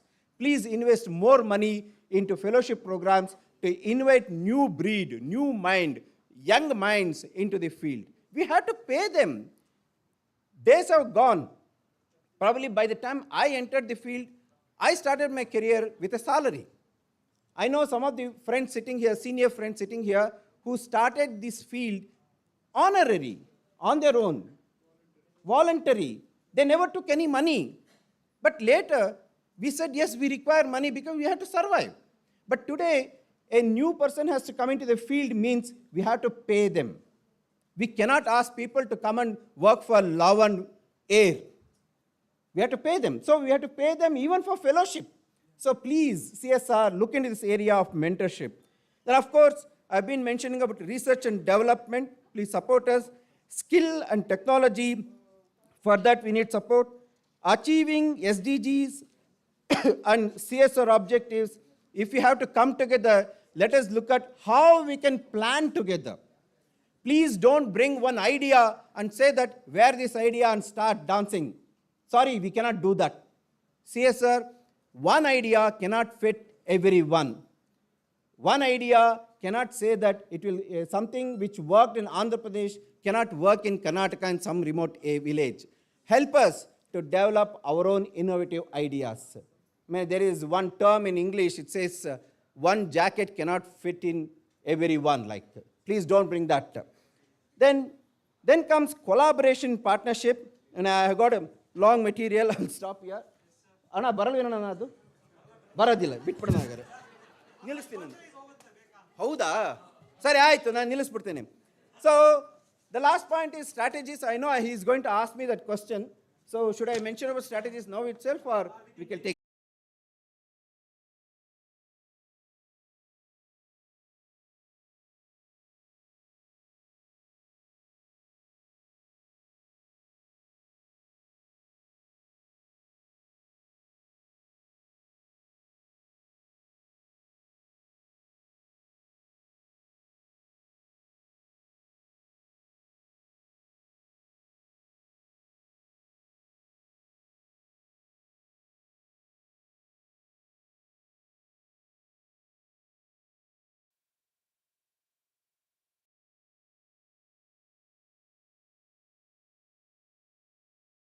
Generally, girls leave within 2 to 3 years. They get married or something. So we said that within, even if you have worked for 2 years, we will give you gratuity. Okay? So PF and gratuity put together in 4 years happens 1.75 lakhs. Okay? And we said you are earning and no expenses. So what you do, you save half of your money. So we tied up with Seva Bank. And they started saving half of the salary. So if somebody saves about 5,000 rupees for 4 years, this money was about 2.65 lakhs. These are documented, okay? And then your PF and gratuity is about 1.6 lakh rupees. Now, if a girl has that kind of 4.5 lakh rupees, our biggest happiness were two. We were interviewing one girl who became police constable, and she said, "Shadi to ab police constable se hi karungi." Now, this thought coming that I will get married only to an educated person who is well settled.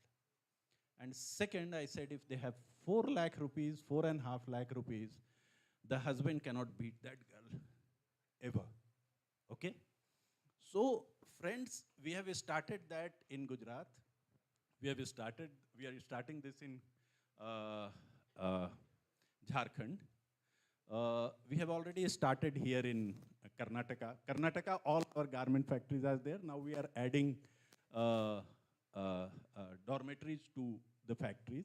One very new factory, exceptionally advanced factory at Dodbalapur. We are just recruiting about 400 people. About 100 have come. So if you think that from your area, distant, if you have girls, we will be very happy to recruit 300 tomorrow. They would get about 11,000, 11,500 rupees in hand, plus stay, plus food, plus PF, plus gratuity, plus health insurance, plus education, plus skills, plus English, plus computer, everything, plus preparation for government jobs. So we are saying that in 3 years, my friend, in 3 years you will be, these girls can start 3 to 4 years, they will jump their salaries 3 times. And that's the ambition we are working. I am very badly criticized by a lot of my colleagues. And one of the CEO told me that this is worst idea that you can bring to industry, because what you are doing, you are building your own attrition. And I said, if 10,000 girls, we have about 33,000 people and about 18,000 women working. I said, if I can churn out these 18,000 people into 3 times the salary, perhaps I would not have done anything like this in last 30 years of my career. So this is what I would like to invite all of you to join anywhere. If you are working on livelihood, this is something that which I would invite you to join hands with Fevourdk and Vishwa Yuvak Kendra. We are setting up a consortium who will go to interior most part of Karnataka at this moment, then to Tamil Nadu, and we would require your support. And anything what we do is that we give you in writing. We don't do anything verbally. Everything is in writing, and every penny is transferred in that girl's account on 1st of every month. So thank you very much for this. And thank you, sir, for recognizing this and telling me to come and present. I had no idea that I should present it over here. But because I don't want to sound like I am marketing something. Means there are people, means we are getting people. But if people come from this kind of group, they are coming with lot of heart. And what Shakespeare once said, what comes from heart goes to heart. So this has come from my heart. Please receive it, and our team will come forward to give you more information on that. Thank you. Thank you very much. Thank you, sir. He said no. He started. Sorry? Here.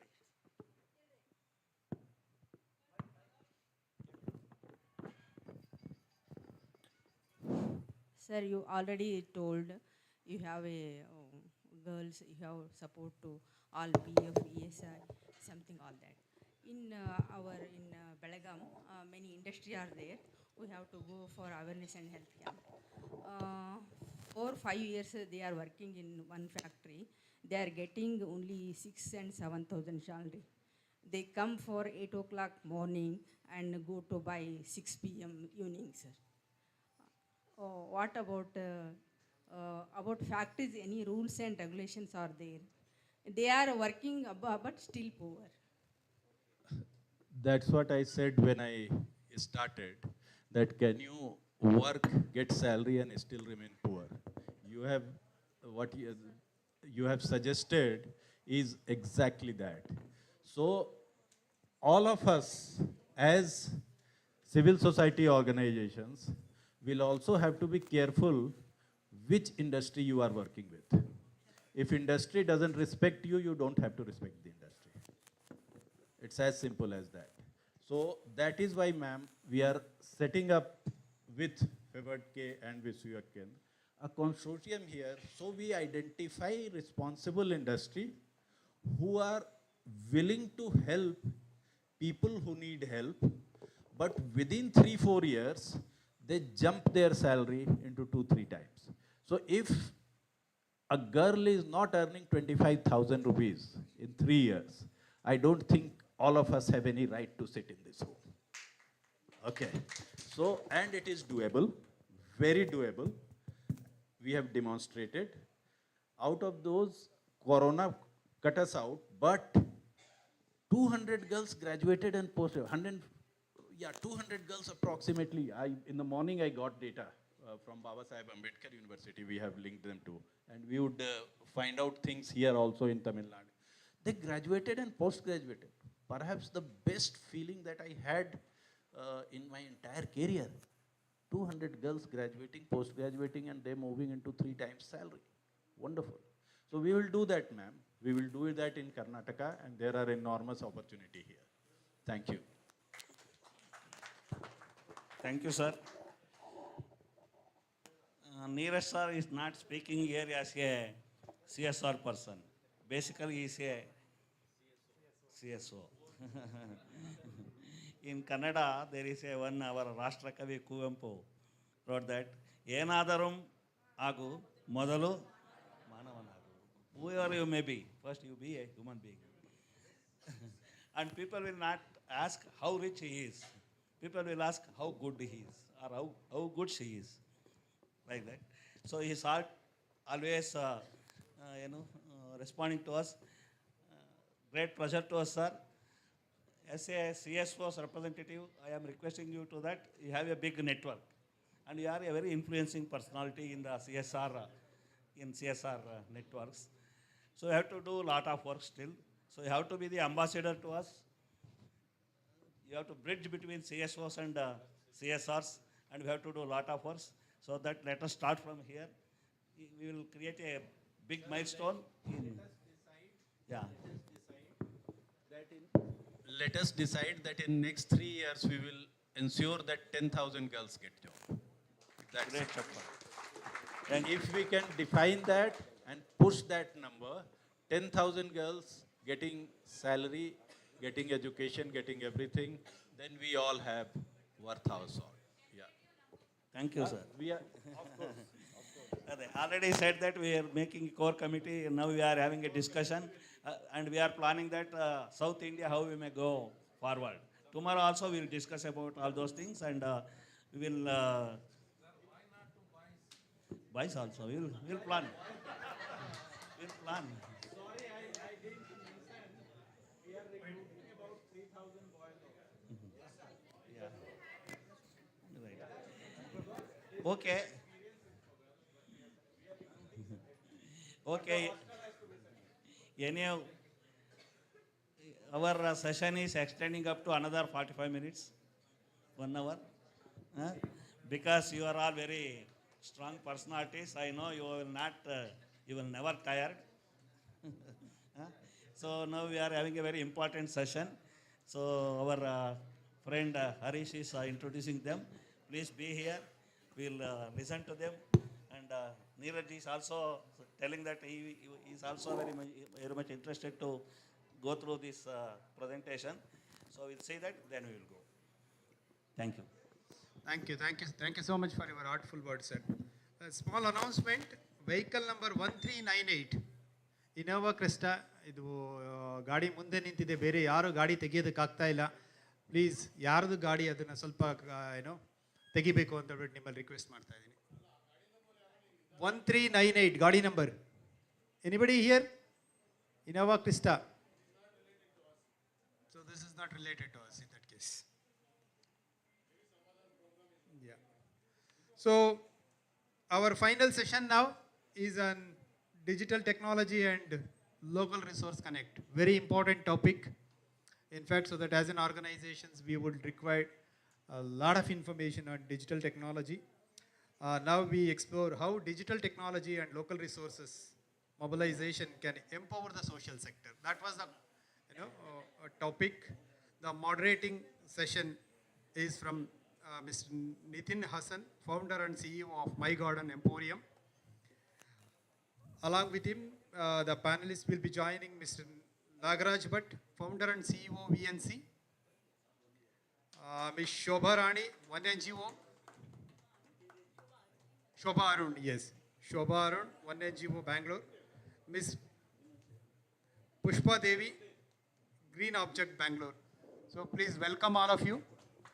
So probably by another 40-45 minutes so that we can able to take on this session.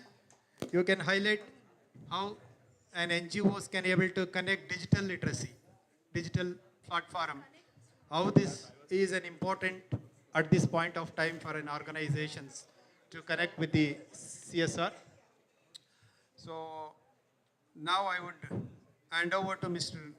Nitin. The floor is yours, sir.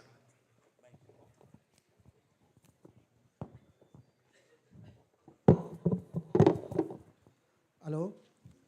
Good evening, everybody. I think everybody should be tired at this point of time. Unless we receive a round of applause, I think it's not fair to start the session. So give a good round of applause. So thank you, everyone. My name is Nitin. I'll give you just a brief background about myself. I have a technical background. I did my engineering here in Bangalore, 2005, and I was in US for last 20 years. I was the director of Amazon, Meta, Microsoft, and fair to say almost I touched 5 billion life in last 20 years. In 2023, post-COVID, I quit my job and decided to come back to India and check the power of digital transformation in India. I wanted to ride the wave. So I started a company called My Garden Emporium. The idea came around because I was grown in Bangalore. I have seen a greenery around Bangalore. Last 20 years, there was a drastic transformation. You can see that. We are still in late February. You can see the temperature outside. But Bangalore was not like this. Bangalore was pleasant. Temperature was around 26 throughout the year, plus or minus 2 degrees. And this happened because we are building a concrete infrastructure, no greenery. So that was my ideation. So I started a pan-India platform. Basically, it's an e-commerce platform to sell plants online. That was one of my venture. And my other venture, I'm mentoring multiple startups at this point of time. About My Garden Emporium, it's a solo founder because I had a technical background. I did develop that platform from scratch. I can proudly say I almost sold 1 lakh plants. We launched on June 1st of 2024, same day as World Environment Day.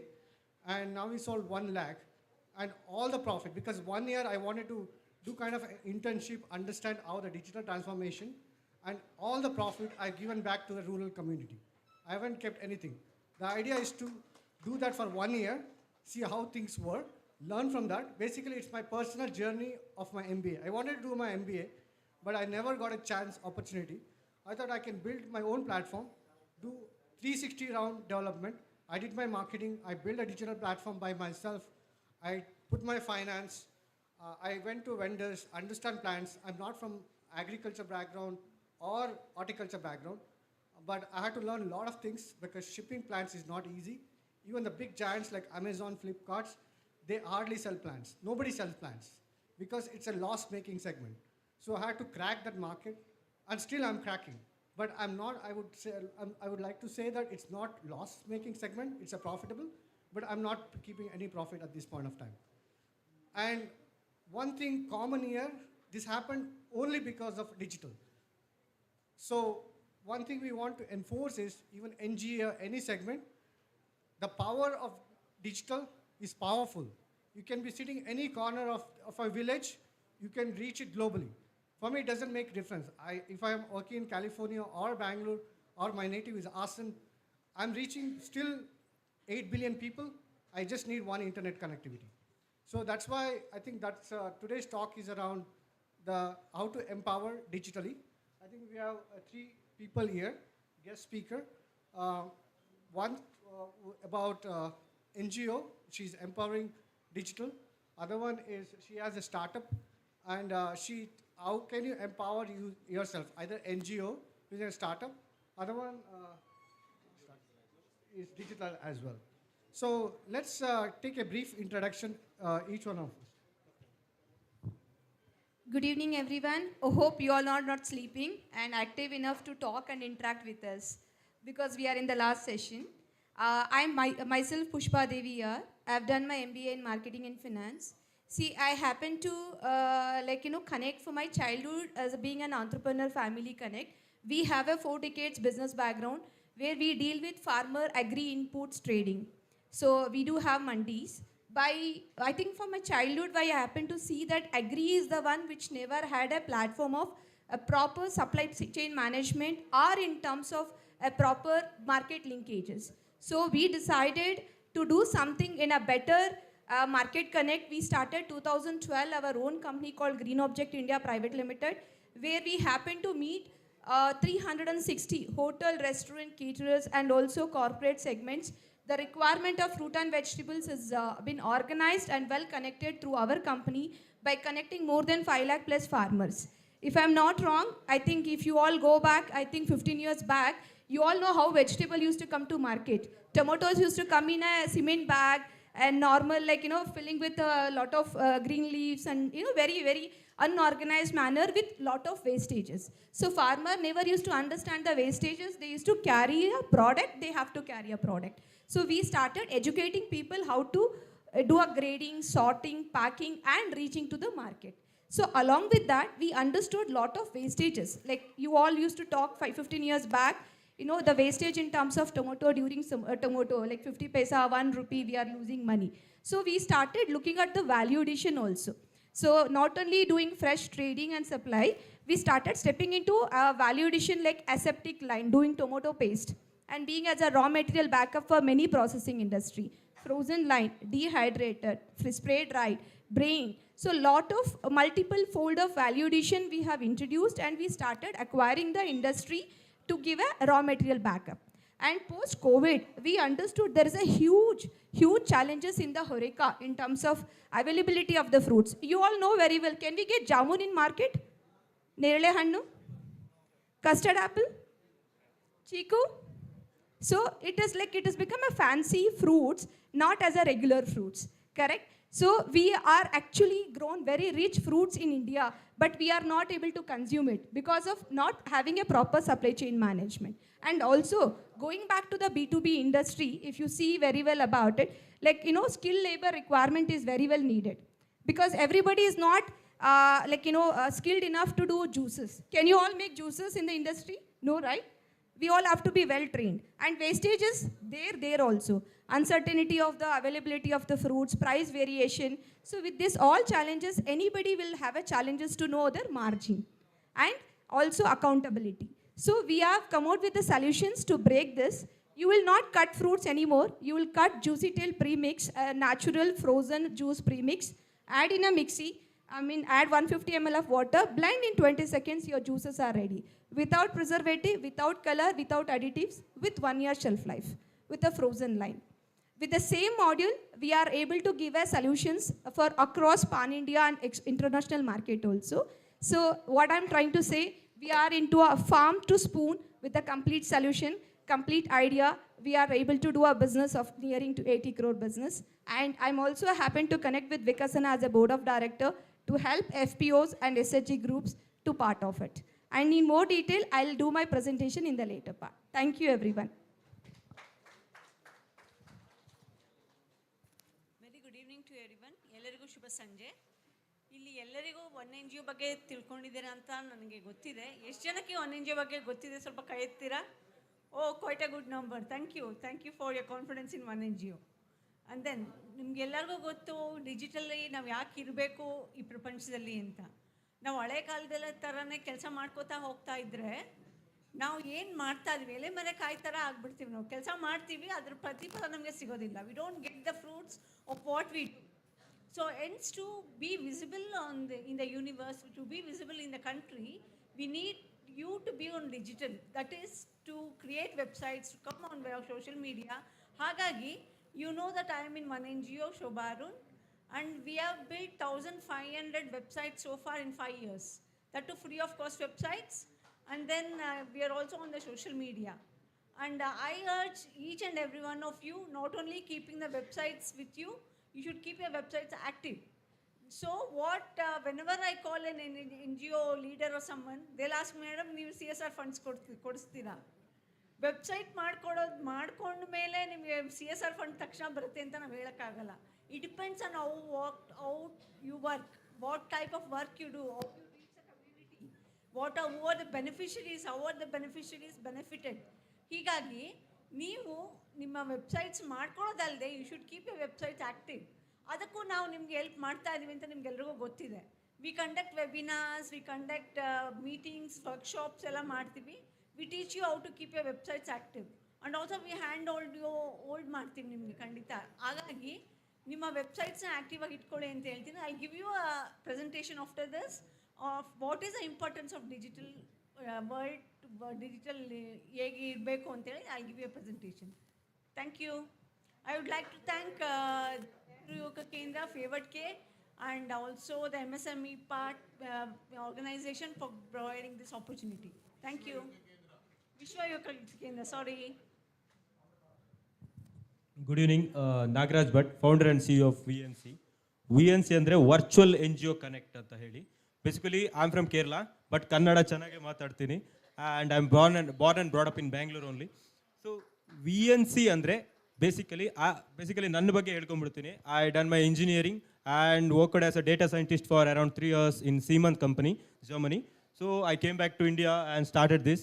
So VNC ಅಂಡರಲ್ಲಿ, as ma'am said, we are doing not only website ಮಾಡ್ತೀವಿ, social mediaನು ಮಾಡ್ತೀವಿ. Now we are building an payment gateway system without funding. We are a bootstrap company without raising any VC funds. ಇಲ್ಲಿ ತನಕ ಯಾವುದೇ fund race ಮಾಡದೆ we are starting this.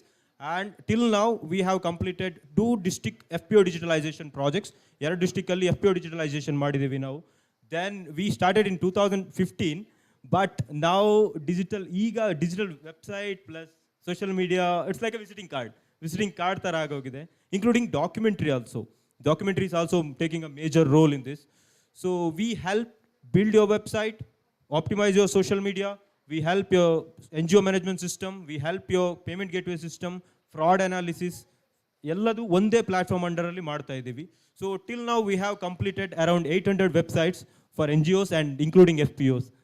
Thank you. I will explain more things on this one. Thank you.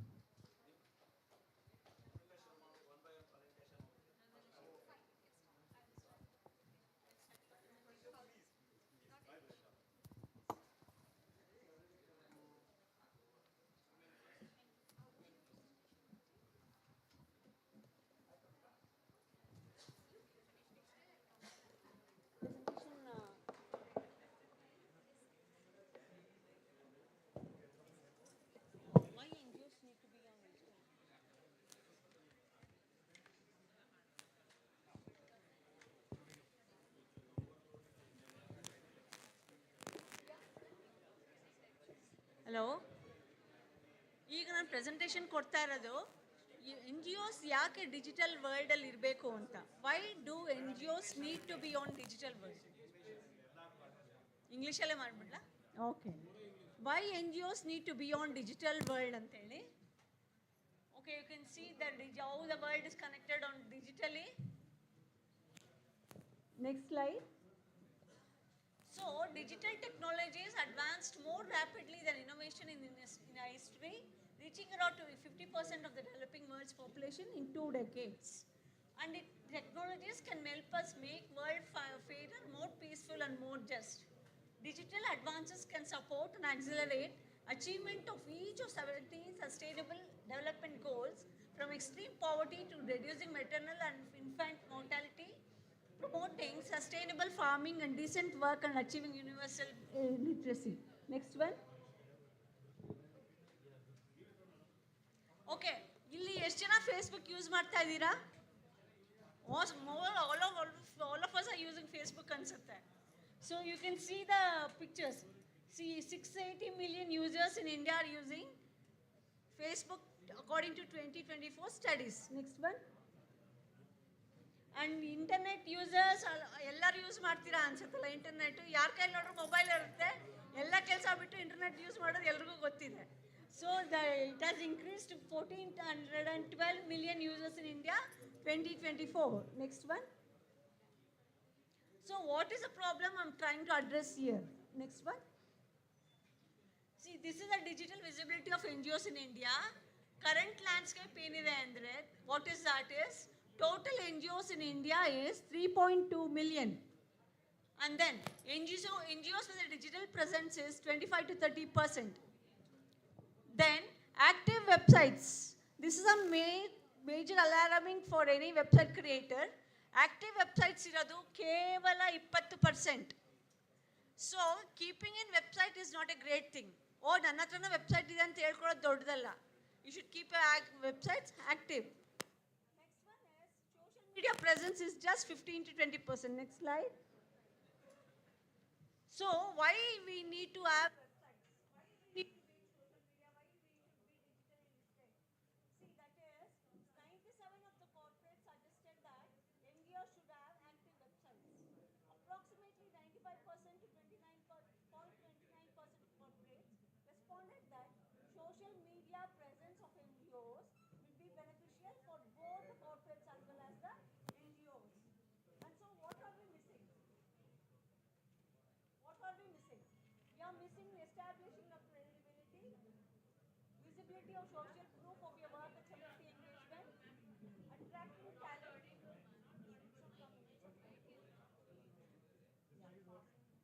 Retail donors, large foundations, we are missing all these things.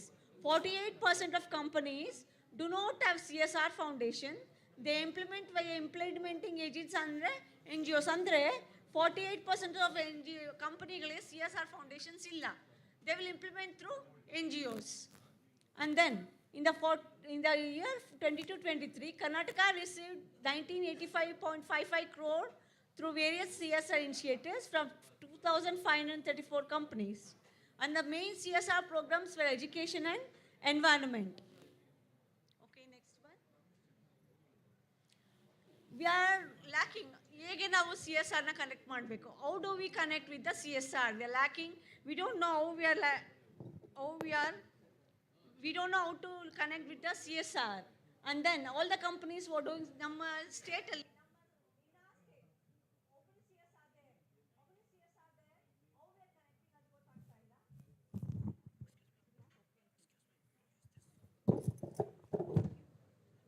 Hello? Yeah. Then, the first step towards credibility checking of an NGO is its website. And then ನೀವು ಯಾವುದೇ CSR ಹೋದ್ರು, ಎಲ್ಲೇ ನೀವು donors ಹೋದ್ರು ಕೂಡ, they will ask you whether you have a website. So, for main credibility is to that you should have a website or a social media presence. Then, participate in online funding programs and events. Like you must have heard of Crowdera. How many of you have heard of Crowdera? ಎಷ್ಟು ಜನ ಗೊತ್ತಿರೋ Crowdera online funding process? Yeah, it is a funding agent, and they will ask you whether you have a website. Without having a website, you will not qualify for the funding agency. Next one. What does mean to be in digital world? Digital world andre eno? What do you mean by digital world? It is to be on a search engines, website, social media, email, and whether you are conversant with all these things. That means to be how to be in digital world. Next one. Yeah, why is it important? Why digital literacy or digital world ಅಲ್ಲಿ ಯಾಕೆ ಇರಬೇಕು? Why we should be there? It is because attract and interact with donors and volunteers, informative content for donors and volunteers, tap donors near and far, digital marketing costs less than traditional marketing. Traditional marketing is costly, while digital marketing is not so. You can sit in your place wherever you are, you can start doing a digital marketing. but you can't do that in a traditional marketing. Okay, then get to know your audience, create brand loyalty. When you go to your Facebook and create your brand, you can just trace which are the likes, who are the people you've got to know your brand. That is, track responsive marketing efforts immediately. Yeah, next one. Yeah, what NGO website should I use? What a website should have an NGO will, if a NGO have a website, what are the contents a website should have? That is, do your main landing page, what you do, where you operate, how many beneficiaries have you impacted till date, add good quality photos or images. Next, about us. About us and then where are you working, what are you working, and when are you working, from when are you started your work, and how far your vision and mission is required. Then also activities. This is the most important part in the website, where you have to upload your activities, photos, what you do. That's, as I told you, ele Maria Kayente. You do all the work, but you don't show it. It is not visible to the world. So in the activity part, if you upload your photos, write about your activities, that time you will be visible to the world. That time you can see the fruits of what you have done to the society. Then, complaints. Complaints is very important. You know that CSR funds, when you approach CSR funds, the first thing is they will ask you the compliances, annual reports, audit reports. That's a very important thing. Yeah, next one. And then finally, the impact. Whatever you have done in the society, whatever you have done, you should have an impact story, success story. That is a very important theme when the CSRs, when you approach the CSR, they will ask you, what is the impact you've done? What is the success story of what you have done in a society? Then what one NGO can do for you? What we can do? One NGO, what we can do? Next slide. One NGO helps build a digital presence to create domain and subdomain websites for NGOs. One NGO trains NGO personnel how to maintain websites on their own, review websites so that NGOs know how effective is a digital presence. NGO is one NGO is a registered NGO under the Indian Trust Act. So we do not only create websites and give you, we will handhold you to upload your photos and we'll help you how to update the websites. Apart from that, we'll also give you we'll also review the websites and teach you how to update your websites and show you where you stand in your website. Next one. Yeah, we have conducted a survey with 182 partners NGOs.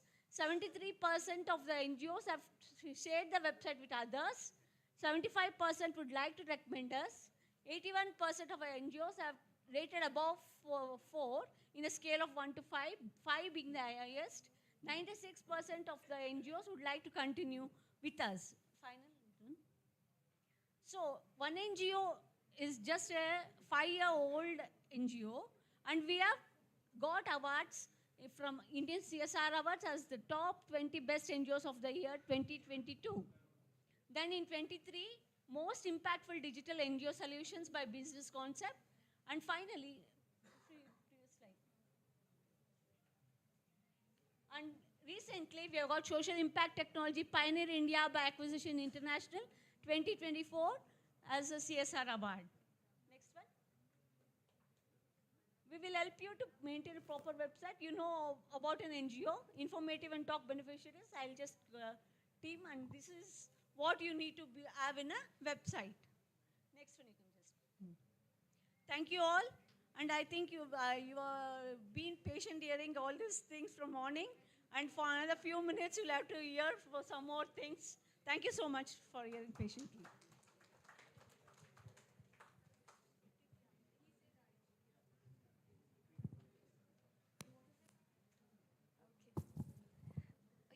Thank you so much. I think Shobha Arun ma'am has given you about lot of idea about the digital marketing, but I'm here to discuss about local resource empowerment, okay? Not about in the digital platform. I have a questions to everyone. Everybody is running an NGO. Everybody will have their own dream. Yes, I need a fund. I need to help my ladies with some kind of a group of training, skill, jobs, lot of ideas will be there, right? I am sure you would have already trained in many ways. If I'm not wrong, garment industry, food industry, chakli making, apla making, there are a lot of ideas you would have tried. But after training with the skills or maybe an idea, what was the major lacking is marketing, platform, connecting and making as an industries, developing it and making sustainable to have a regular income platform, correct? So this is a challenge that every NGO is facing right now. Why don't we talk about a solution or an ideology to make it happen viable, thinking out of employment, out of just learning, making a business. Business in the sense entrepreneur, development, NGO. Can we do that? Are we ready? Okay. I'll ask you a question now. Okay, we want to start a business now. You would have done many business in many platforms. Can I pass on the mic? Anyone can start answering to me so that it will be more interactive and more good enough to present the idea also. Can anyone tell me how many have tried food business, skill training and empowering people to be as an entrepreneur? Anyone? நீங்கள் எந்த ಲ್ಯಾಂಗ್ವೇಜ್ல ಏನಮ್ಮ பேசலாமா any language I am okay Kannada also I am okay ಕನ್ನಡದಲ್ಲಾದರೂ ಮಾತಾಡಿ anything is fine I am comfortable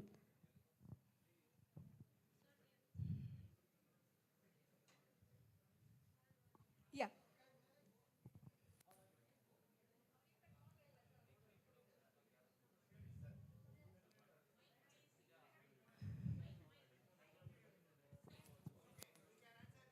okay Hello, check.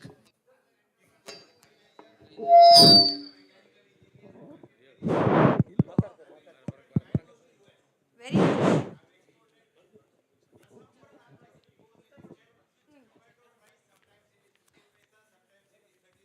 Yeah. So one of the health group people were making these the various commodities. ಅವ್ರಿಗೆ ಇದನ್ನ ಯಾಕೆ ಮಾಡಬಾರ್ದು ಅಂತ tomato paste ಮಾಡಿ ಅದಕ್ಕೆ ಮಸಾಲ ಹಾಕಿ we sent it to US and these people said what is it you are given. I said it is Indian hot soup and we have sold many kgs of that has gone. They are using it as a Indian hot soup. ಅದಷ್ಟೇ ಅಲ್ಲ when the festival season was there it all started for exporting some organic foods but then we wanted to do something different along with that. So my friends we are basically an IT company. Out of CSR activity, out of curiosity to do something, we started B2B activities, exporting food to that, wherein I have exported happalam, whatever you said, all that I have done. I enjoyed it rather than much earning, but we did because the cost of exports through air was very high, whereas exporting through ship was there, but the shelf is not there and all that stuff are there. That's a different part. But when you said entrepreneurship, yes, because indirectly we have helped a couple of self-help groups who are struggling to do something, and I picked up paste, puliyogare paste, whatnot we have done. And in the second innings, post-corona, we have still, because after the corona, the whole thing has shattered, the pricing of shipment and all. So we are in the revamping stage of that. Nodta idivi. Now I'm also associated with the environment, and that's what I'm here. But do you have any questions for me? Yeah, thank you so much, sir. I'll just tell you the data very easily. I'm sure you have helped the local farmers to do the export. It may be Alphonsoma, Badami mango, right? Yeah, you would yeah. have done. See, if you are taking as a region, if you are talking about a territory of, you are from Dharwad or Balagam, sir? No. The first part we sent it through an official approved vendor in Krishnagiri. Oh, great. Where Okay. out of 1400 kgs, 1200 kgs were finally shipped. Out of that, more than 50% were spoiled by fourth day when it reached to US. Exactly. We lost. The second attempt when we did not believe any of these technologies are experts. We went back to a farmer in Namma Kolara hatra, Chintamani. Super. See, there my eyes were opened because earlier we were depending on technology people were doing. This man said morning 6 ರಿಂದ 8:30 ವರೆಗೂ ಮಾತ್ರ ಹಣ್ಣು ಕೀಳ್ತೀವಿ. Then we will not pick up. I said, surprise, what is this? Again they stopped their work. Again ಸಾಯಂಕಾಲ 4 ಗಂಟೆ ಮೇಲೆ I said, what is this? ಅಲ್ಲೇ Innova, there is a center where every mango was given a bath, wash, heat, whatever the process, then finally coating with the wax, and it was sent. Out of whatever the quantity, 1400 kg we sent, we got all, and ಅದರಲ್ಲಿ ಒಂದು 200 kgs ನಾನು ಮನೇಲಿ ಇಟ್ಟಿದ್ದೆ. 15 days were there in Bangalore because I wanted to see in case there is any problem with the fruit, we should know, because once it goes, we don't have any control on that. ಅದು ಕೂಡ ಮಾಡಿದೆ. That means these are, as you rightly said, I am fully with you. It is a trick. We need to be cautious, careful, then deliver it. Okay. Thank you so much, sir. You know, this is a seasonality entrepreneur. We don't call a regular entrepreneur. We call as a seasonality entrepreneur. So, sir explained about the experience as calling us a seasonality entrepreneur. By putting minimum 48 days of effort, there is some kind of a revenue which that revenue cannot able to satisfy the group. Right, sir? So, we are today talking about a logic where we are coming with an ideology presentation where it can be supporting farmer and also the person who is going to do business. Okay? Before that, I'll just take some more session of interaction. Yes, ma'am. Madam ನಮಸ್ಕಾರ. Yeah, ಹೇಳಿ sir. Ballari ಜಿಲ್ಲೆಯವರು ನಾವು. Very nice sir, ನಮಸ್ತೆ. ನಮ್ಮಲ್ಲಿ ಹೆಚ್ಚಾಗಿ ಮೆಣಸಿನಕಾಯಿ ಬೆಳೆದಿದ್ದಾರೆ, ಮೆಣಸಿನಕಾಯಿ. ನಾವು ಈಗಾಗಲೇ department of science and technology ಕಟ್ಟಿದ್ದ ಸ್ಕಿಲ್ ಟ್ರೈನಿಂಗು ಹಲವಾರು ಮೈಕ್ರೋ ಎಂಟರ್ಪ್ರೈಸಸ್ ಮಾಡಿದ್ವಿ.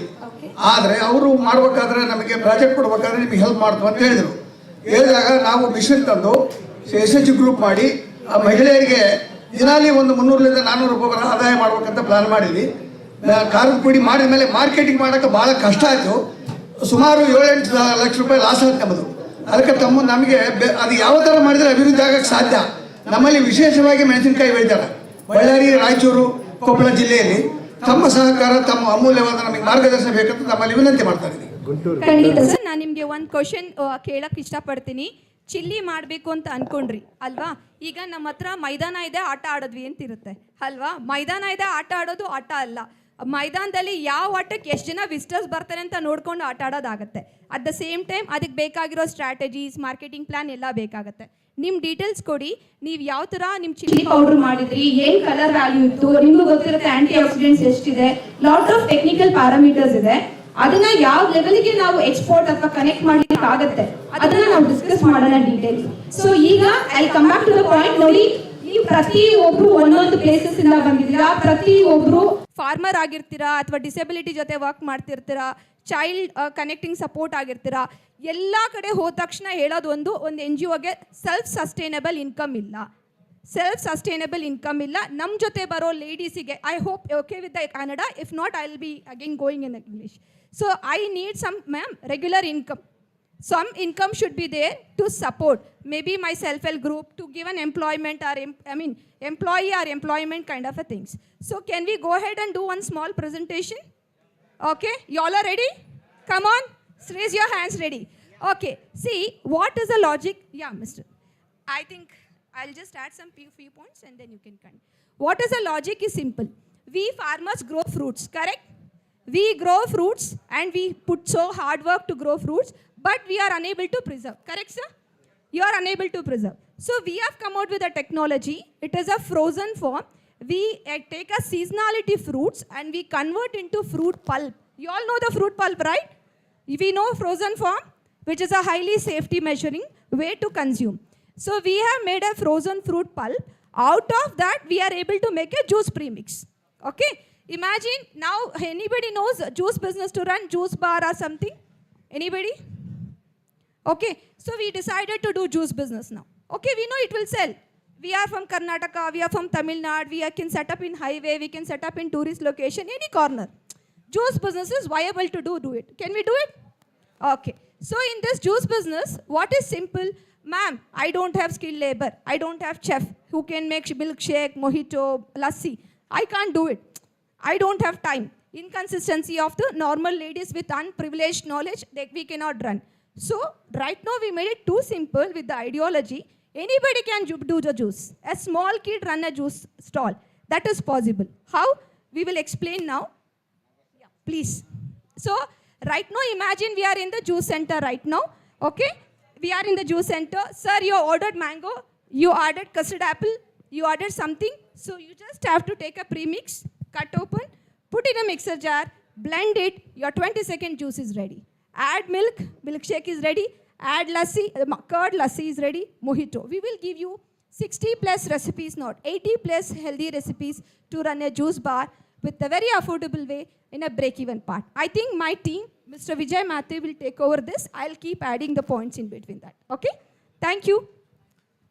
Hello, good evening, everybody. Am I audible? Till the last? Okay, thanks. Yeah, so I'll just quickly go through the slides.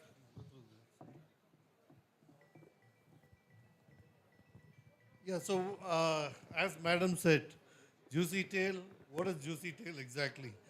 So if you look at it, it's actually, it's a lot of hard work which has gone into juicy tail. Like, for example, Sir said, within 4 days, 5 days, the fruits get, ripe and get off the shelf. What juicy tail has come up with is basically a kind of an solution such that you can have juice all throughout the year, basically made of pulp. Okay, juice pulp which is stored for about 1 year with a 1 year shelf life. There's no preservatives, no artificial flavoring, nothing in it. So basically what the solution is, when farmers trying to get the fruit from the farmers to the entrepreneurs who want to actually run a business of juice. Okay. What we have actually seen is just, if you look at the last line, it's just a premix where you need to cut open in a sachet, put it into a mixie, and beat it for about 20 seconds. So let me take over. I think for the group in particular, we have three stakeholders here, right? One is the NGOs, one is the CSR community, and one are the people who are looking for a solution to actually get continuous revenue, sustainable revenue without a lot of funding from different departments, because that's a problem which everyone is facing, right? So this is basically a solution. When we say juicy tail, we are connecting farmers into the F&B segment directly with the help of local entrepreneurs. So we are bridging all the stakeholders possible in this journey to make sure that people, self-help groups, women entrepreneurs, on ground local communities are able to make revenue for themselves.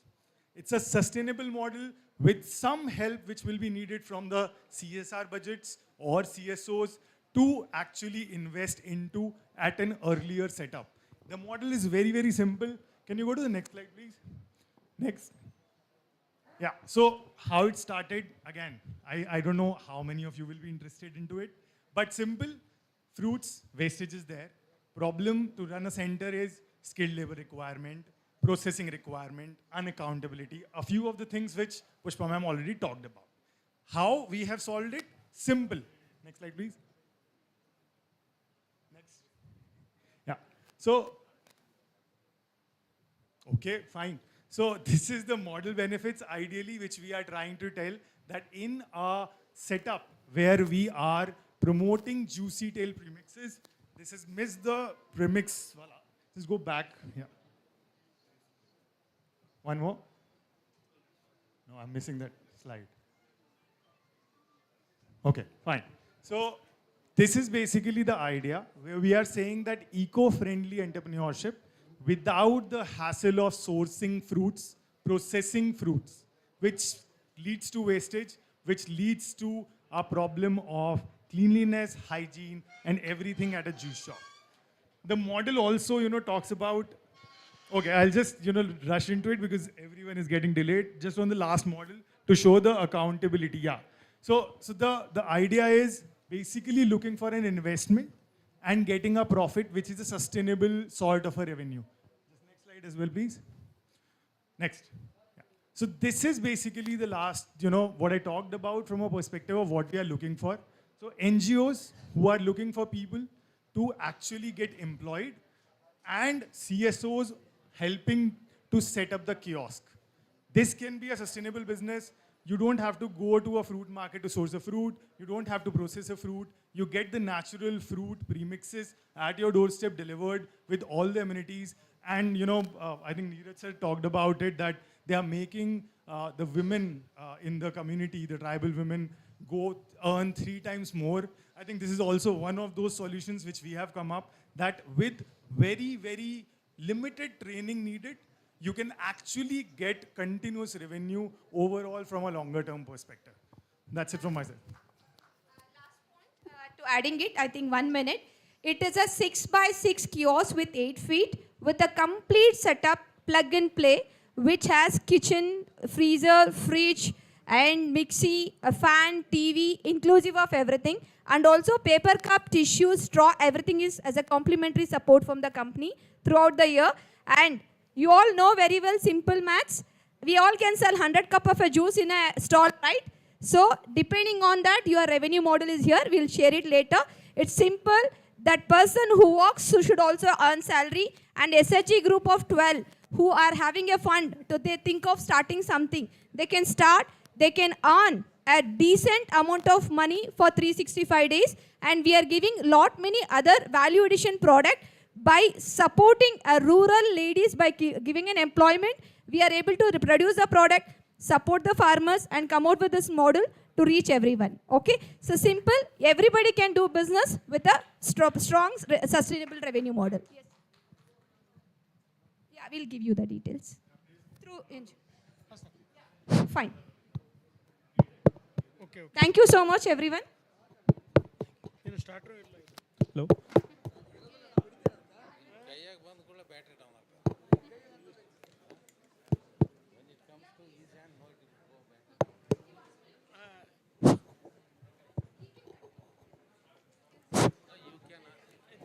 Hi, this is Nagaraj Bhatt, founder and CEO of Newest Tech, basically VNC, Virtual NGO Connect.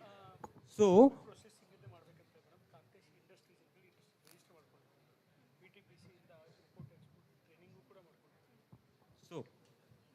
NGO digitalization. We are mainly focusing on NGO digitalization. NGOಗಳಲ್ಲಿ ಯಾರ ಹತ್ರ website ಇಲ್ಲ, old website ಇಟ್ಕೊಂಡಿದ್ದಾರೆ, they like alternative ಇಲ್ಲ. ಈಗ ಇಲ್ಲಿ ನಾನು couple of books, couple of documents ತಂದಿಟ್ರೆ ಯಾವುದಾದ್ರೂ CSRನವ್ರು ಬಂದರೆ, if they are interested, not really ಏನಿದು ತಂದಿಟ್ಟಿದ್ದಾರೆ, if we send a one link, ಅದು ಅವರಿಗೆ ರೀಚ್ ಆದರೆ they are very much interested on that.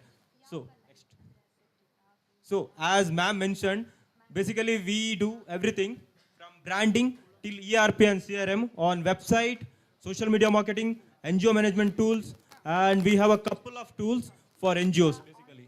Next. So we are bridging a gap between old style NGO, ಹಳೆ documents ಅಲ್ಲಿ ಇಟ್ಕೊಂಡು ಅದು it's not really ಈಗಿನ ಅನಿವಾರ್ಯತೆ ಇದು. So we have to bring a technology into the picture. It's a necessity. ಈಗ ನಾವು ಅದಿಲ್ಲದೆ ವರ್ಕ್ ಮಾಡೋಕ್ಕೆ ಆಗಲ್ಲ. So we are bridging a gap between NGOs, old style NGOs plus new style NGOs. That's why we named it at a virtually we need to have a proper setup. So next. Who I am? I want to introduce myself. I'm Nagaraj Bhatt, founder and CEO of VNC. I'm a Google certified digital marketing expert and Accenture consultant for Accenture business analytics, and I have professional experience of data scientist as well as full stack developer. And I want to introduce Grace Madam, one of our director, and Vasant sir, one of our director. And thank you so much for coming, sir. Kiran P. Kulkarni sir.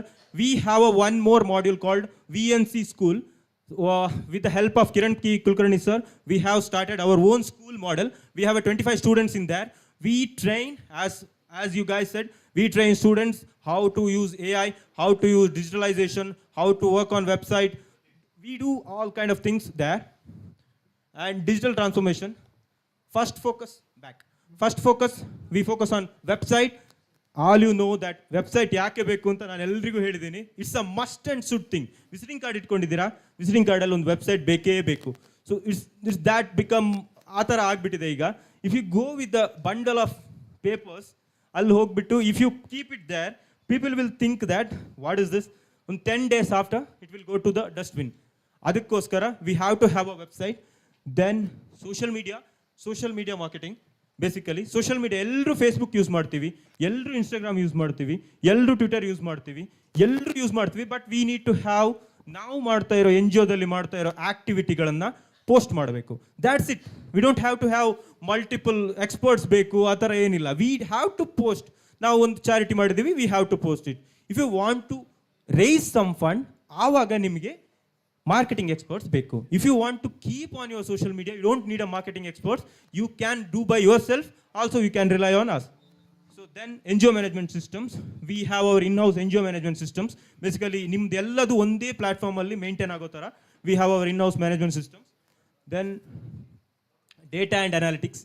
Data and analytics mainly for big NGOs, not for grassroots NGOs.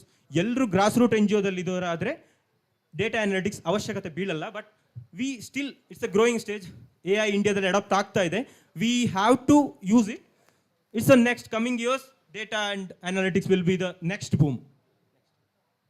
So effective social media, mission vision statement irbeku social media dalli, storytelling and success. We have to learn how to tell the story in social media, and visual content, photos, infographics, videos we have to put. You can shoot by your mobile and you can send to the experts who can edit it, and you need to have a content and resources. You need to provide them, and this is called CTA, call to action button.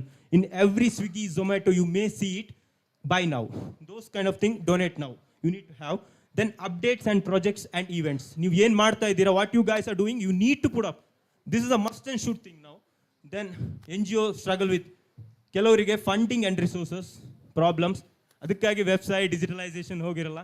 Then lack of digital skill, ಅದಕ್ಕಾಗಿ ಹೋಗಿರಲ್ಲ. Focus on immediate needs. Now I am looking for a school. I have a 20 kids in my NGO. Now my urgent requirement is basically I need to get funds for their fees. That's why some people don't do this. As of now ನನಗೆ ಸಿಗ್ತಾ ಇಲ್ಲ. So let's keep it. Infrastructure challenges, ನನ್ನ ಹತ್ರ staff ಇಲ್ಲ, ಅದಕ್ಕಾಗಿ ನಾನು ಮಾಡೋಕ್ಕೆ ಆಗ್ತಾ ಇಲ್ಲ. You can change it also. And privacy security concern. People have that. This is very much a common concern. What if I have a security issue, if I do a website, if I get to know people that I'm working with this NGO so that people will find out my resource. So this is one of the concern. And resistance to challenge. I don't want to change. I don't want to go with the digitalization. And this is what the process is. Sorry, I'm doing very fast because we are running out of time.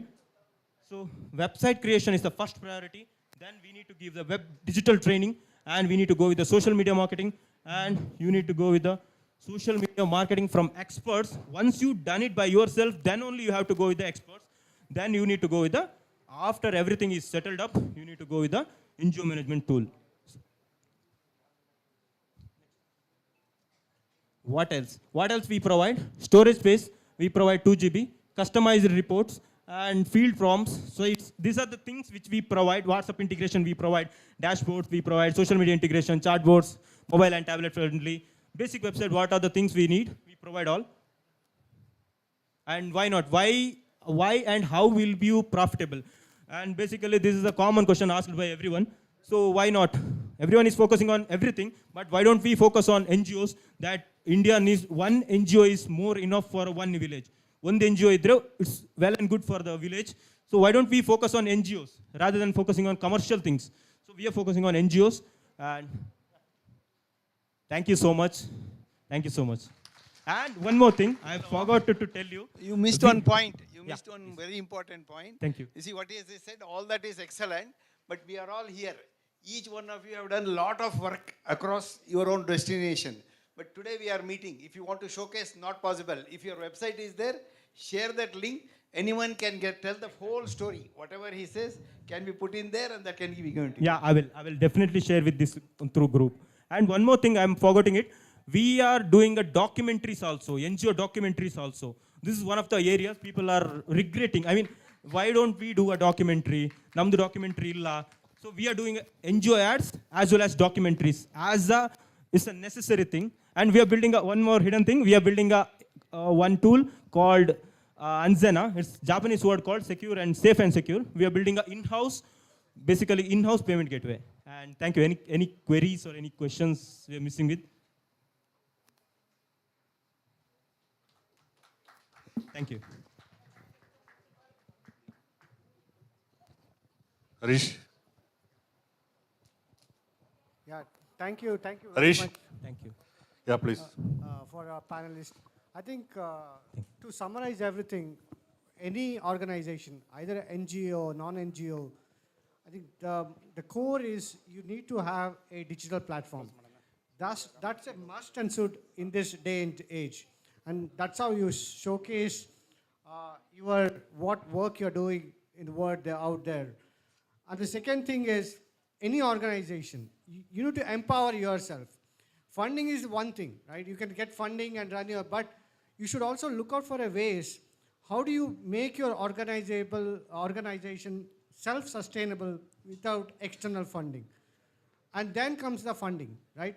I think these two are the takeaway lessons from this panel, like have your own digital infrastructure and own your infrastructure and empower yourself. And then third comes the funding. Once you have these two, funding comes in automatically. I will say by 100% confidence. So anybody who don't have a digital platform, try to work on it. Even it's a day one. Way I look at business is, way I test the waters is, first start with the digital platform. That's how people reach out to you, ask a lot of questions, and that's how you can refine your business ideas. So go and build your digital platform and make it successful. And thank you everybody for coming in today, and have a wonderful evening. Thank you very much.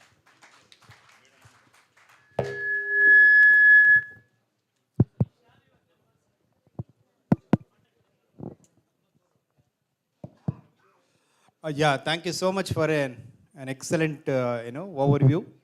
I think this is what required for us. Many of the organizations, so that we do want our presence in the digital platform, then only so that we can able to attract CSR and we can able to comply with others also.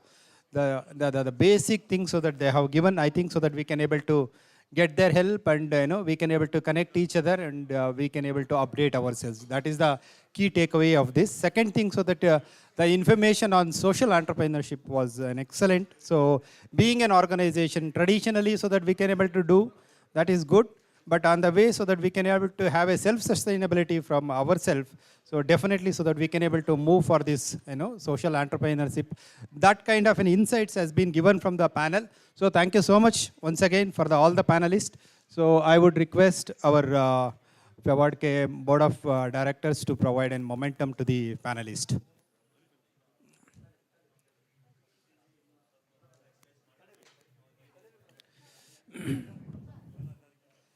ಇನ್ನೇನು ಕಾರ್ಯಕ್ರಮದ ಕೊನೆ ಹಂತ ನಾವು so ನಮಗೆ ಅರ್ಥ ಆಗ್ತಾ ಇದೆ ಯಾಕಂದರೆ we have travelled and it's on the whole day so that we sat so but anyhow so that it was definitely and useful because lot of insight so that we are getting lot of information so that we are exchanging lot of networking activity we are doing so it's a great opportunity because tomorrow yes, we are having, but day after tomorrow, so that we don't have an opportunity to meet each other. Anyhow, whatever the opportunities so that we are having, so that we can able to capture and we can able to utilize fully. Thank you, thank you.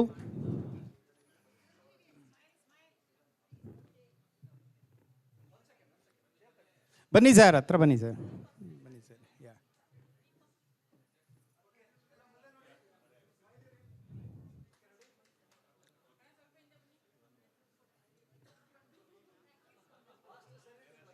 Yeah.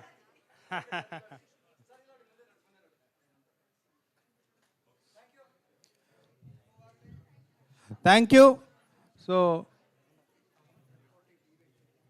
one the important event, it's an important event now so that we are going to announce. So it's a South Asia International Peace Conference is going on. So for which I would request Ramakrishna Gowda from Rotary. So, sorry? Narmada Narayan, so they will provide information on this South Asia International Peace Conference. So welcome you, sir. 6 and 7 envision CIPC 2025 5 minutes, sir. Sure. As a transformative initiative to tackle regional challenges. Good evening. I'm Rotarian Ramakrishna Gowda, representing Rotary Club of 3192 and also ex-president of Fevourdk. Good evening. I'm Rotarian Narmada, the District Secretary for 3192 Rotary. And we have a peace conference. From morning we have been listening for connectivity and collaboration. And Rotary being the largest NGO is into both connectivity, collaboration, as well as support. Both the funds as well as the beneficiaries. And as explained in the sustainable goal, peace and environment is one of the key area in our sustainable goal. And keeping this, on March 22nd and 23rd, we have South Asia Peace Conference. 9 countries are going to participate. Before I go for the registration details, we have a small AV.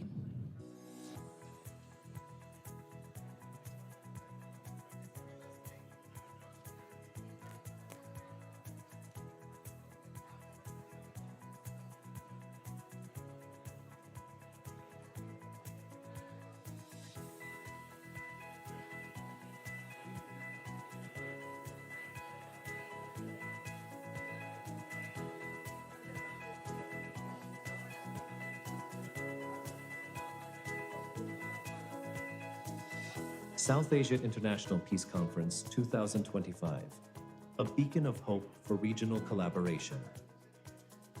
Rotary District 3192 and Zones 4, 5, 6, and 7 envisions SciPC 2025 as a transformative initiative to tackle regional challenges by uniting leaders, communities, and innovators.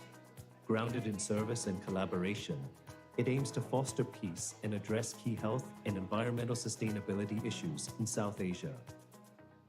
To unite leaders and communities across South Asia in a dedicated pursuit of peace and harmony through dialogue, collaboration, and innovative solutions.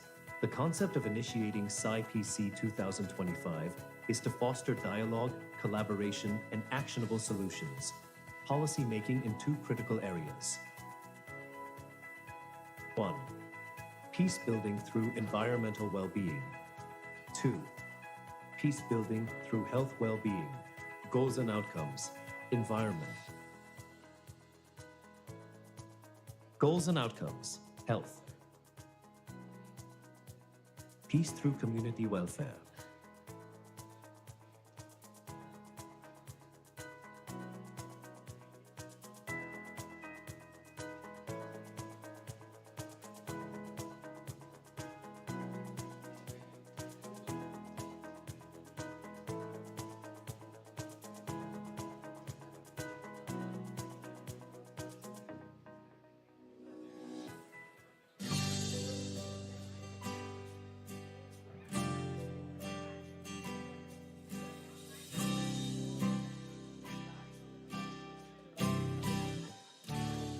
Give us peace and a beautiful earth to call home.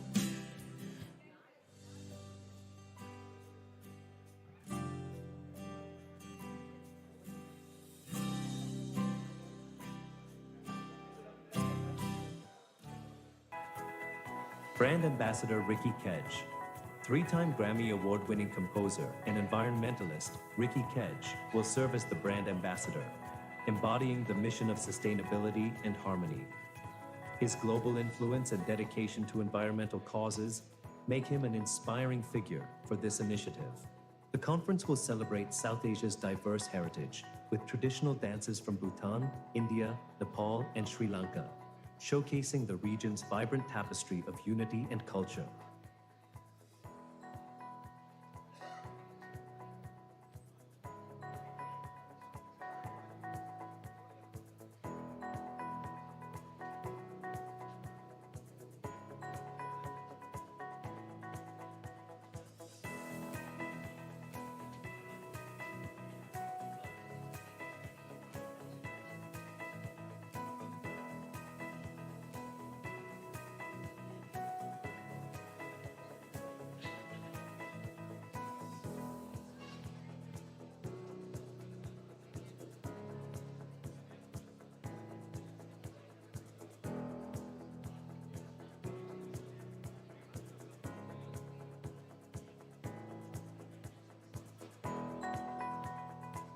Convergence of Peace in South Asia.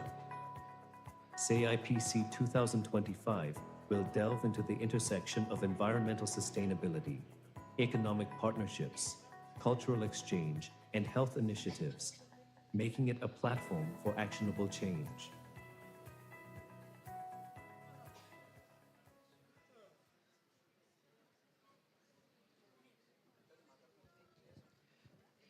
ಇಲ್ಲಿ N G ಒ ಸ್ನೇಹಿತರೆ, ಯಾಕೆ ನಾವಿಲ್ಲಿ ಈ south Asia piece conference ಬಗ್ಗೆ ಇಲ್ಲಿ ಮಾತಾಡ್ತಾ ಇದ್ವಿ ಅಂದರೆ, ಸೌತ್ ಏಷ್ಯಾ ಪೀಸ್ ಕಾನ್ಫರೆನ್ಸಲ್ಲಿ ಎನ್ ಜಿ ಒಸ್ಗಳನ್ನು ಇನ್ವಾಲ್ವ್ ಮಾಡಬೇಕು ಅಂತ ಹೇಳಿ ಕಮಿಟಿಯವರು ನಿರ್ಧಾರ ಮಾಡಿರೋದ್ರಿಂದ ನಾವು ಐ ಹ್ಯಾವ್ ರಿಕ್ವೆಸ್ಟೆಡ್ ಫೇವರ್ಡ್ಕೆ to take a role in this, to identify and also request NGOs to participate in this peace conference.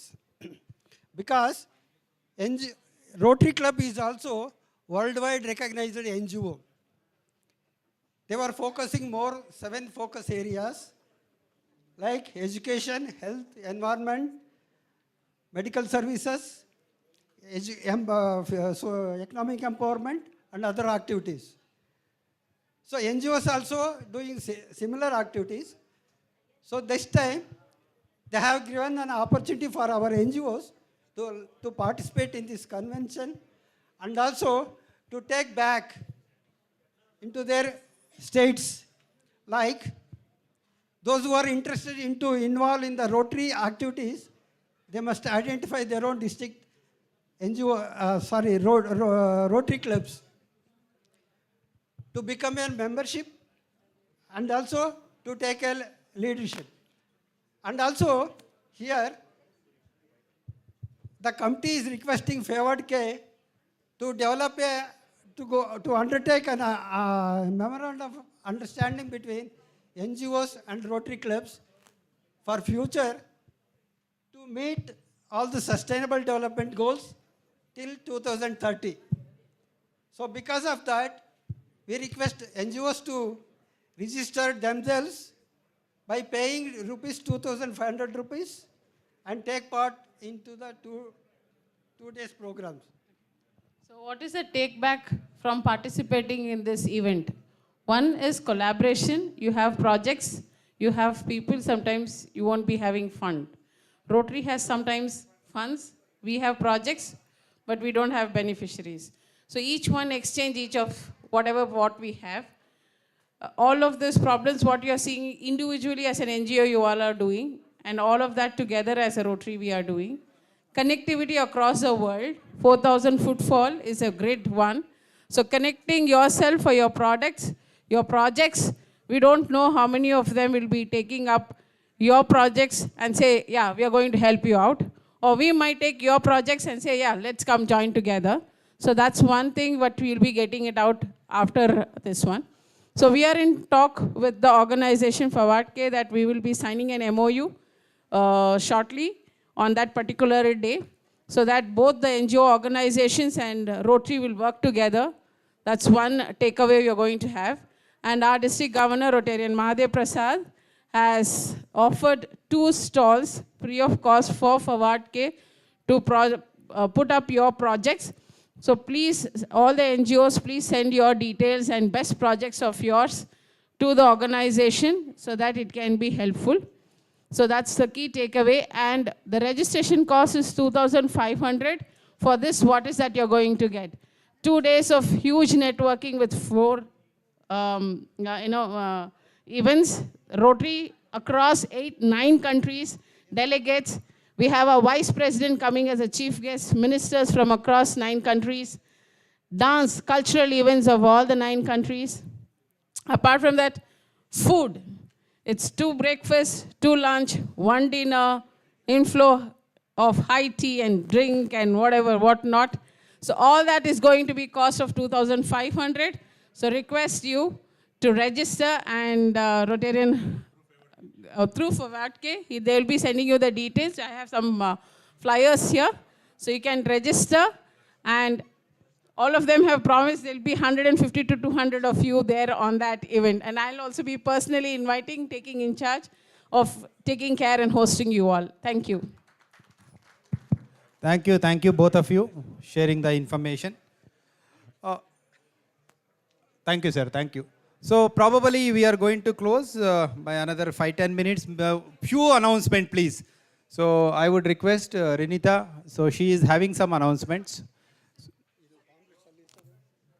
And also before we, so it's an honor for us with Ramkrishna Gowda sir and madam. So it's a momentum. Yeah.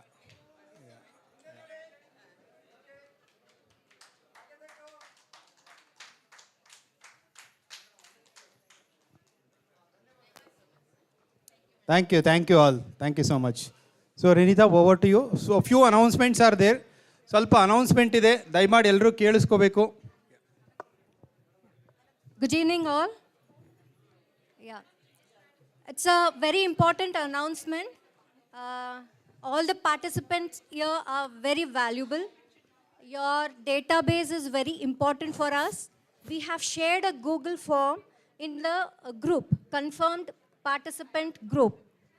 Those who are not there in the group, I request to mention that to us in the registration desk. So we will send you the Google form. Every participant present here has to fill the form.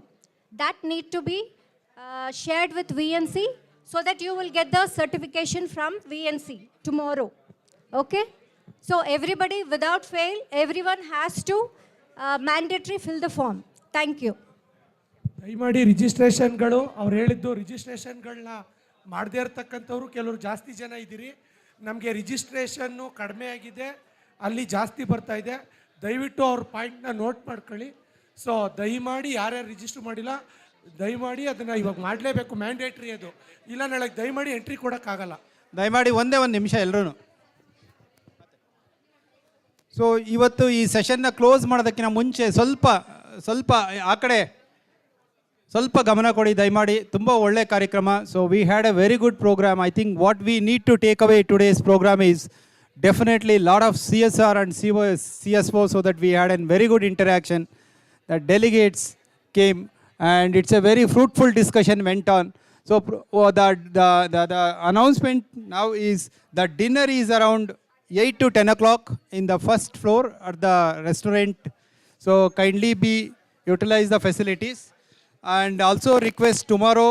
So we are going to start at 9 sharp, because we need to cover and we need to close the session early, because all of us will be traveling back. Kindly cooperate. I think so that all of you having this agenda sheet, go through that. Tomorrow is an important day and we have a lot of sessions is going to take place.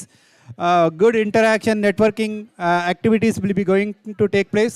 Daimadi upayogiskali andru ee program. And we also one nodi. So the sessions, you can see the panel session, we are having the CSR and CSO giant action to achieve the SDGs. In fact, afternoon we had a very good session on with Dr. Vasudev Sharma. So tomorrow we had a very good program with Saraswati Madam, and the other panelists will be coming. And followed by other session, it's a partnership and collaboration, emerging trend and challenges. Dr. Babu Sajjan and all other panelists will be joining for that. The third session is very important session again, CSR key focus area for better actions. This is we can able to have a better understanding how do we put up our activities into the CSR approach or CSR expectation that is going to take place. So we can able to utilize this. Later we will be having a key learnings and action agenda. Afterwards we will be having a valedictory session. So here Naganna Gowda and Smith, Sumalata Amrish will be coming. Chaya Gandhi will be there. So it's a whole program designed very clearly. So we request each one of you kindly be on time and utilize the complete information, participate with the sessions, have a question and answer, have a networking program. Have a great day. Thank you so much. Thank you so much all. Yeah, tomorrow afternoon, so that we will be anticipating 3 to 4 CSR companies and CSR heads will be here. It's an opportunity for all of us to interact and have a networking with them. So have a good day. So thank you so much. And we have the tea and snacks is waiting. So please have a tea and snacks. So thank you once again on behalf of Fevourdk and Fevourdk board members. So once again, so that I am thanking you each and everyone for your active participation. Thank you all.